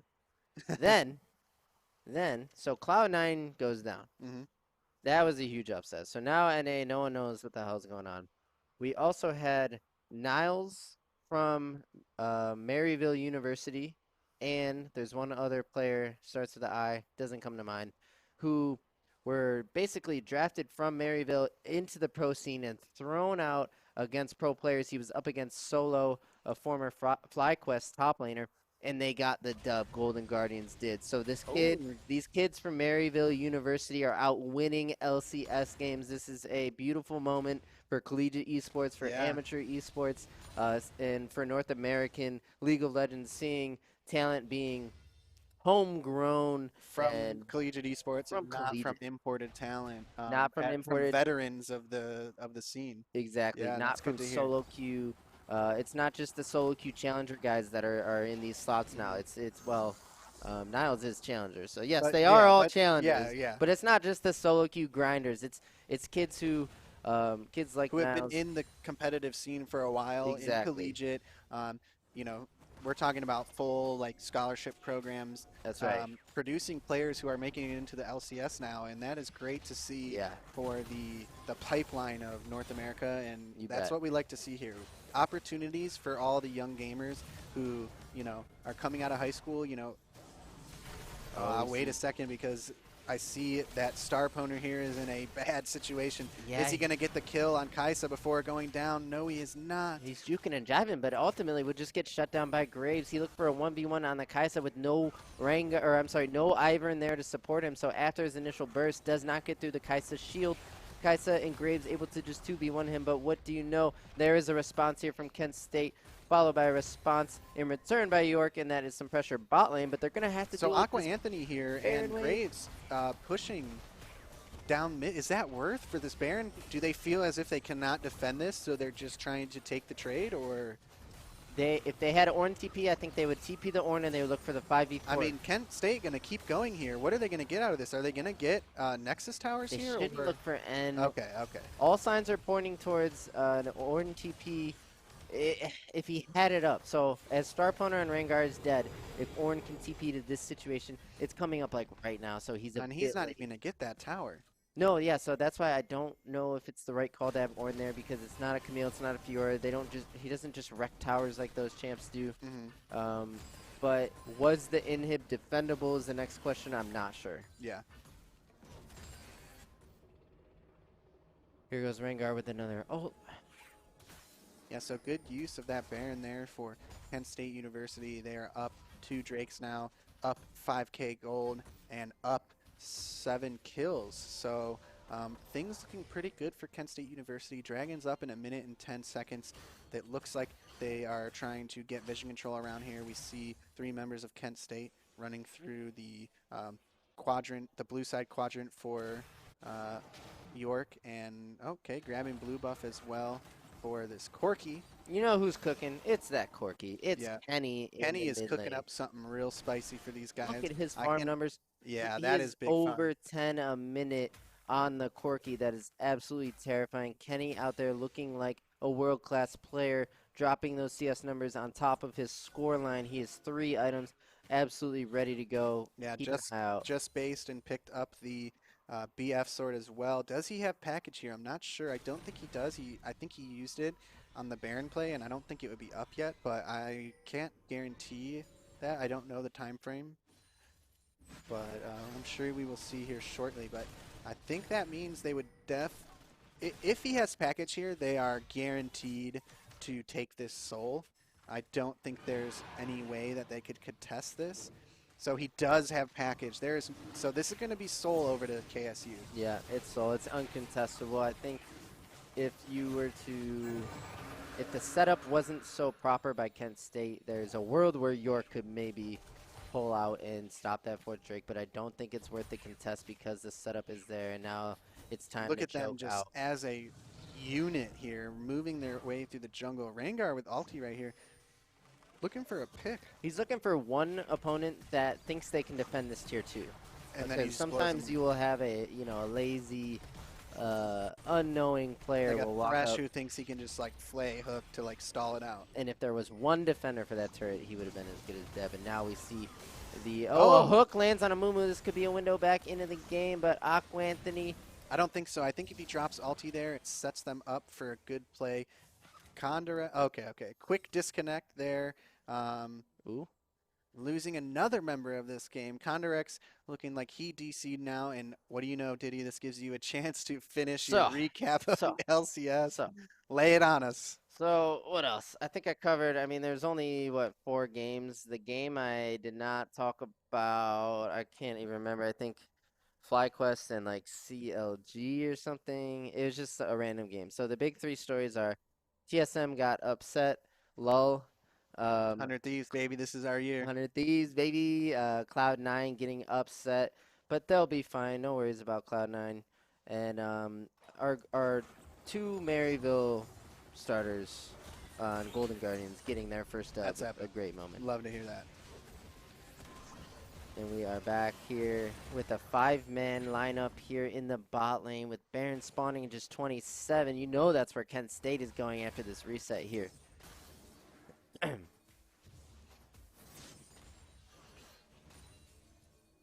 And I think York University need to pull the trigger. They're only down 4K. This is where you fight for this Baron. And I think you flip the game here. Graves at 2 items, Galio at 2 items. And Kaisa here with a bounty despite the negative score. Just has a lot of... They need to be careful looking for the scuttle here. The members of KSU are moving in quickly.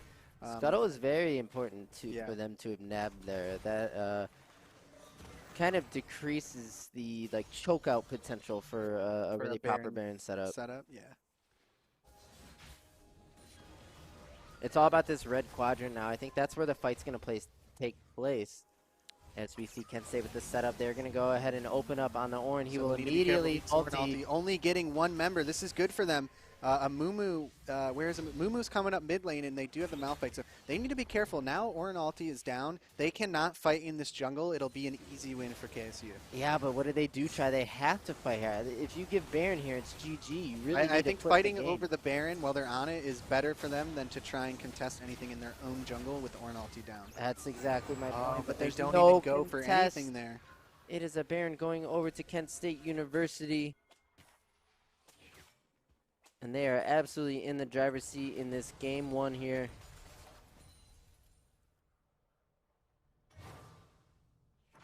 With a Rengar Ivern. That is something. That makes Pickban. Look at that bomb. You see that big bomb? That was a big bomb. Lots of damage here from the Quirky. He's not playing any games. What's his 4th item? That's IE Infinity Edge. This man is a force to be reckoned with now. 5-0 with 330 farm. His items are just... Here goes the Galio. That is going to be a big taunt, but we can't see. No, the lag. Oh, big taunt comes in. It's properly disengaged. The Rengar will jump onto the Galio, but there's stasis coming out. The red team, York University, cannot deal with the damage. The triple kill for Corky. Can they give the man his penna? Quadra. And that is going to be a Rengar Quadra picking up the last one. For Quadra for Kenny, who is 9-0 over 10 CS per minute. My goodness, and Kenny. That is game 1 going over to KSU in a well-played game. Look at that, 14-3. They did not let York get anything this game. They played it really, really well.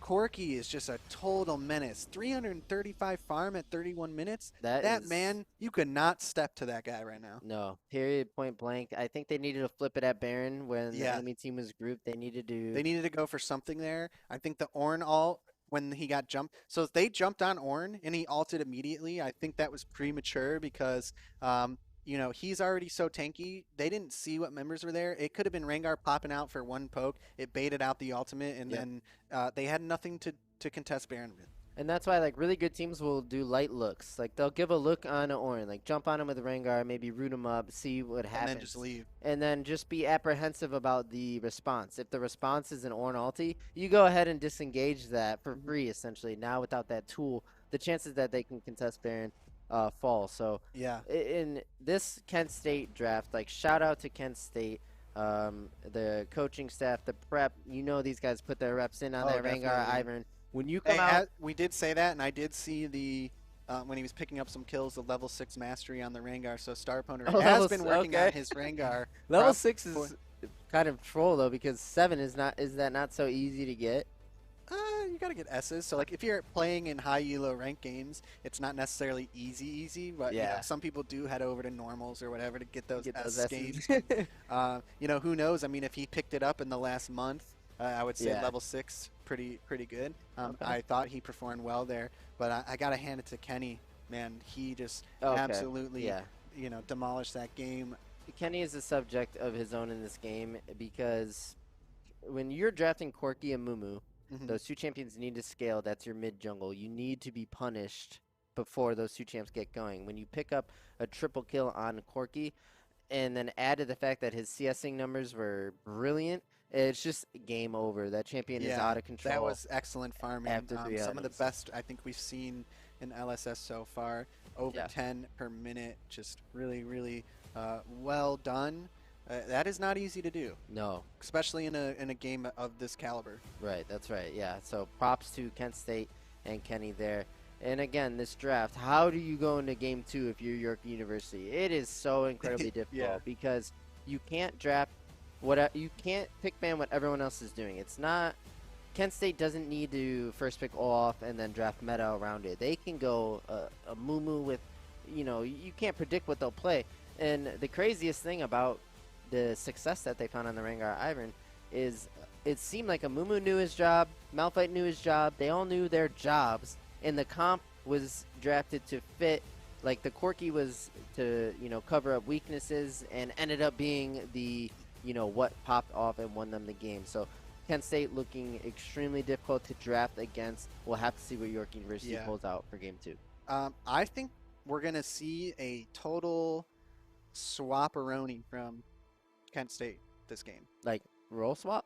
No, I think the comp is Like a going to be switch up? completely different. I think that to them, that game was kind of like a take game 1 with our spice Yeah. and then switch it up so they don't have, like, I don't think we're going to see the Rengar Ivern in a second game. I think it's Yeah. like a one and done kind of per match thing maybe. Mhm. So we'll see. I don't know if it's worth banning out, but with that being said, we've seen Star Poner on many other ADs Right. perform extremely well. So I think that I don't know. I just think we're going to kind of see a switch up here, and it's going to make it difficult for York University to adjust to the match.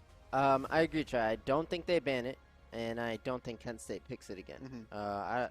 It's a champion duo that instead of banning, you let them have it and draft maybe around it or draft things that you think can handle it. I don't necessarily think the Rengar Ivern was even like the biggest reason they won the game. It was just surprising enough to maybe throw a wrench in the plans of what York Yeah. was doing. But I agree with you. I don't think it's their go-to. I don't think we'll see a game 2.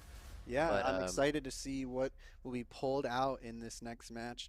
But man, these games are The nice. games are very interesting. Yeah, I love it. That was a very clean game from Kent State University. And I think these guys are heading into pro draft right now, so we just got a few minutes to pass while we wait for client select. So we're kind of just hanging out. Something I want to cover a little bit is like we were talking about, the guys from Maryville, performing well and taking a game in the LCS is great to hear. It gives us a chance to kind of brush up on that a little bit.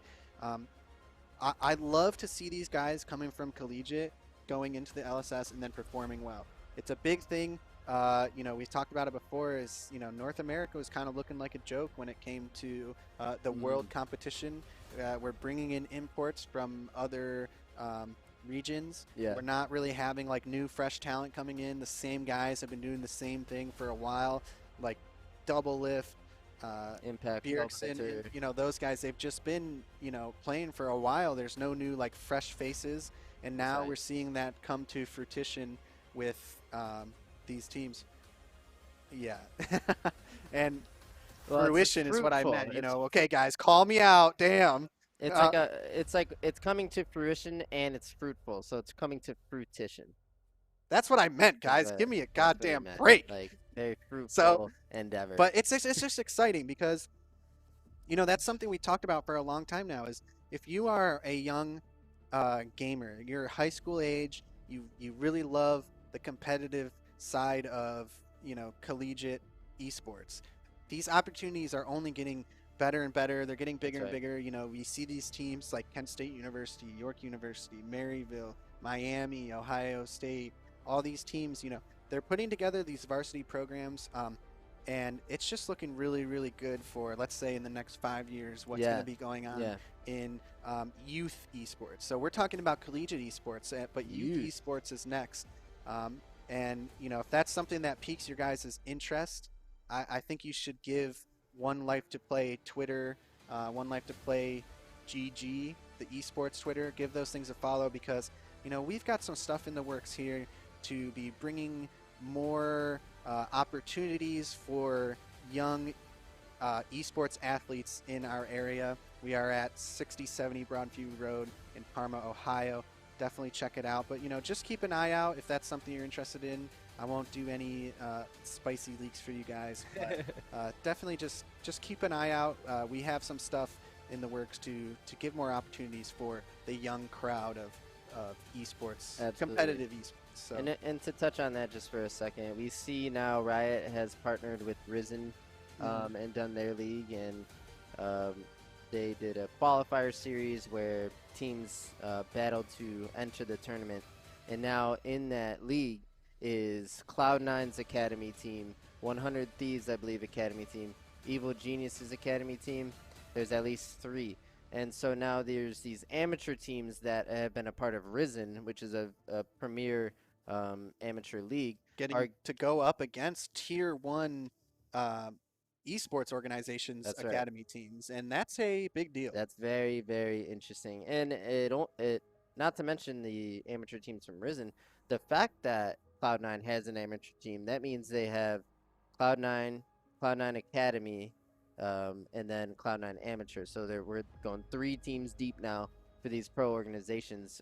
Who knows how many teams they'll have, but it's just another way it's just to grow players. And give more opportunities for these players. That's right. You know, because let's say you're a young player, you just are, you know, out of college or in college, and you have an opportunity to play on one of these amateur teams.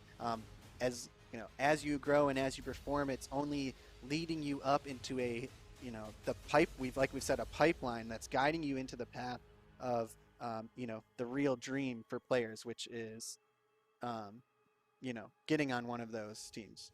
That's right. So it's all about the pipeline, ladies and gentlemen.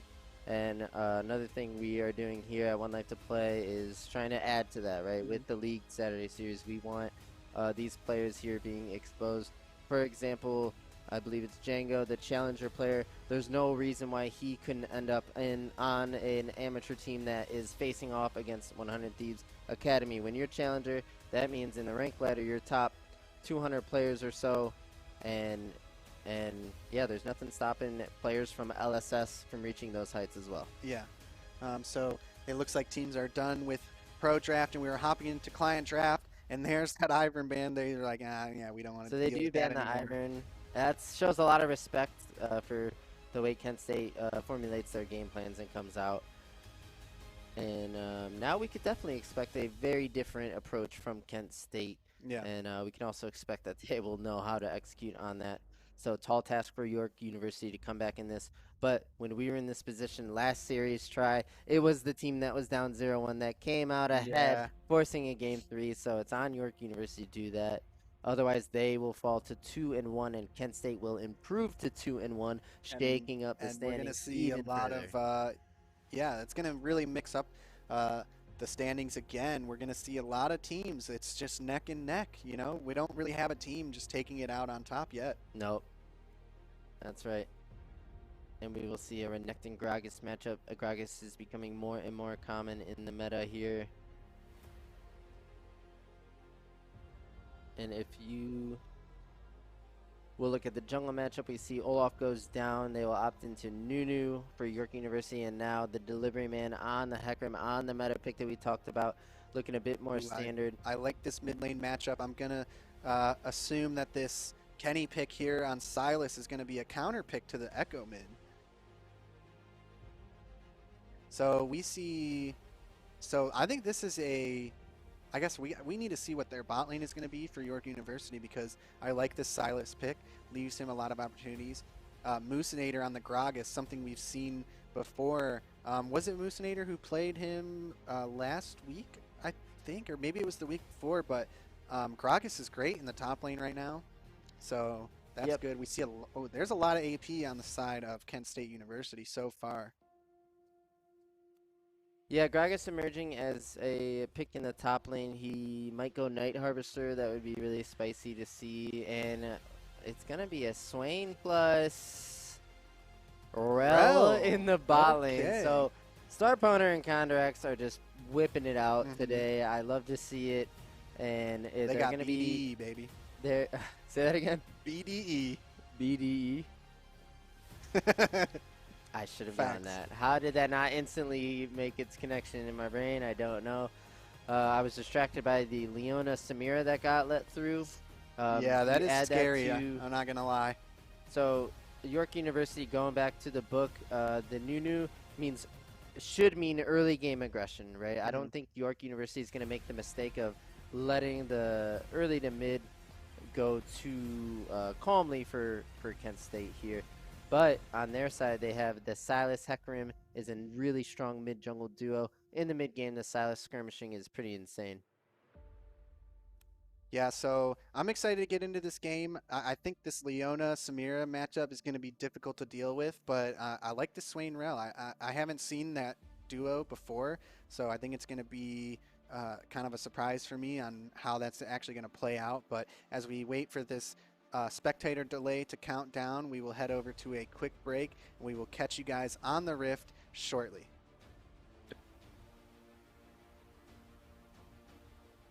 He's just jumping in with an E and getting those stacks, and so far so good. And you know what time it is for their bot lane try? It's time to put the E on Tristana as she jumps in on somebody, and that's just a face roll assassination. The only thing is, if Morgana, as she jumps in, she has a Taric E on him. Yeah. Or on herself? Yeah. Oh. Yeah. I missed that. That's fire. And it's been working real clean and putting out big damage with the stacks from her E. I don't know what that ability is called either. I think Morgana needs to be quick on black shielding the target of the Taric stun, and I don't think the all-in would work if that was the case, but I must have missed how that went. So ironically, I think what's happening though is like when she's jumping in, Tristana jumps in, Morgana is black shielding the stun, and then the max stack of her E is doing full damage because there's no black shield to soak any of it. Definitely interesting. The Tristana Taric coming out for Kent State, finding success, getting them a small lead in the early game. They're almost up 1K. Gragas even in farm with Nasus. Yeah, but this is where it's scary, because it's like, I could be Tristana 5-0, and if this Nasus just gets to farm all game for free up here, then it's not going to matter. You should be able to kite a Nasus with proper team play. The only thing is your mid can't help you with Nasus. Your jungle can, your top can, and your support can. So their 4-man outside of Katarina needs to be able to deal with the Nasus. I don't think it's up to Tristana to do What's worrisome is, like, if you're talking about in a team scenario where Nasus has to be kited, you throw the black shield on Nasus, he drops his Wither on somebody, and there's nothing you can do about it. That's a good point. I don't see any counterplay because black shield is incredibly broken. Nasus now with the Sheen, he's going to be going, I think, Sunderer because he has that Ruby. I think if he was going at Triforce, it would have to be a longsword or a dagger. So the Sunderer on Nasus, we're going to be able to see. I think he that's will like do big chunks. Path right now.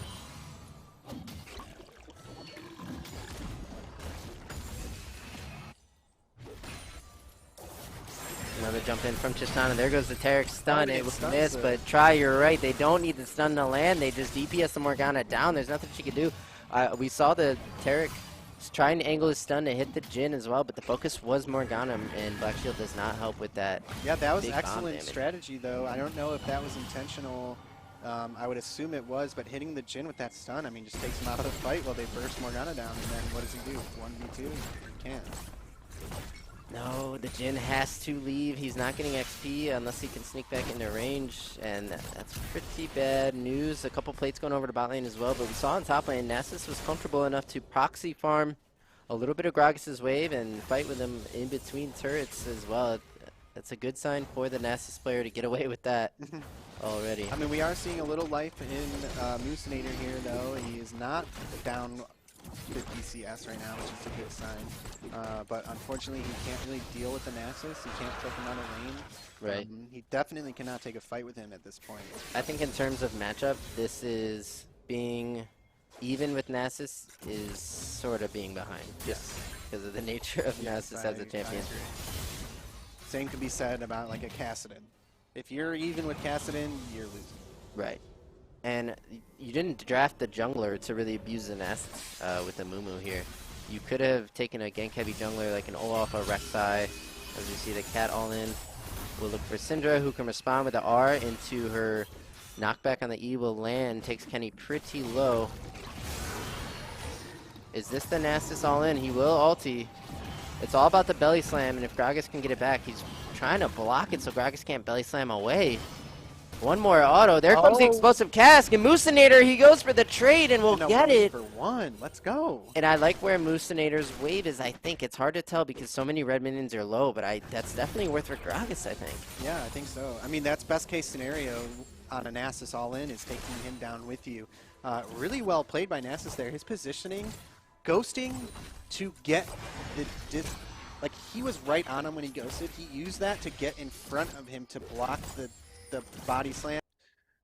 All right, and we are back, and we're heading into Game 2, KSU versus York University. And, man, I'm excited to see how this plays out. I cannot believe the Samira and the Leona got through. That is a damn scary bot lane duo. But the Swain Rel. I'm ready for some surprising stuff. I have not seen that matchup ever, not even in solo queue. So I want to know if there's some secret sauce behind that. Do they think it's going to be good against the Samira Leona? Was the Samira Leona picked afterwards, you know? But we'll see. And oh, baby, this is what I like. Oh, baby boy. That's going to be a flash by MCHB1 already. They can go ahead and time that and look to possibly revisit. And they got it just about for free. I think that's an 8. MCH 81. The name of the game, try for York University, activity. This Nunu needs to be active. I believe Nunu is a jungler that can, we've talked about it before on this stream, can gank level 2 with Snowball. He can path any combination of pathing, so his pathing should be unpredictable, and he needs to be looking to get active here in this game. We saw a lack of activity in last game that resulted in a Mumu and a Corki just coasting their way through level 1 through 6. And obviously those aren't the champions we have here, but it's got to be activity here out of PN on the Nunu, and that's what you pick that champion for. So my eyes are going to be on him and where he goes.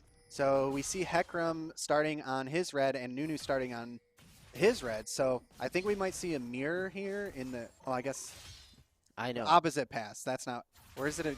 Technically, is that mirroring? Dude, we talked about this. And like if it's mirroring or not. What is mirror and what is like opposite? To me, I think mirror is like doing the same path, but does it really mean on the same side? Right. Starting on the same side or starting at the same buff? It's actually so confusing. It is confusing.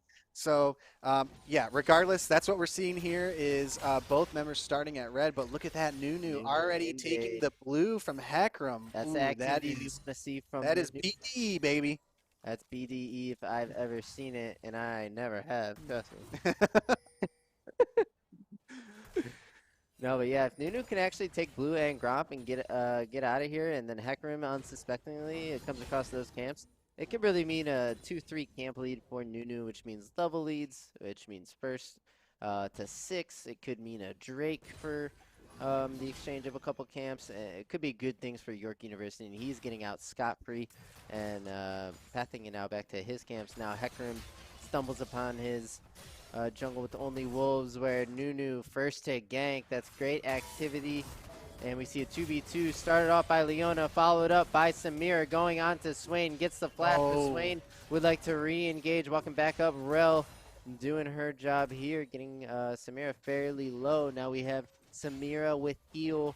There's no heal in the bot lane for Kent State University. It's exhaust here on the Swain. I like the exhaust though, because man, Samira sometimes just does that wacky stuff, man. It's like you think you're fine, but surprise, she's actually Katarina, and now you're dead. And for Swain, damage denial means more survivability for you, which means more healing and more damage overall. So Like the longer you can stay alive, like if you have your ulti up and Samira's standing to fight, you need to just exhaust her while the ulti is just soaking her That's right. down and giving you the HP. Oh, that's a and big grab grab. on I think in. that's gonna be a kill. And Yes! it is! Through the heel. All it takes is a Swain hook into the Rel. She jumps on him with the stun. Uses the stun to connect. So watch the combo. They hit it here clean. I don't even need to explain. This is just, I'll let these guys do the talking here. It starts with a Swain hook and it's over. Yeah, the Rel hook. follow up, chain there, auto to boot, and that's first blood going over to Kondrax on the Rel.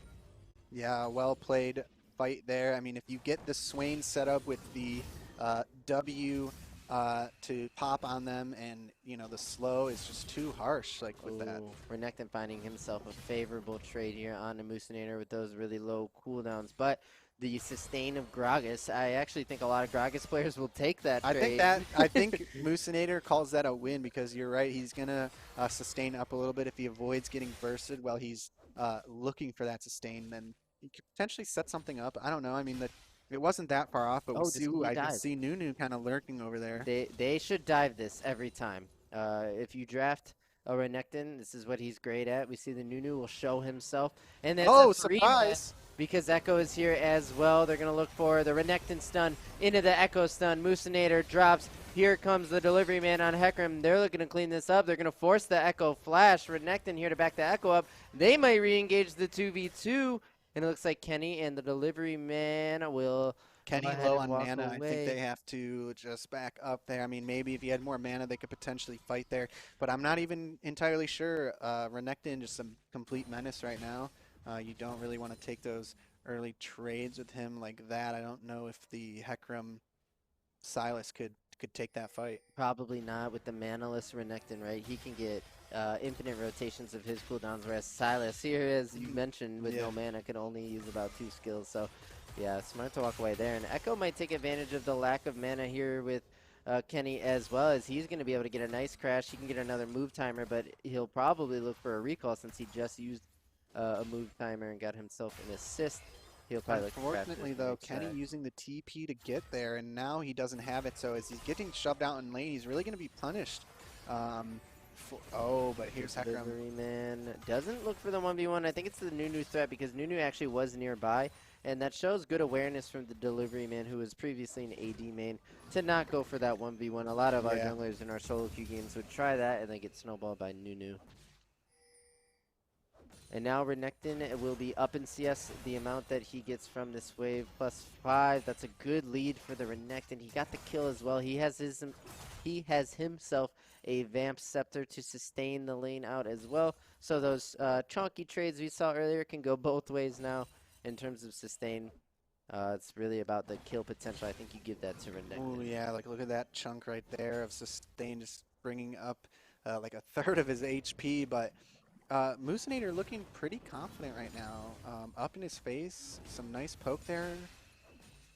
And I lost track of the delivery man in terms of pathing, but he seems to have amassed a farm lead despite being counter jungle by Nunu. I think Nunu wanted to look for a 3 buff, which would have been possible, but I'm not sure if he actually did it or if he was ganking and diving while Hecarim was power taking his. Yeah, I think that might have been the case.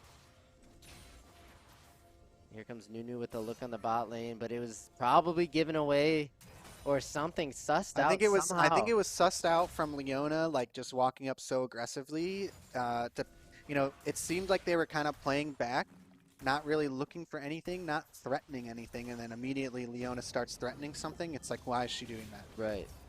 So good awareness from the bot lane, but Nunu's gonna say, okay, no gank, I will just take Drake, which means that Aquanthony should be careful being too aggressive up here because you would expect Hecarim to look for an answer. So he is topside.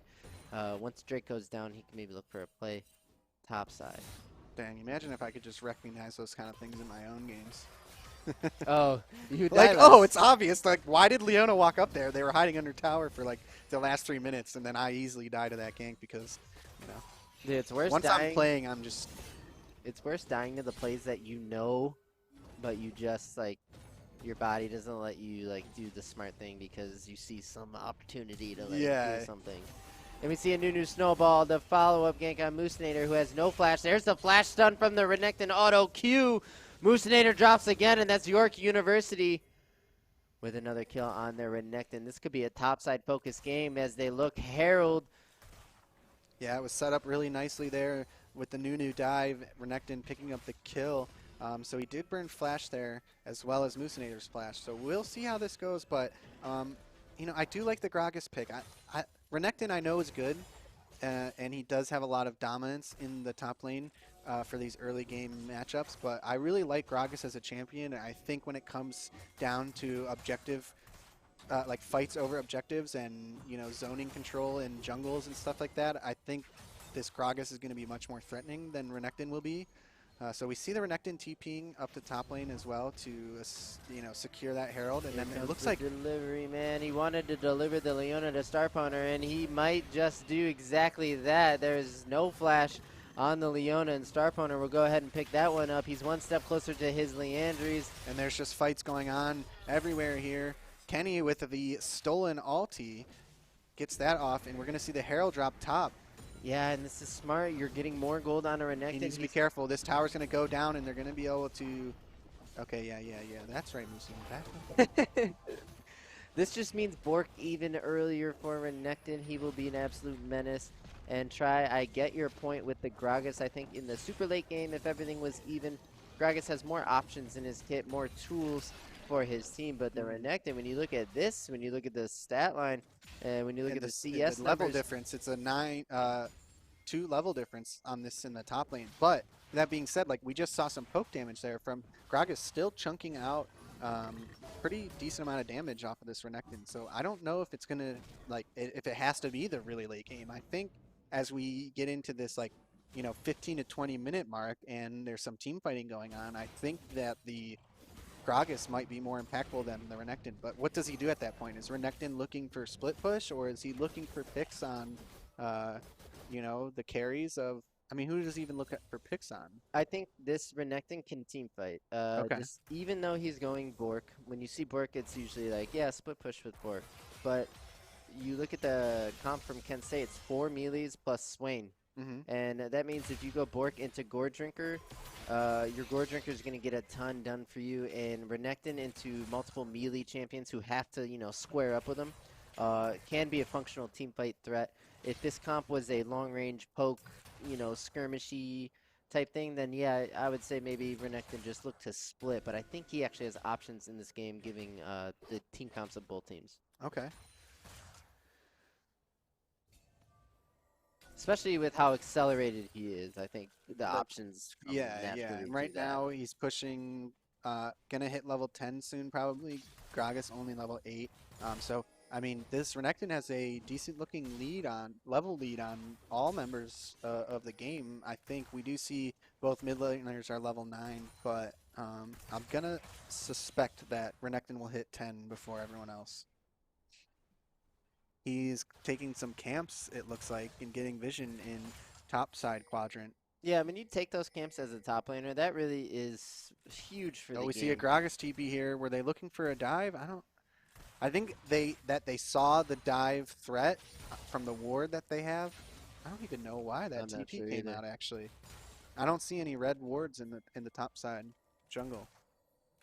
Tough to say. He may have had his reasons, but that doesn't matter. It's all about this new snowball onto the bot lane. Conrac's going to go ahead and tank that. Now that's a red TP for Kent State coming in to answer. Are they looking for this here? This is going to be a 4v3. Oh, but here comes Hecarim. The delivery man will engage with big onslaught of shadows, and that's a massive play by Rel to lock everybody up, but it's under the blue turret. Where's the damage? Okay, we got... is coming back, and there's a flash. from Star Oh, Cloner. and the Nunu. Big damage, but again, it's blue turret doing a lot of work, and at the end of the day, it's going to be a 2 for 2. Wow, I want to take another look at this play. It's another one of those ones where, okay, let's see what's going to happen here. He needs to be careful. I think There's Renekton's going to damage. be able to dive him here. That is some nasty bork damage, but He does have ulti ready. Can he set something up here if Renekton looks for a dive? I don't think so because of the explosive cask. Like the ulti can bop him away. I think Gragas has the stun with the belly slam, a few tools to evade the dive, but that was KSU securing the Drake as well. some insane plays from Kent State, but Yeah, let's take a look ultimately, at that again. so the rel combo that sets We this missed up the is rel what combo. we missed. But since York is so close to their turret, they actually have some sort of a space advantage. They have space that Kent State can't enter that they can because of turret, and they're able to fight back and get to there. I think you're happy if you're York surprise. with the result of that play. And this has got to be the Renekton show. I don't know if they wait. Yep, Oh, but Renekton here will comes, take down no. both Silas and Hecarim. And that is what you can do when you're this far ahead on Renekton. You can scrap against these guys. Yeah, it looks like they may break mid tower here. It's going to be too difficult with Rel here, I think. But yeah, that's what you were saying, the Renekton looking for those fights. It looked like potentially it was going to go over to KSU, but then that Renekton damage was just too insane. And that's just on Bork. The nature of Renekton is your ult is going to give you some burliness, right, in the mid game, which will keep you alive to get your Bork autos to heal you. You then go Gore Drinker next, I think is what he'll do, and just even add to that power. And when you're talking about kind of these immediately like jump on you comps like Frel, Hecarim, and Silas, Renekton loves that. He loves not having to deal with getting on you. If Like you having jump to on chase him, you down. You're in his face. exactly. It's in his favor. That's right. But with a calculated attack, you can one-shot the Renekton if he's out of position, even through his ult, because he went Bork. He only really has the bonus HP of his ult. His resists aren't that high at this stage in the game compared to a main tank, so it's about locking him down, preventing some of that healing, and just bursting him. Easier said than done, though, given the state of this Definitely.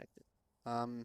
Looks like York University looking for Herald here, but it's going to be spotted out by Kenny. I don't know if there's anything they can do, though.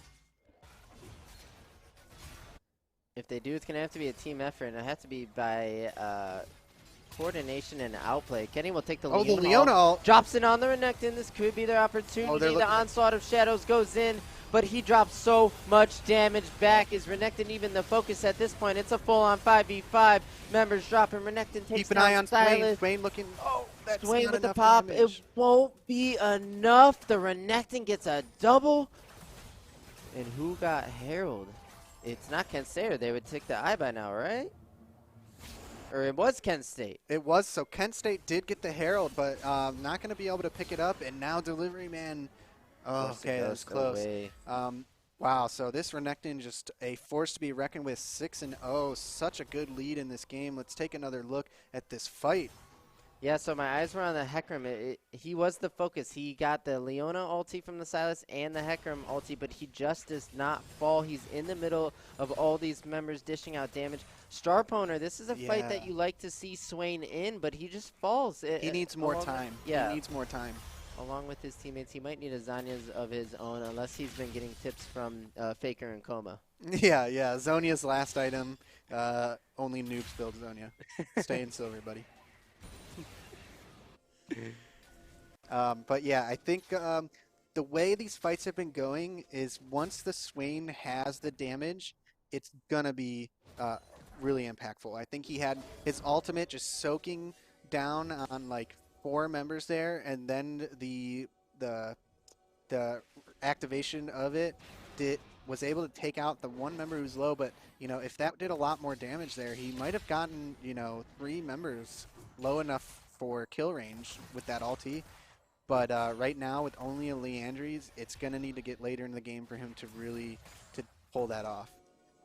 Yeah, and we see Gore Drinker has now been completed for Renekton. I would maybe argue this is his strongest point in the game, and after about 3 items, Renekton will be at the point where in some comps he'll fall off. Again, I think in this comp he's well suited to scale into the mid-late, but he might go Sterax next. Oh, and there's just a look at a lot of damage, and there's no one-shot to be had there, but you can see from the chunk there, Yeah, he's just so difficult to deal with. The question is, how do they? Oh no. Oh, nice snowball interrupting Yeah. the rail jump.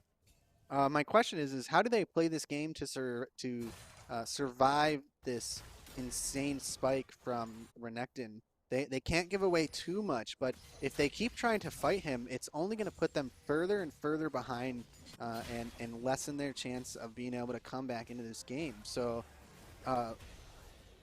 It's going to have to be a full team play. Like, catch him in a sideline in a situation like this. He was aware of that there, because if his team is taking Drake with no response, he should know the play is on him, and he does, so he backs up. There's no easy answer, I think, to solving this Renekton problem here for Kent State University, but they could out-team fight them. And like I said, Renekton, a champ known to fall off in the late game. They could just go uber late, but then you're talking about a Samira and Echo who's quietly scaling into the game.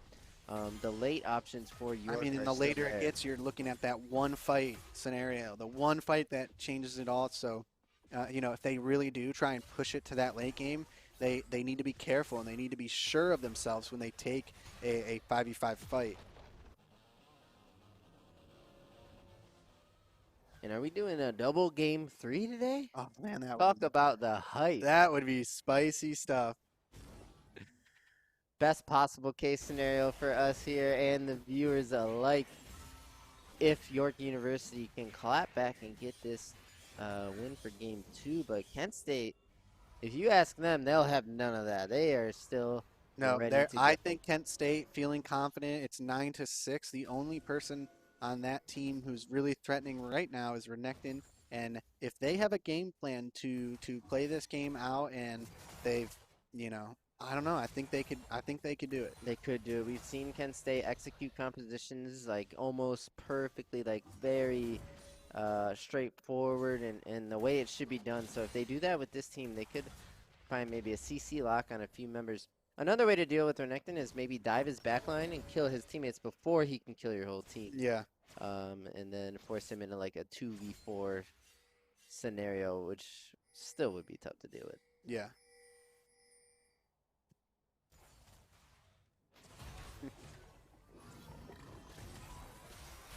We see Echo open no, up. Moosinator having a flash there, but what do you know? Nunu is swinging around the corner, Tokyo Drift style, and there's no way Nunu gets out of this. I guess he does. I mean, Director Tool says, all right, Moosinator's safe. Yep. Director Tool. I saw the Nunu drifting around that corner, and I thought it was all over for Moosinator. Director Tool's like, guys, this ward is dying.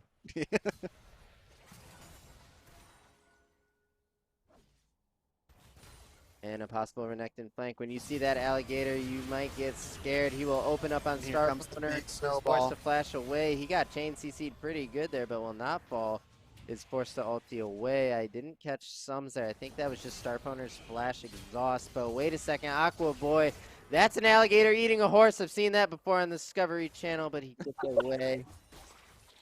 Hecarim will get away this time. Diddy with the one-line bangers today, boys. The delivery man more fortunate than the zebra on the Discovery Channel. Yes. This is looking like a barren start for York University, and oh no, it's going to be tough to contest this. Here comes the Renekton TP. I don't know what they could do here. It's all about execution. You don't even have Swain ulti, and Swain has no sums. That's supposed to be your carry. Who is it going to come down to? This probably will just be Baron for York, but it's a contest. Can we get a steal over the edge? Let's see the spicy steal, boys. Maybe a big Gragas cast. Here comes the Gragas, a big engage. That's 3 members. Look at this Baron. That team goes over it. State, can they win the fight? Star Pwner forced to walk away. Renekton will.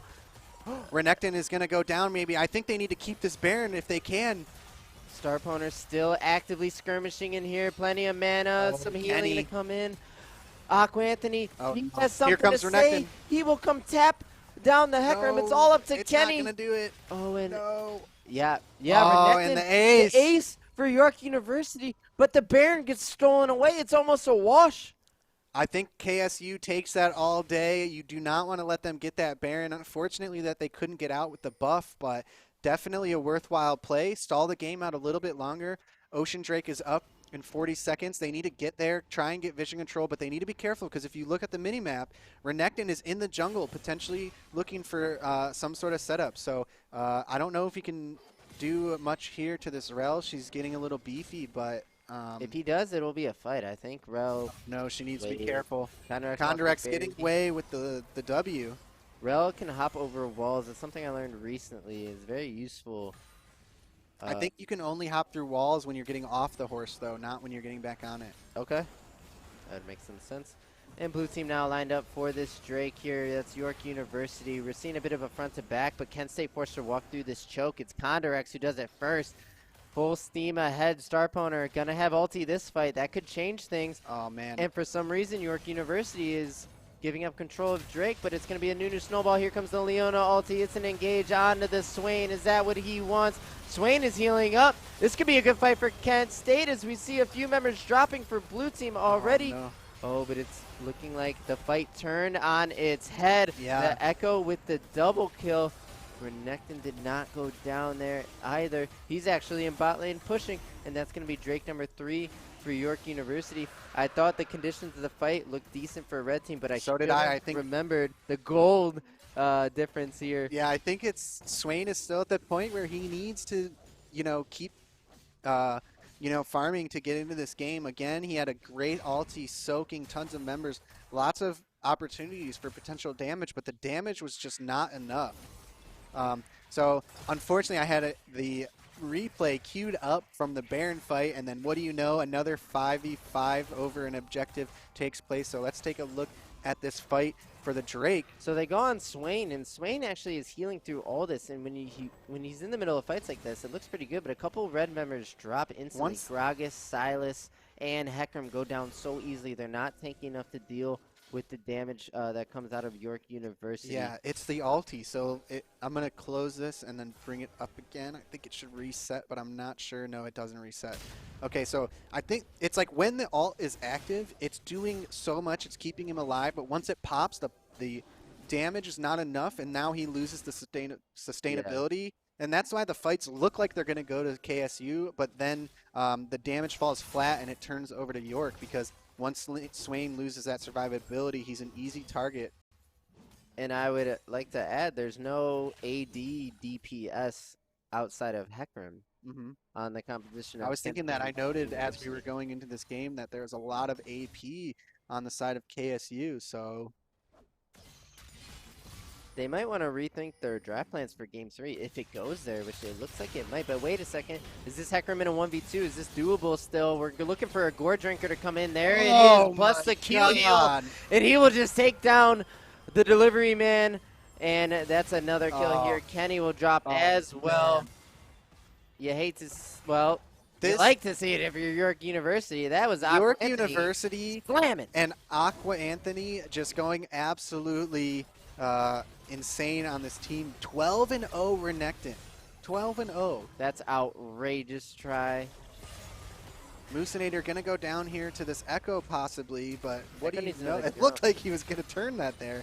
Oh my god, and the action just does not stop. Here's some nice Rel CC under turret. Is this good for blue? I'm sorry, for red. Can stay under their turret. Swain still has ulti to pop. Underx gonna advance. Can Starponer pick up the Samira? She will W the hook, it looked like, but the delivery man could possibly pursue here. That's a nice Swain W. Gonna zone PM into the delivery man, but it looks like they're gonna have to deal with the Renekton if they want to keep chasing. As we see Aqua Anthony turn in the corner. But Kenny with the TP from behind. He sees the Renekton and instantly turns around. But Echo threatens his 2 teammates away, which means Kenny's now in a 1v4. Oh, no, Kenny's in trouble. He's just on the run. He's gonna have to snap onto that crab there. Create some more distance. He has a Nunu on him. I think they're going to give up on the chase. Oh? Oh, that's some spicy stuff. Oh, no. Oh, no. Oh, no. Oh, he gets sussed out. And that is going to be Kenny dropping as well with a staggered timer.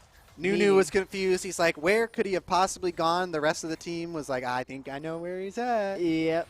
It was a hide and seek game, and he accidentally like sneezed or something in the bush. Yeah. Let's take a look at this play from Renekton turning that fight with the Gore Drinker. Gore Drinker is just so insane. I cannot believe. So Gore Drinker, Sterix, and his empowered Q. So these Right you here. think they're gonna kill him, and then Oh my God, that healing is insane. yeah, and that's without. Oh, no, that's with ultimate. Okay, yeah. Wow. Easy peasy, says Aquanthony as he drives his team to what looks like will be a game 3, making Kent State probably rethink their drafting as we see some weaknesses coming out. The lack of AD, DPS, the sacrifices you make when you don't have AD carry, and now it's a Baron start for York University.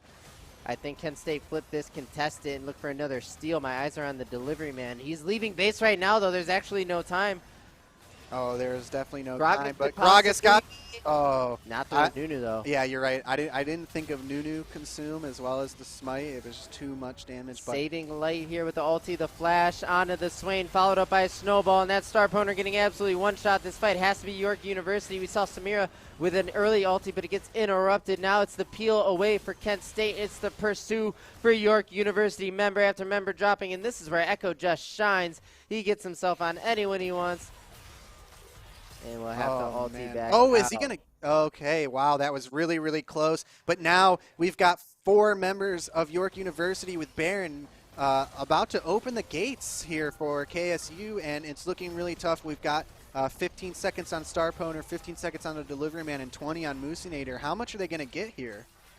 It's definitely Gates' time. It just isn't an end angle. I'm not sure that They're going for the end here. They are fearless here. Heckram spawns in 4. The Rel goes in with some nice CC, a few stuns, a couple roots. Kenny here with the follow-up. Here comes the delivery man out of the base, and it looks like a 4v3. This could be winnable for Kent State. The Nexus is not going to fall. They're going to finally kill Aquanthony. A big shutdown goes to Swain, but they have lost their Nexus turrets. Wow, this is going to be a hell of a game if KSU has any hopes of bringing it back. Seriously, this is crazy. So no defense in mid. It's a Drake look. We have a 2v2 on our hands here as Leona will just stun the delivery man, but he has some tenacity on him. He walks in the pit. They're going to look for the kill on the enemy jungler. The Nunu will channel, and the Nunu gets the soul. The Nunu gets the kill on Hecarim as well. And it's all good for York University. Star Poner without it. What about base? They have super minions on Nexus right now. Wait, is it stop recalls? Saving Light should maybe look to stop recalls here. Could get him some nice damage on the Silas Nexus. gets the base there. I don't know what the HP looks like on Nexus, but oh man. I think they're alive for now, but the odds are stacked completely against Kent State. This is York University with a demanding game 2 up 12K and Ocean Soul off the back of a amazing Renekton performance. I'm feeling pretty confident right here that we're going to see another game going to game 3. What do you know? We haven't gone to game 3 at all this season on stream, and now we're heading into we're going to be 2 game 3s for week 3. Game 3, that's week 3, game 3, both games. Wow. Wow. Wow. Wow. And here we go. The Nexus is the target. Kent State's going to want to engage here, but there's a stun, there's a root, there's full knockup on Moosinator. He drops almost instantly.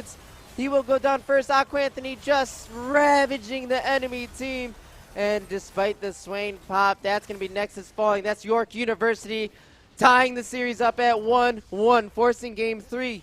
That's what I'm talking about. You know we love game 3s here at One Life to Play, and we're going to head into another game 3 of the day. I cannot wait to see this matchup. This is a battle of the collegiate champions right here. We're talking about the 2 teams who had the consolation match for 3rd place in season 1, and they are here duking it out. Who is the best of these 2 teams? You know, this game even here, you know, now I'm just jumping ahead. I'm just spewing all kinds of bullshit because that doesn't even mean anything. You know, this game does not mean the best because we're gonna see these teams later on. Are they both gonna make it to the playoffs again? We'll see. We can't even see. I know. Yeah. Last league by week 3, I could have told you these 4 teams are making. Or 5. Actually. It was pretty. The miracle run was alive for Cleveland State. All right, I didn't forget about that. I could have told you top 5 teams. I could have told you top 5 teams are right here. In this league, it's out the window. We have no idea, which means that this this game right here, this one best of 1 now, could mean something in the standings down the line that could prevent one of these teams from making playoffs, or could make one of these teams make playoffs. Ironic. Well, you're talking about the standings. We officially have the off-stream match results. MEC taking down CSU 2-0 and MAD taking down Mingos 2-0. So now we see Mad City 3-0 here. This is really shaking things up. Mad City, man down. Where you from? Dude. Yeah. No, but really, look at the standings here. So No, now, but really, guys. no, really, try it. If York University wins this, they will now be 2-1, tied for second with 2 other teams. Kent State University will be tied for, I don't know, 4th. And if it goes the other way, you'll see Kent State putting themselves tied for second now. It would be with York, McMaster, and MEC. There'd be a 4-way tie for second if Kent State pulls this out. Hold up here, Diddy. We're messing things up here. York University is 2-0. If they take this game, they'll be tied for first as 3-0. And Kent State University, if they take this game, they'll be 2-1. I thought that's what I said, but now I don't even think that's what I said. No. But No. we understand. Okay. We get it. We all see it here on the We screen, and understand we're ready for numbers. these games. Plus and minuses with ones. I think we all have a good grip Quick on. maths. Quick maths. Yeah. Yeah. So okay, we don't need me. We're esports players here. We're not mathematicians. So, give us a break when we're trying to add up to 3. So, I mean, when it comes to like Grievous and damage reduction stuff, I'm like, oh yeah, but when it comes to 2-0 and then you win, it's like 3-0. I think that's right. I got it. Okay, Yeah. I got it now. Plus ones are good, and teams are getting slotted for this epic game 3. Oh, man. Now I'm ready for this game. We've seen Spice Balls in the bot lane for Kent State the last 2 games. Do you think they're going to go Spice Balls? Spice balls. Ooh, those sound nice. Doesn't that seem like, don't you think Sounds like some good Asian cuisine that I love. if you had to explain Rengar Ivern in the bot lane, It's in a like spice one ball. word, what would it be? One word? But like 2. Spice balls.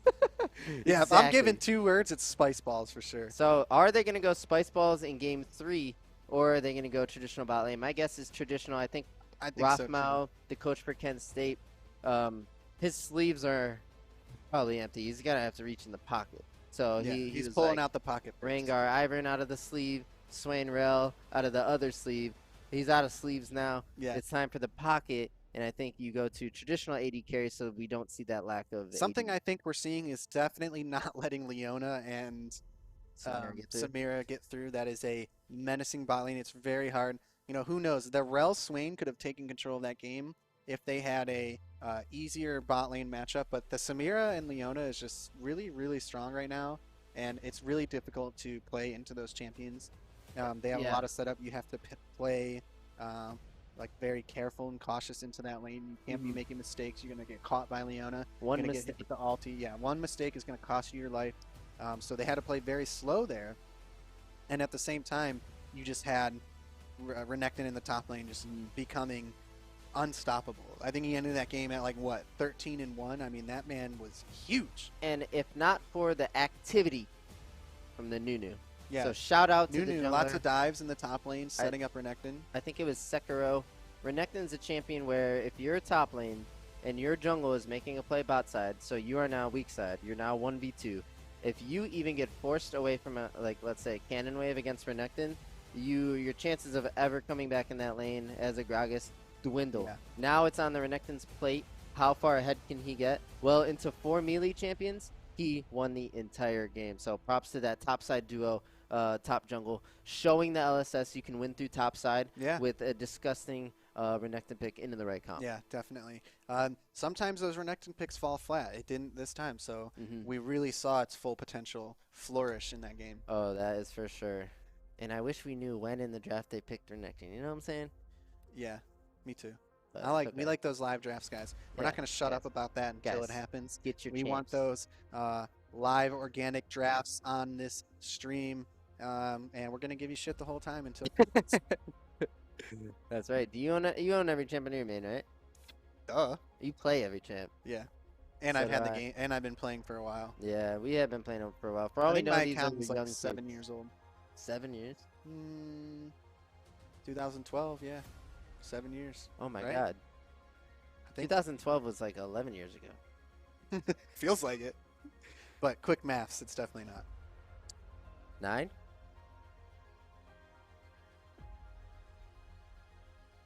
Holy 9 years shit. ago. Oh my God. We graduated in 2012. So we Yeah, we're graduated pushing Boomer. 9 years ago. You're never pushing Boomer. I know, but Boomer like, is a generation. yeah, but like, It like that's moves not away from you. the way terms change. You know, like Boomer meant people who were baby boomers, and now it just means people who are like out of touch with like what's hip. If you're like You're not out of if you're touch like with what's hip. 25, if you're like 25, like a 15-year-old who's like cool is gonna call you a boomer. So like, get with the times. Okay, so we would be out of touch and not hip because we don't know. Like, hip is like whatever they're doing on TikTok is hip, right? What do we say? Rad. Yeah, whatever's rad. Whatever's rad. Whatever's whatever... cool on TikTok is like way over my head. Exactly. That's the meta of like cool. Yeah. If you don't have a TikTok and you don't make TikToks and you don't know all the TikTok songs, then you're a boomer. You heard it here first. We What'd they are say? all. Guys, me and Diddy definitely want a pizza. 6070 Broadview Road. There's a Papa John's right next door. Yeah, there's a Papa John's right next door. Look it up on Google. Phone it in. They'll bring that pizza back here for us. Man, The pizza will be something that's not a pizza, I think. a papadilla. That's what I expect from Twitch chat. Oh, like they'll If you send. give Twitch They'll chat order your us a address- pizza. It'll come back here. It'll be like burnt to the crisp with anchovies piled over the whole thing. Yeah, something like that. Yeah. Something like that. So we are there heading. I think we're just heading into pro draft right now. I'm not 100% sure, but you know, we like hanging out with you guys here. Enjoy. You know, make sure you guys tune into chat. Yeah. This is our guys knows what up knows. Okay, just forget it, guys. We're getting the So we're we getting can- the setup over here. We could live react. We're gonna to- live react this time around, guys. Okay, so we're having the first pick, Samira Rel for KSU. That's what I like to see. So first pick is Samira. So Kent State takes the Samira away from York University. There's no Renekton ban. They are blue side. So York University, the 1-2 is going to be Jin and Leona. That's still scary as fuck, though. It's scary as F. Yeah. And the Renekton third pick, followed by an Amumu third pick. So it's all going to be about what is the top lane counter. Yes, Renekton is a wonderful champion. Yes, it just won you game 2. But when you pick it third in rotation, this means it could be countered with... They're ready to play against it. Exactly. I think if they didn't ban it, so KSU not banning Renekton after he goes 13-1 means that he's confident.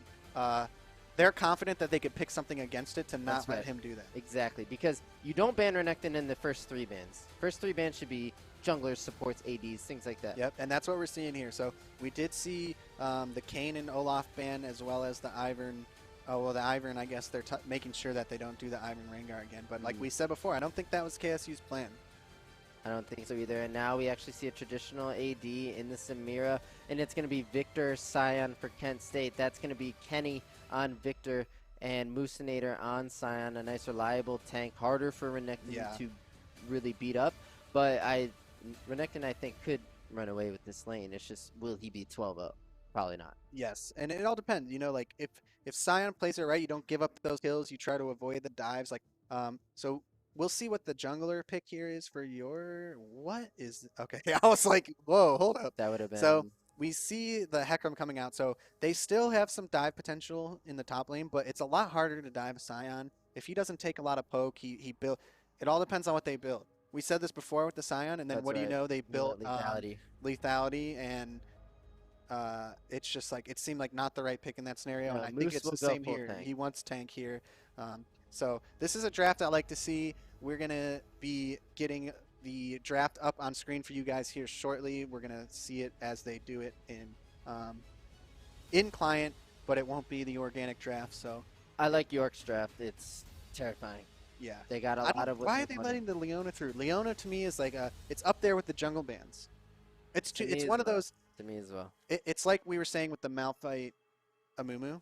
It's so reliable. Mhm. Like you can't really mess up Leona. you know, you can make the wrong decisions of going in, but her kit is such a reliable lockdown. It's easy to execute. It's so easy to chain. Like, hitting one thing guarantees Everything. Guarantees the whole combo. you have 3 forms of CC, and landing one guarantees the other 2. And Yeah. I don't think that's the case for any other champion other than maybe Nautilus. If you land hook, you're going to get the auto stun and maybe into an R, but Nautilus falls into the same class. It's just that Leona, I think, is best in class. But we have seen pro teams leaving Leona up and not picking Leona, which makes that actually makes it really hard to talk about. So what is the reason exactly? I'm not sure. But at this level of play, the reliability of the Leona. Reliability plays a really big key in amateur play, I think. Absolutely. You know, no, it's not like a diss on these guys, but when you talk about these extremely high skill cap champions, to be played to their fullest. So if you pick something like a Nidalee, the value that a high diamond player will get out of Nidalee versus a high diamond player playing like a Malphite is like, it's 2 totally different leagues. Yeah. The Malphite is so much more reliable in its form of like win condition than the Nidalee is, even though that these are still high level players. Yep. I'd have to agree. When you see a Nidalee lock, it really is up to that Nidalee player to create good Nidalee situations. If they don't, the champion is completely useless. We've all seen it. And so here we are with the pick ban for the fans to see as we go through the motions. Game 3. Game 3 again. This is the rubber match, right? That's what they call game 3s. Never heard that before. No? What's Rubber match? Yeah. It's a fight, like boxing term, maybe? Oh, it's a baseball term? Baseball okay. sucks. So like, baseball sucks. why would you ever go to a baseball game to get fucked up? Because, you know, for $12 a beer, but Okay, man, baseball games are boring to watch. I don't care. Hey, unload on me in chat, guys. But like, baseball has got to be like the most boring sport to watch. Larry's gone. He's out of here. No, you go to baseball games in Cleveland, the city we're from. I worked at a bar right next to Progressive Stadium. It's like a holiday every day. You don't watch the game, but, you know, girls love going there, dressing up, Indians head to toe. They don't watch a single set. Well, not all girls. I don't want to generalize, but you know what I mean. Like, not everybody, even men, even including me. I go to a game. I don't watch most of it. You go for the fact that there's thousands of Cleveland fans all with the same goal or something, you know, and you have some drinks, and it's a great time.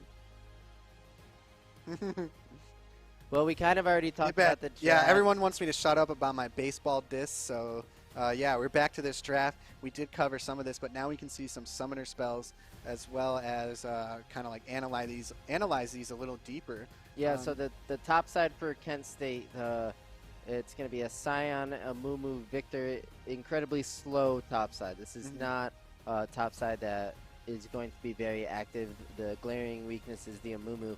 Can he coast to 6? Well, now he's into a Hecarim who has the same idea, kind of wants to power farm. So yeah, maybe those 2 champion trade 6s. But when I look at the utility of York University, all it takes is a Jhin stun to guarantee a Leona R, to guarantee a Leona E, to guarantee a Leona Q. That one target will likely drop. Yeah, Leona, oh man, this is a hard matchup. These are, again, another set of like really good comps that it really could go either way if you're just looking at the team comps. It definitely could. We saw Rel getting a ton of value, just not having the team. The team to back him up was CounterX. But if CounterX is making the same AoE CC plays with a Victor now to back him up instead of a Silas who is just perma-threatened by the Renekton, you have massive AoE. We can also talk about the Amumu ulti. So I think Rel, Amumu, if those 2 are in tandem, could set up for the Victor AoE over the top with the laser, the R, and then Samira finally going in to clean up. Okay, so we've been told by the cockpit that we need to give our Chipotle order to chat, and I don't know if that's a troll, but I mean, I have trust issues already. All right, let me think about it. Okay, all right. I'll take a burrito. All right. Twitch chat is done. All right, Twitch chat. Let's see if you guys really come through. Okay, I'll have a bowl, white rice, chicken, lettuce, tomato, corn, sour cream cheese. I'll make it easy and just do the exact same thing.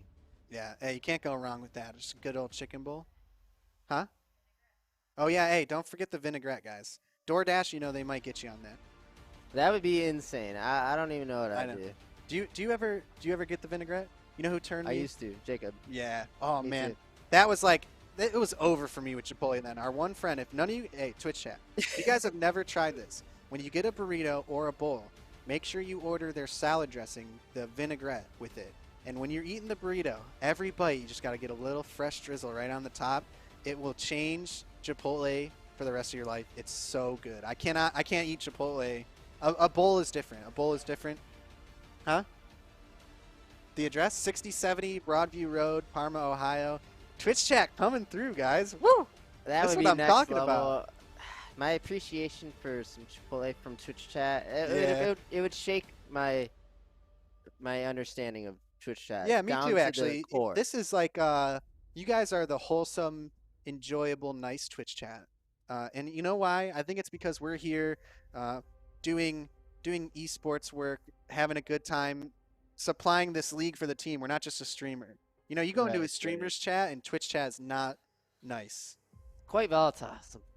It can be. it Wait, can you be. mean people on the internet are mean sometimes? Well, yeah, No, that's I guess. no, right?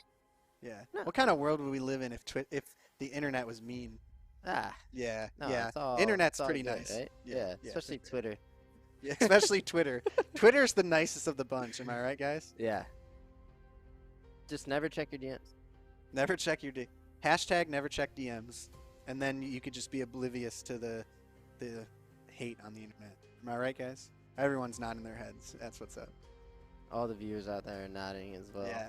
Twitch chat. You guys better be at home, nodding your heads, getting ready for this game. And also not leaving your seats for this Game 3 starts. How could you miss this?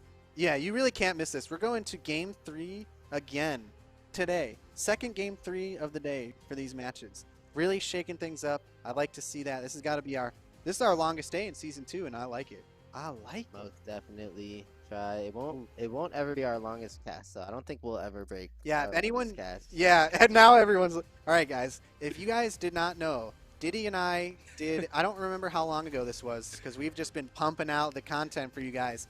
But it was when? Okay, September 5th. If you guys go back, you can check out our VODs. I don't know if the VODs are still on Twitch that long ago, but you could definitely find it on YouTube. Diddy and I did a 13-hour-long Valorant stream for our, what's that, Fall Cup. And oh my god, that was a grinder. I think we were... The grinder. I think we had about a, 15-minute break twice during that whole day. So we got... it was the Summer Cup 2. Diddy and I were here live on camera, 13 hours straight, just jacked up on Monster Energy, and it was a fun one. I can't lie, but fun. Man, that was a barn burner. I think we were here till 4 in the morning or something crazy. Yeah. So we'll never... Yeah, I was sweating Monster. It was like that was a day. That was a By day. the end of it, I was like, I was worn out, slap happy, just totally exhausted. Yeah. Just Whew. absolutely That was a exhausted. barn burner. So here we are hopping into Game 3, KSU versus YU, 1-1. Damn. Twitch chat says that Twitch chat said Chipotle is going to be minutes. here in 10 minutes. Who was it? Who is Yeah. it? We need to interview whoever put the order in. Yeah? Hell yeah.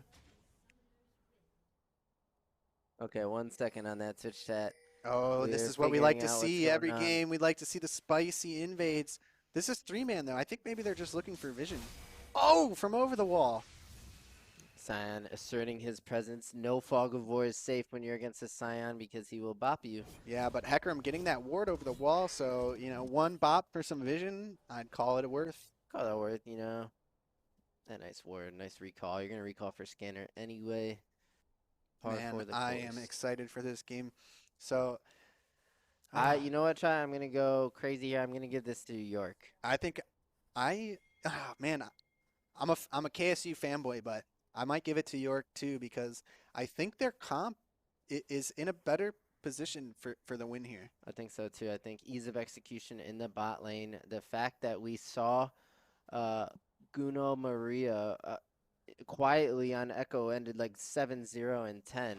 Yeah. if he does that again. So shout out to Dan211, also known as Peter for the AAA order. That is incredible. Hype! Go Peter! That is going to hit different, try. That is going to hit different. We'll cheers them. We'll cheers our Hell yeah. bowls together. That'll be cute.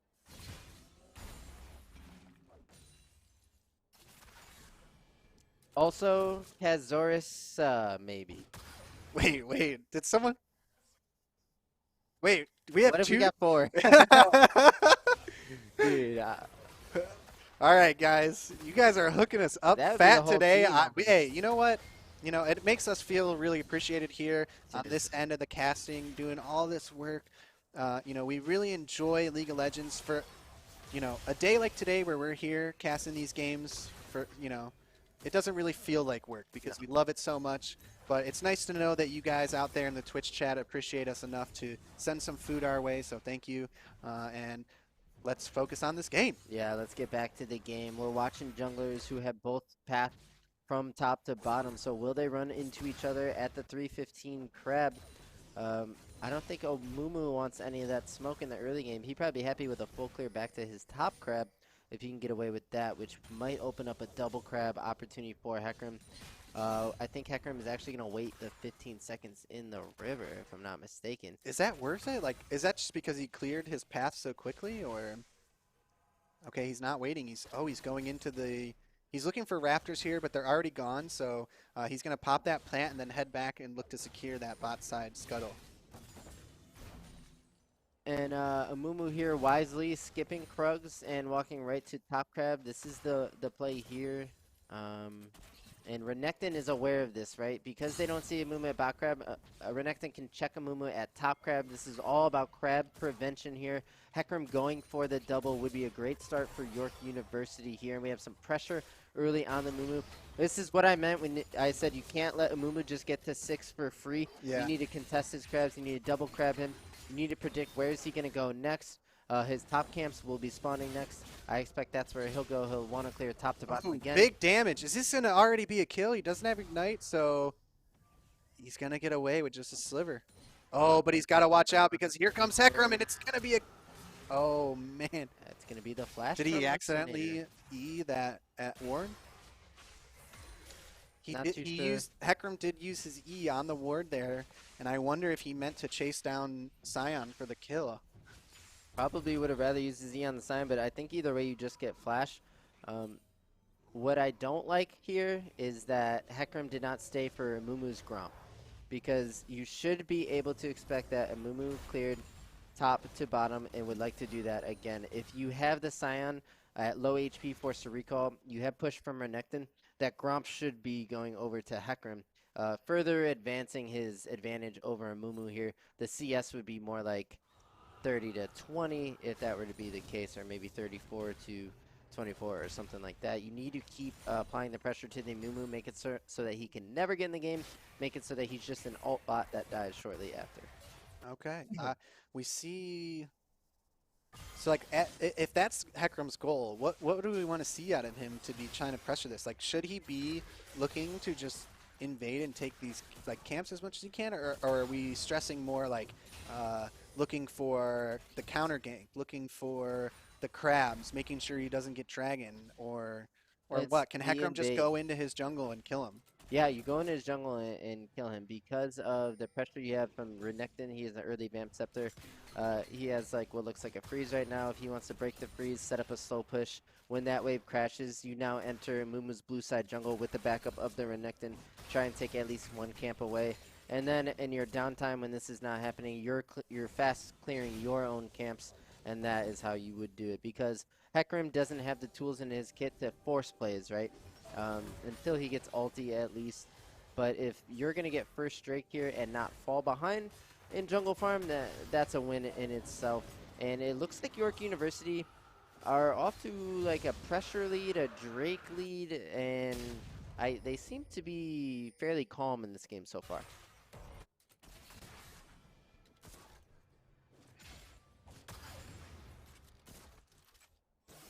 And it's a slow start. Try. You know what I want? not only 2 game 3s. I want this game to go the limit. I want it to be a 45-minute slugfest banger. Double check with Larry. Pentakills. Sorry, Diddy, I kind of missed what Awesome you said plays. there. I had to address something in the studio. Don't worry, I was just buying time. Perfect. That's why we're the dynamic duo.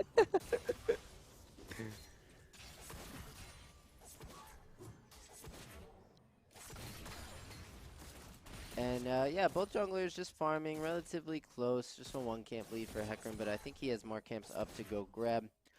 Do we see the activity around the Renekton now that he has 6? See what he's doing in his wave here. This is going to push into Scion now. And with that push, does Renekton look to move with his Hecarim at all?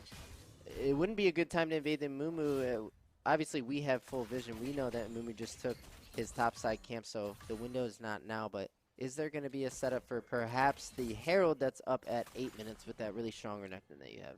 I think there is going to be, but what we need to take into account is Amumu is going to be hitting 6 soon, and potentially with, you know, mid jungle support, like, could they, you know, contest that Herald? Do they just let it go? Like, what do you do here? So if you're the Scion Amumu, do you contest Herald, Renekton, Hecarim? I don't think so. I don't think so either, but what about now? What if you throw the mid lane into the mix? I still don't think Victor really wants to skirmish in the river with Until an he's Echo that has electrocute. I think Echo's better fit in the river. And we see Renekton right over Oh Echo. no, they're looking for Kenny here. That will be flash at most. Kenny flashes. We just saw it go down over on the side. We here. know he survived. Here's the Amumu play. It's a 2-man ulti for the Samira to follow up, and that's first blood going over to the delivery man. It's answered by a TP. Here's the big Renekton. He's not as big as he was last game. Can he have the same effect? The double dive, the flash, the backline, the double flash, the flash, the empower Q. Saving Light will Another take down TP. Star Poner. The Renekton answer is there. It's kill for kill. Can they get out now? It's Moosinator on the Scion, but it's also Guno Maria here on the Echo. I think numbers are even. The trade is even. Yeah, I think they take that Echo TP and they call it a day because, so that was only a 1 for 0, but they did get TPs out of it. I think it was a 1-for-1 with both ADs going Was it? down. Did Jin go down there? Yeah. Okay, my bad. Yeah, so a 1-for-1. Wait, so Mumu kills Jin, I think, and then Leona kills Samira, right? Okay, yeah. Yep. I think. So that's good for them, the kill to go over to Leona instead of Renekton. I think they're in a scenario where, you know, they need to be aware of, like, okay, we know what happened last game with Renekton. Like, play it cool. Don't be, you know, trying to go too far with a play like what just happened there. You know, if they tried to get more out of that, potentially Renekton's picking up some kills there. Most likely he is. So, and they know that, so they're backing off. That's an taking what they got. interesting thing, Track. I don't want to bring that up. Could the effect of the Renekton last game have some like lasting? I want to use the word effect again, but I just used it. I can't think of it. Could the dominance of Renekton in the last game have an effect on the mentalities and the decision-making of the Kent State players in this game? And what is that effect, and how do they play around? I think so, because the fact that they didn't ban it means that they they had to have thought to themselves, like amongst the team, all right, this is how we play this differently. Let them have the Renekton, but you know, we know what to do to not let him get out of control this time.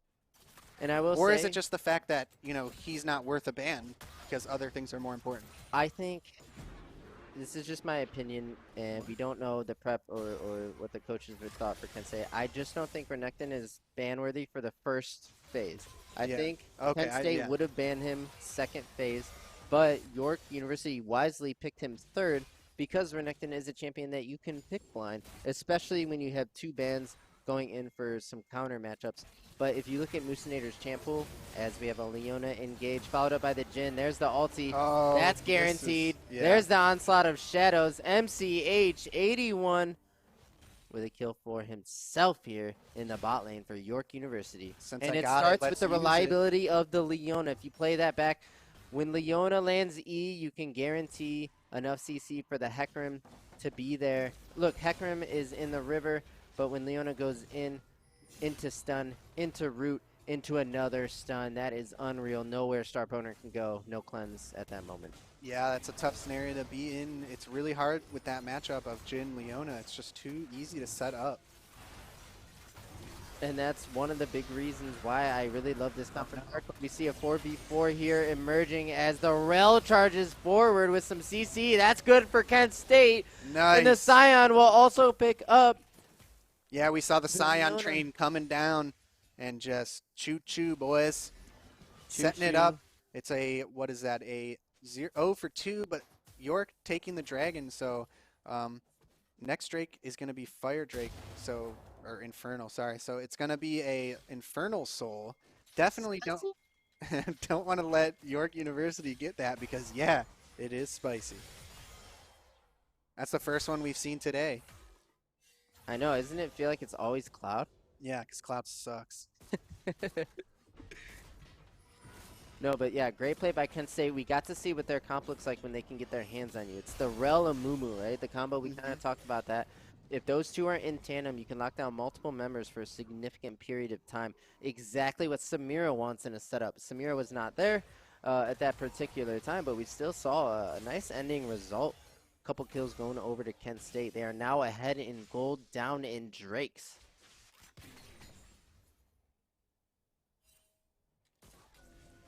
We've said it before, and I'll say it again, that these Drakes don't necessarily mean too much. We've seen it before. A team is on soul point, and it just turns off of a fight, and, you know, a team will take the win.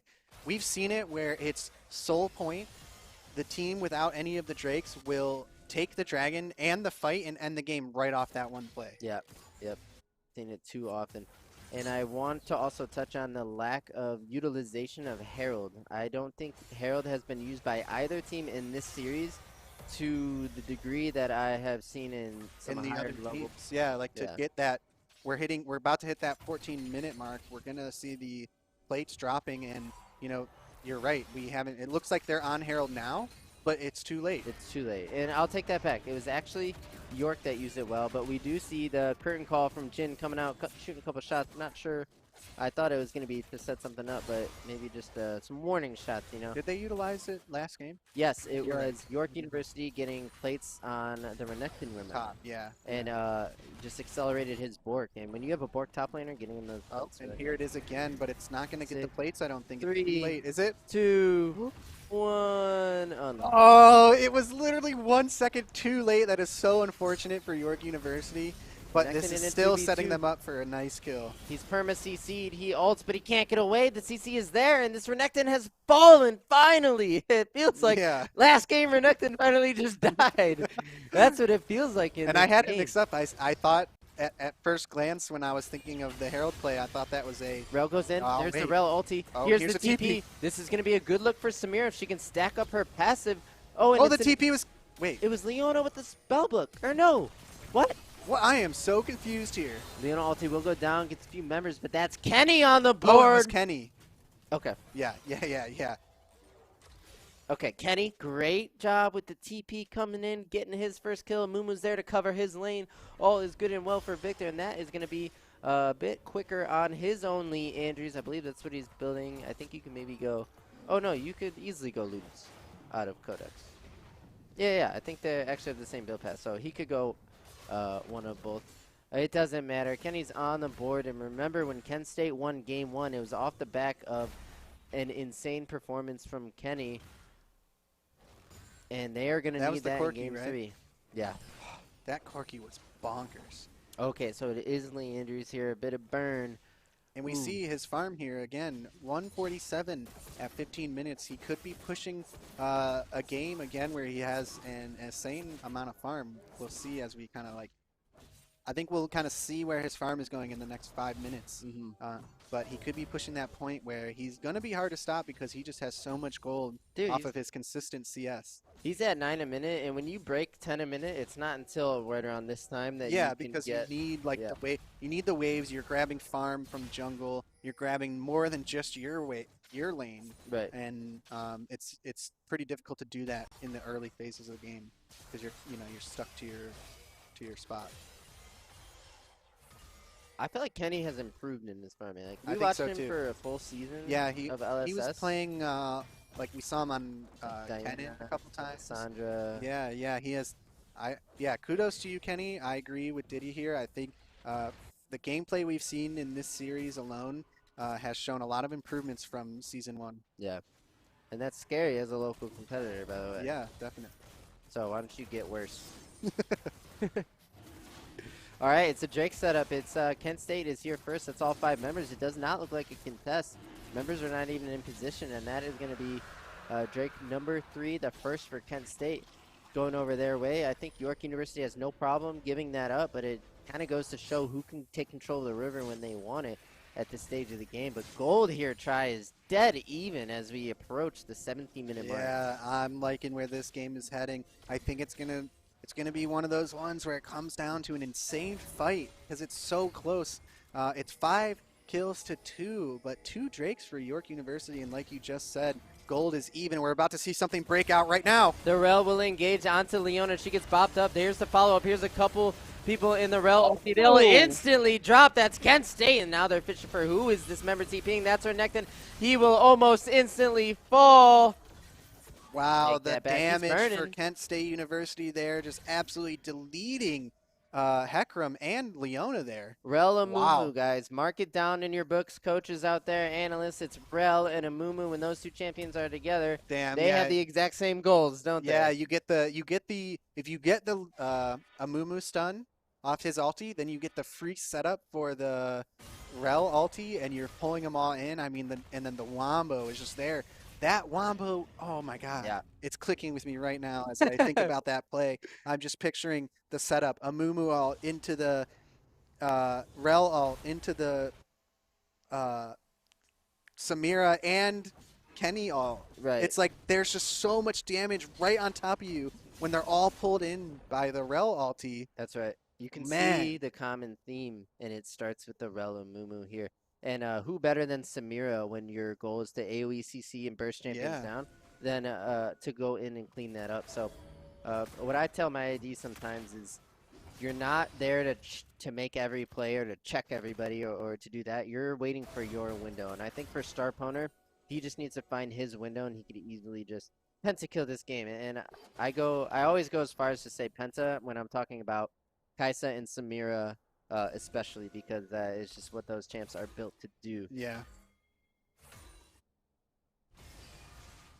And now who do we turn from York University? Oh, that damage. Oh, no. Okay, he gets the speed off the heal. Otherwise, he was definitely going down With the there. re-engage. Oh, he needs to be careful. There's going to be 4 members of York University diving here. Oh, they're going to definitely get Kenny here. But will he take one of them down with him? He needs to watch out.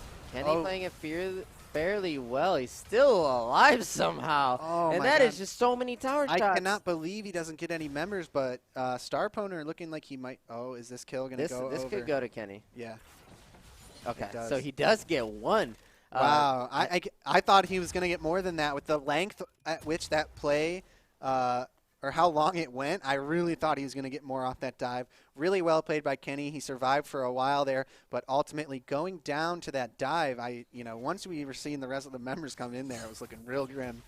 And that kind of showcases a bit of York's playmaking potential, right? It's not the same. Kent wants to, everybody in one meatball, and then they just one-shot your team. But what York University's comp has strength is Hecarim and Echo can get on almost any target they want, right? Yeah. Fairly mobile. And then the Jin Leona setup is so reliable and can actually come in from quite a long range. So when you add those things together, they can pick out a target from fairly far away and eliminate them. That's what they did to Victor. It just happened to be like, how many? 6 tower shots that they had to deal with in the process, resulting in losing their Hecarim along the way. But if you look at Gold, this game is just about tied up. I think the control of the map goes Yeah, to there's Kent only State, a couple hundred gold difference here, so which is the surprising, game is right? still neck and neck. Dragon is up in 50 seconds, so we see York University here grabbing the vision control of River, so it's going to be difficult for KSU to, I don't know, I mean, I say that, but then again, if they just group up here and they look for the play, they can face first into York's comp, possibly. They can. So now this is the first Drake setup where we believe Kent State wants to contest, but York is there first. It was the opposite last time. When Kent is there first, York had to give it. But York is here first. Does Kent give, or do they contest? There's a recall on a ward. That gives Amumu a free look on a Jin. That's flash for free. Jin is going to have a hard time in this Yeah, fight. yeah, that is really bad for York University, burning the Jin Flash before the fight for Dragon even starts. Dragon's not up for another 15 seconds, and Watch Condurex here. KSU has a big advantage. Condurex Oh! massive 3-man. Here comes the wombo, the damage over the top. A couple blue members will actually fall, and the fight will ensue. Jin firing shots from along the way. Big Echo ulti, but right into his death. As far as I'm aware, the Renekton is fighting 1v3, and this actually looks pretty good for York University, as we have Jin open fire here with the beef in the front in the Renekton and Hecarim, and now Musinator is stuck in between two members here. Oh my gosh, He'll is he going to probably pull it drop. out here? He's CC'd. Oh, the Rel, but wait, there's a dead sign that they could maybe play with? No, and that's I cannot York believe University. York University pulls that fight out there. Both members are really low. They want to try and get this Drake. Man, this is tough. They're all pretty low. Respawn timer's coming up. TP Kenny on has Kenny. TP. Here comes the TP. Kenny can do this. Oh man, this looks really bad for York University. Here's the play, the E comes out. They're looking for a Q, but wait, there's a flash onto Kenny, but he will drop Renekton in the process. Here comes the Leona to tie him down, and that's enough for Jin to shoot him down as well. That's a double kill over to MCHB 8-1. MCH 8-1. MCH 8-1 on the Jin popping Wow, off. yeah. Okay, so let's take a look at the way. I think I caught it at the right time, but we could take a look at this huge fight. I cannot believe the setup of KSU fell through there. I don't know if it was the lack of damage or the counter CC. There had to from be an Leona, egregious so let's take a mistake, look because at that. watch for the Rel. Oh, okay. Oh, it's late. Jeez. Yikes. Shucks. It was a really beautiful flash play by Conrax. I think he got 3 in his grasp. Darn, the fight was too long. I got the replay at the tail end of it. Unfortunately, I'm bummed about that, but you know, no worries there, because we could get that play caught up for you, and I think that's going to deserve a spot in our top 5 plays of the week. If you guys did not know, you could head over to our YouTube channel. We are doing top 5 plays of the week every week now. Try when we're you're going to want to catch those. Sorry. When we're considering the top 5 plays, we always think about the context of the play, right? Yeah. And this was absolutely It was earth-shattering in terms of the series and who's going to actually come out on top with the win here, because we still have no idea. The winner of that fight, the implications on the series, on the Game 3, on the rubber match. If KSU won that fight there, it meant that they were looking really, really good to keep the momentum going and take away this game. Yeah. And now York University with 3 Drakes and up a little bit of gold, it's still anyone's ballgame. That's definitely right. My guess, when you go back and look at that play, my guess is that the Engage opened up, you know, maybe the carries, the Samira, the Victor, 2 angles from the Hecarim and Renekton where they probably got instantly gibbed. So I wanted to get the replay, but it seemed like maybe the turn was the Echo ulti. It's hard to keep track of where his ultimate is going to land in a big, crazy fight like that, and it landed on like 4 members and KO'd the Samira. And I think that is what took KSU out of the fight there. So when you take that highlight, is that going to be a Guno Maria highlight? It might be. It'll obviously be a York University highlight, and Condurex will have his nice flash play in there, but there was obviously some mistakes from Kent State in terms of securing the overall fight win, and it must have been a beautiful turn from York University, but it happened so fast it was hard to catch anything other than the When you have those like big, it's just you know, let's all link arms and charge at them. It's really hard to keep track of what's going on the first watch, because once that Rel ulti went out, everything just started going out, and it's so hard to keep track of what's where. And that's why I think, you know, that's where the Echo ult really came into play there. There are so many things to keep track of as an AD in that fight after the Engage started, that it was really hectic and hard to keep track of where does he go when he ults back. And it was just big damage. Which says things about, it speaks to the responsibilities of an AD carry and how intricate that role can actually get when you're talking about spacing and awareness of abilities. I mean, when you have a health bar of 1400 HP and it's your responsibility to DPS the enemy comp, and you know all their sights are set on you, it's not just fighting, and it's not just, you know, pressing R on Samira. There's a lot that goes into it, and when a nice York turn comes for you, it's really hard to avoid. And like you mentioned, the Echo ult, how can you keep tabs on everything when there's a Renekton flying at you, a Hecarim flying at you? Yeah. Really tough to deal with. But we saw Jin, MCH81, lost his flash before that play started, but played the slow, like, open up with ulti, chip It worked, and yeah. slow, and then come in late with your crits, and that is usually a good idea. Like, he showed up for the fight, like, when the remaining members of KSU were trying to, like, fall back. Right. It seemed like. Right. And it could be all about timing. That's a lesson you learn as an assassin player. You're playing Katarina or something, you gotta watch a fight develop, and you really have that instinct tells you to go in and go for the kill, but you really have to be patient, watch it develop, look for key cooldowns. So while Jin is firing his ulti shots, those cooldowns are going off and giving him space to walk up when he's done. Whereas Samira, it's like all go in at one moment. Well, Samira. Okay, we see a TP here. I don't know what the purpose of that TP was. Oh, Drake. We've been talking for so long. Drake is up in 15 seconds. We're about to have another Drake fight already. It seems like it was only moments ago because we were still recapping the same play. Okay, everyone here's has your chance. Flash for Kent State. All 5 flashes for Kent State and all 4 flashes. Everyone has flash except Hecarim. This is huge here. What's the setup going to be?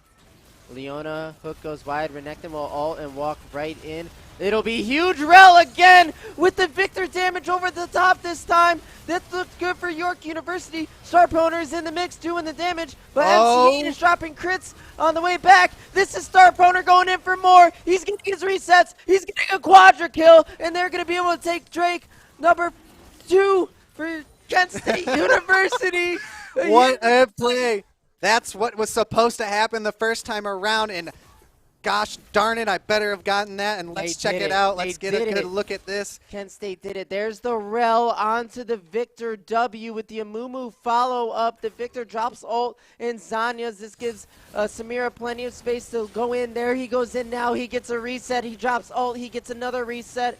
And at that point, the fight was over, beautifully executed by Kent State University, and York got hit by an uppercut. I'm going to have to say it right now. I think 2 of our top 5 plays this week are going to come only 5 minutes apart of each other in the same game because both of those fights were so insane. Crazy. I love it.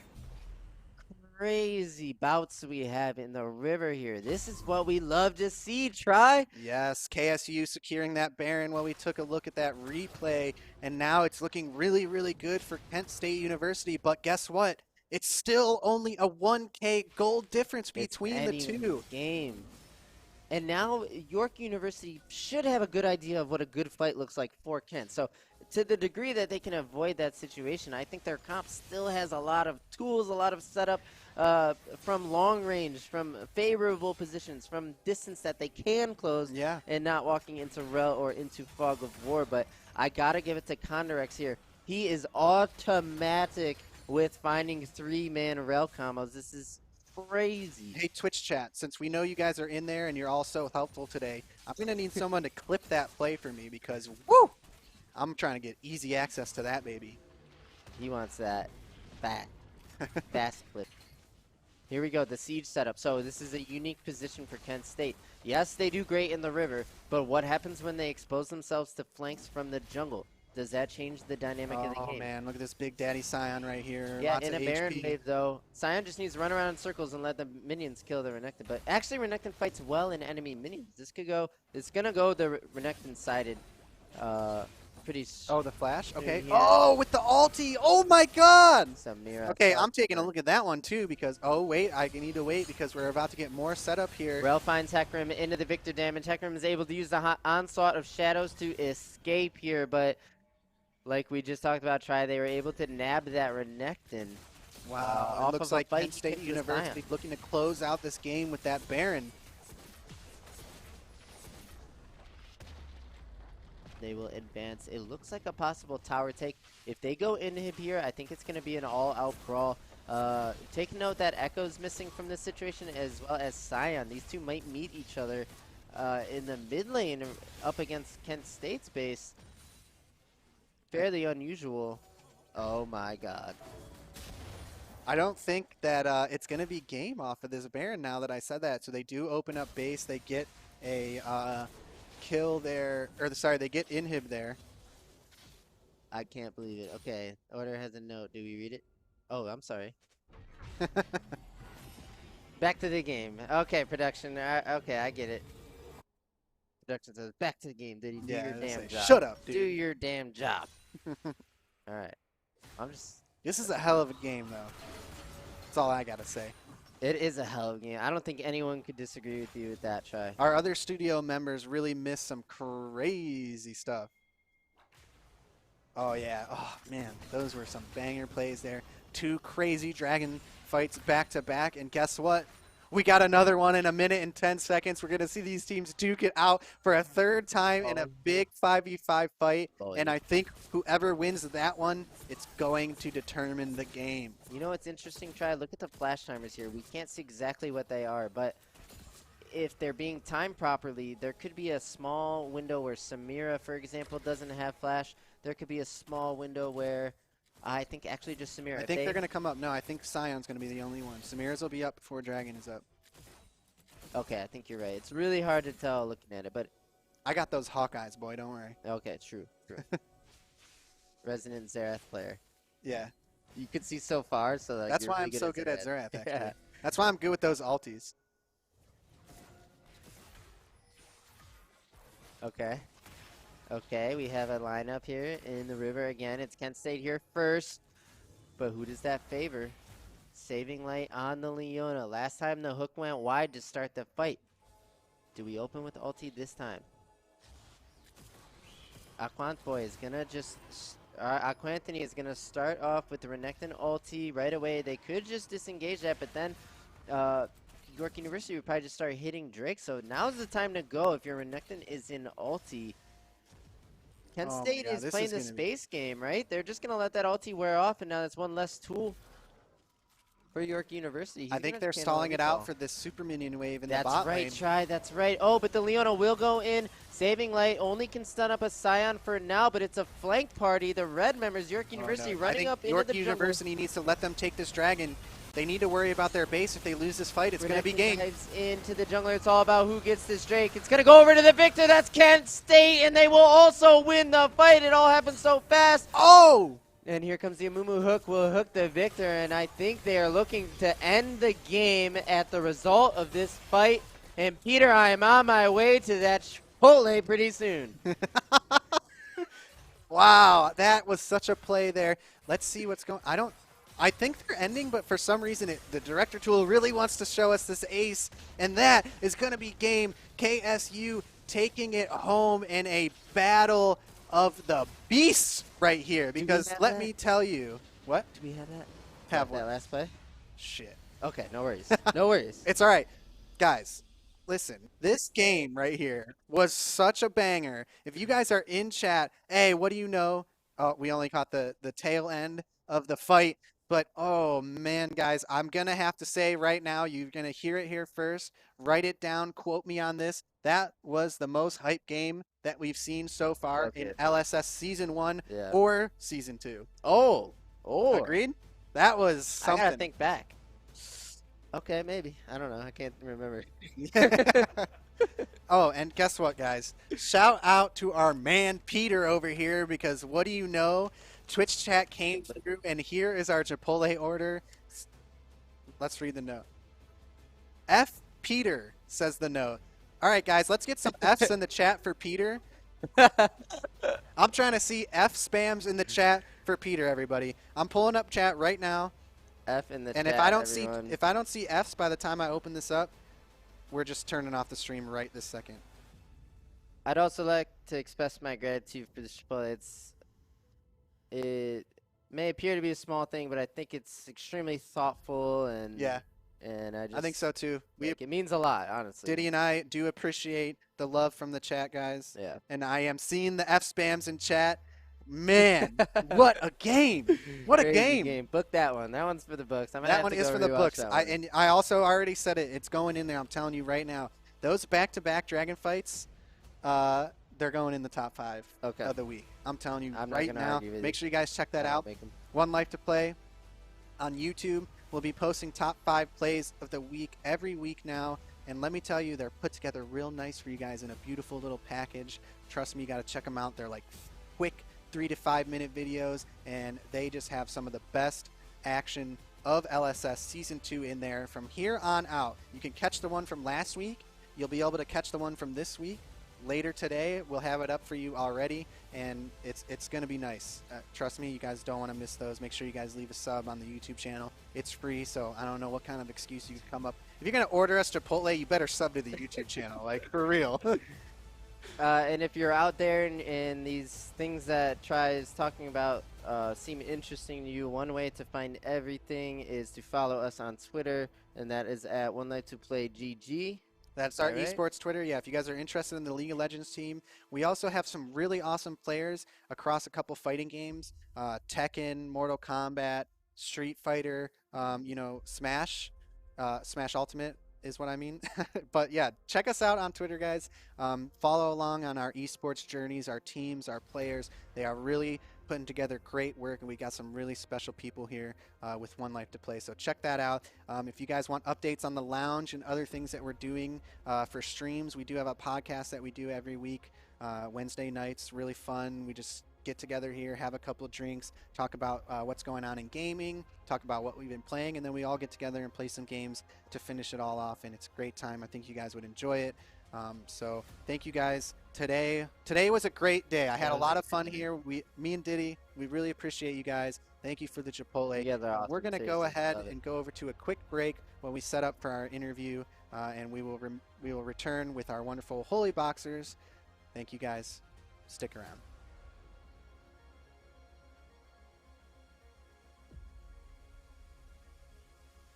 Right. What a great Heads up play. Yeah, it's just like one of those things, like that is such a small decision that anybody can do, but that's the difference between securing that kill and Gragas getting away for free. That's right. Here comes the Taric ulti. It's going to be a dive. Tristana will jump in. The stun will land on the Morgana, who now ultis. The Taric ulti is soaking turret shots. There's nobody aggroing turret from Red, so the TP comes in from Syndra, but doesn't matter. Can Red get away here? Here comes the punish from the Graves. We haven't seen him all game, but here he opens up with a Q. Will get stunned from the Taric. Taric might have to sack his life to get his Red teammates away. There comes the Scatter of the Week from Syndra, so the response kill onto the Graves, who's been quietly farming along with this Amumu, but that kill might boost him ahead of the Amumu, who will land the bandage toss over. He's looking for a 2-man ultimate. No ulti yet from the Amumu, but the Graves will go down to the Katarina. Amumu magic damage. That's great for Red Team. Another jump from Tristana, loading up the bomb. 1, 2, 3, 4. Kaboom! Goes Morgana, Star Poner. Star Poner with this Tristana, like I said. I'm happy to see it. Here comes Django. Look for a couple Q chunks onto the Groggy, who can manage this situation pretty well. He can proc phase rush and run around. He can kite Nasus a bit. Get baited, Moose. If you belly slam in, he belly slammed in, so Nasus flashes. He returns with a flash. He needs another belly slam, but the Nasus Q might come down. It doesn't kill, but he bops him into him so that he can finish, but he'll trade again. Another trade. So let's go back and take a look at this play here with Katarina jumping over the pit. Yeah, you think kind of turn this around again for them. Yeah, Amumu looks, but Amumu doesn't ult here. I thought he was going to 2-man ult and clean up, but when you see the bandage toss onto the Graves, or I'm sorry, onto the Syndra. That's an immediate ulti right there. I don't know. Look at the Katarina damage onto Graves. Katarina, the magic burst, can deal with the Graves. If that was an AD mid laner, it'd be a lot tougher, I think. And now we see Star Poner just never missing the mark with these jumps. Yeah. Star Poner just lurking on the inside of Dragon Pit, just waiting for his opportunity to pounce, and it paid off well for him. I didn't catch where he lost his life, actually, though.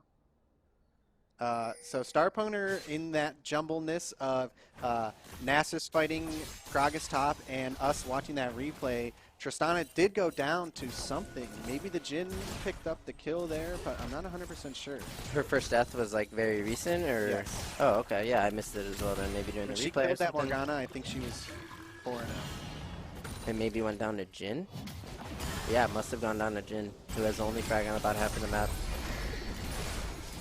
Red team relentless pressure. Here's the 2v2. No one on this half of the map, but we see blue team responding with the Herald that Graves is able to pick up, getting plates onto the Syndra.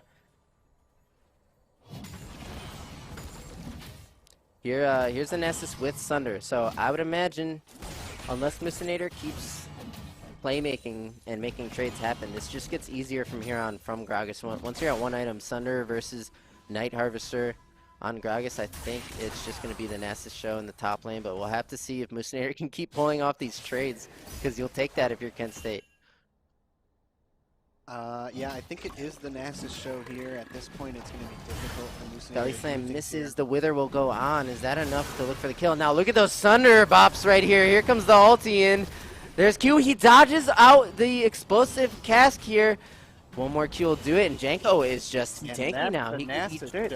Did you, if you could replay that, Nasus sidestepped the Gragas barrel, the Gragas ulti, that would have bopped him away. Pops right here. Watch this here. You can tell when Gragas is throwing the ulti, because his Q just went out. And so the Nasus kiting back just that one step, so that Gragas ult doesn't hit, means he can kill. And just like we said, once Stunner is complete, Gragas really no chance in this lane. But red team will respond with the Drake. That's what Amumu wants to do. Delivery man, getting control of the objectives, trading Drakes for Heralds, not too bad. All right, everybody, I am back in the building, and despite not seeing the last half of Game 3, I am going to bring in Kondarex from KSU for an interview, so let's pull him in and chat with him a little bit. Kondarex, welcome. Can you hear me? Yes, I can. Thank you for coming in. So congrats on that win. That was such a fun, I mean, the first 2 games that I watched were so fun. So first and foremost, I wanted to commend you guys on that Ivern pick. I don't know, in the first game, it was amazing. It was so much fun. Do you guys play that combo a lot? So just recently in scrims, we've been playing Ivern and Rengar bot lane, and it's been working out pretty well for us. We came in here planning to play it. We knew how to play it. It's been working well, and we were able to get it done. I mean, every lane that we've played it into has gone the same way that it did today. It's just a really strong bot lane. Awesome. And now you guys know that you have that in your pocket to pick. And then the Rel, I have to ask, because I didn't see much of the third game, I heard there were some crazy Rel combos. Have you been having fun playing her since she came out? Oh yeah, she's a blast. I mean, ever since she came out, I was spamming her in norms, ranked, anything, just to play her. She's a really strong champ. She struggles a lot early, but when she hits 6, it's like she's unleashed. Her biggest thing is, you can start the W, and then you can press R in the middle of W, and they all go into your W, get knocked up. Amazing. Tons of damage, tons of CC, a lot from there. It really worked for you, and I have to say, watching you guys last season, which granted was only a few months ago, but you guys have gelled and just you seem so much tighter this season, these last few games we've seen you play. Is that just a lot of practice, a lot of playing? What are you guys doing? Yeah, it's a lot of practice. I think that we've been through a lot with this team that we have, so we've kind of bonded through that. We've had to do a lot of position swaps, as you guys have seen. We've probably had like 4 different teams of the same players in this tournament so far, but yeah, we've just been playing a lot. We get along together. I feel like we are starting to mesh too. That's awesome. And I have noticed you guys more than other teams will play off role. Is that just a product of you do what you have to do? Or, I mean, is that you guys like doing that? Yeah, it's pretty much just we're basically put into these positions where we have to, put people where they might not want to be, but we make it work. And honestly, we started off with this team and we were losing a lot of scrims, but lately we've been winning a lot of them. So it really seems like this group and where our positions are and who's playing where is starting to come together. So that's awesome. Watch out in the later games. Hell yeah, watch out, teams. Kent State's coming for you. Well, thank you so much, Kondarex, for coming in. Congratulations on that win, and we cannot wait to see you guys play in the rest of the season. Awesome, thank you. All right, everyone. So I'm going to pull up our standings here because it's fully updated, I believe, right? Everybody has played today. So these are our current official updated standings. Here they are. Mad City with the 3-0 in first place, holding on to that first place spot. Again, with the tie, that's the 4-way tie with York, McMaster, MEC Hysteria, and Kent State University. And then at the bottom, we have Glacial Esports, CSU, and Mingos. So honestly, the guys have talked about this. I know that we've mentioned this before, and we'll probably just keep saying it for the next 5 weeks until playoffs. It's anyone's series. I mean, I know that we have someone that's undefeated right now, but that's only 3 games. These other teams show so much talent, and I know that they definitely have the opportunity to kind of come out and pull ahead. So I'm just thrilled to be able to be in the presence of these teams and watching them play, because like today, we got our first 2 to 3 matches, best of 3s, and we finally got to go to 3. So that was exciting for us. We were really hyped in the studio, and now the boys are eating Chipotle and everyone's happy. So this was such an awesome day. Don't forget all that awesome merch that we were showing you before. You can find it in our shop at onelifetoplay.com/shop. Any and all LSS information you can find at onelifetoplay.com/LSS. Don't forget to join us all of our social medias, Twitter, YouTube, Twitch, Discord, Instagram, Facebook. We've got it all. Just search One Life to Play, and keep your eyes out for our One Life to Play League of Legends team, coached by our very own Diddy. So we are, looking forward to what that team is going to be doing. So to keep up with us, like I said, follow us on the socials, and we will be back here next week, same time at One Life to Play on Twitch.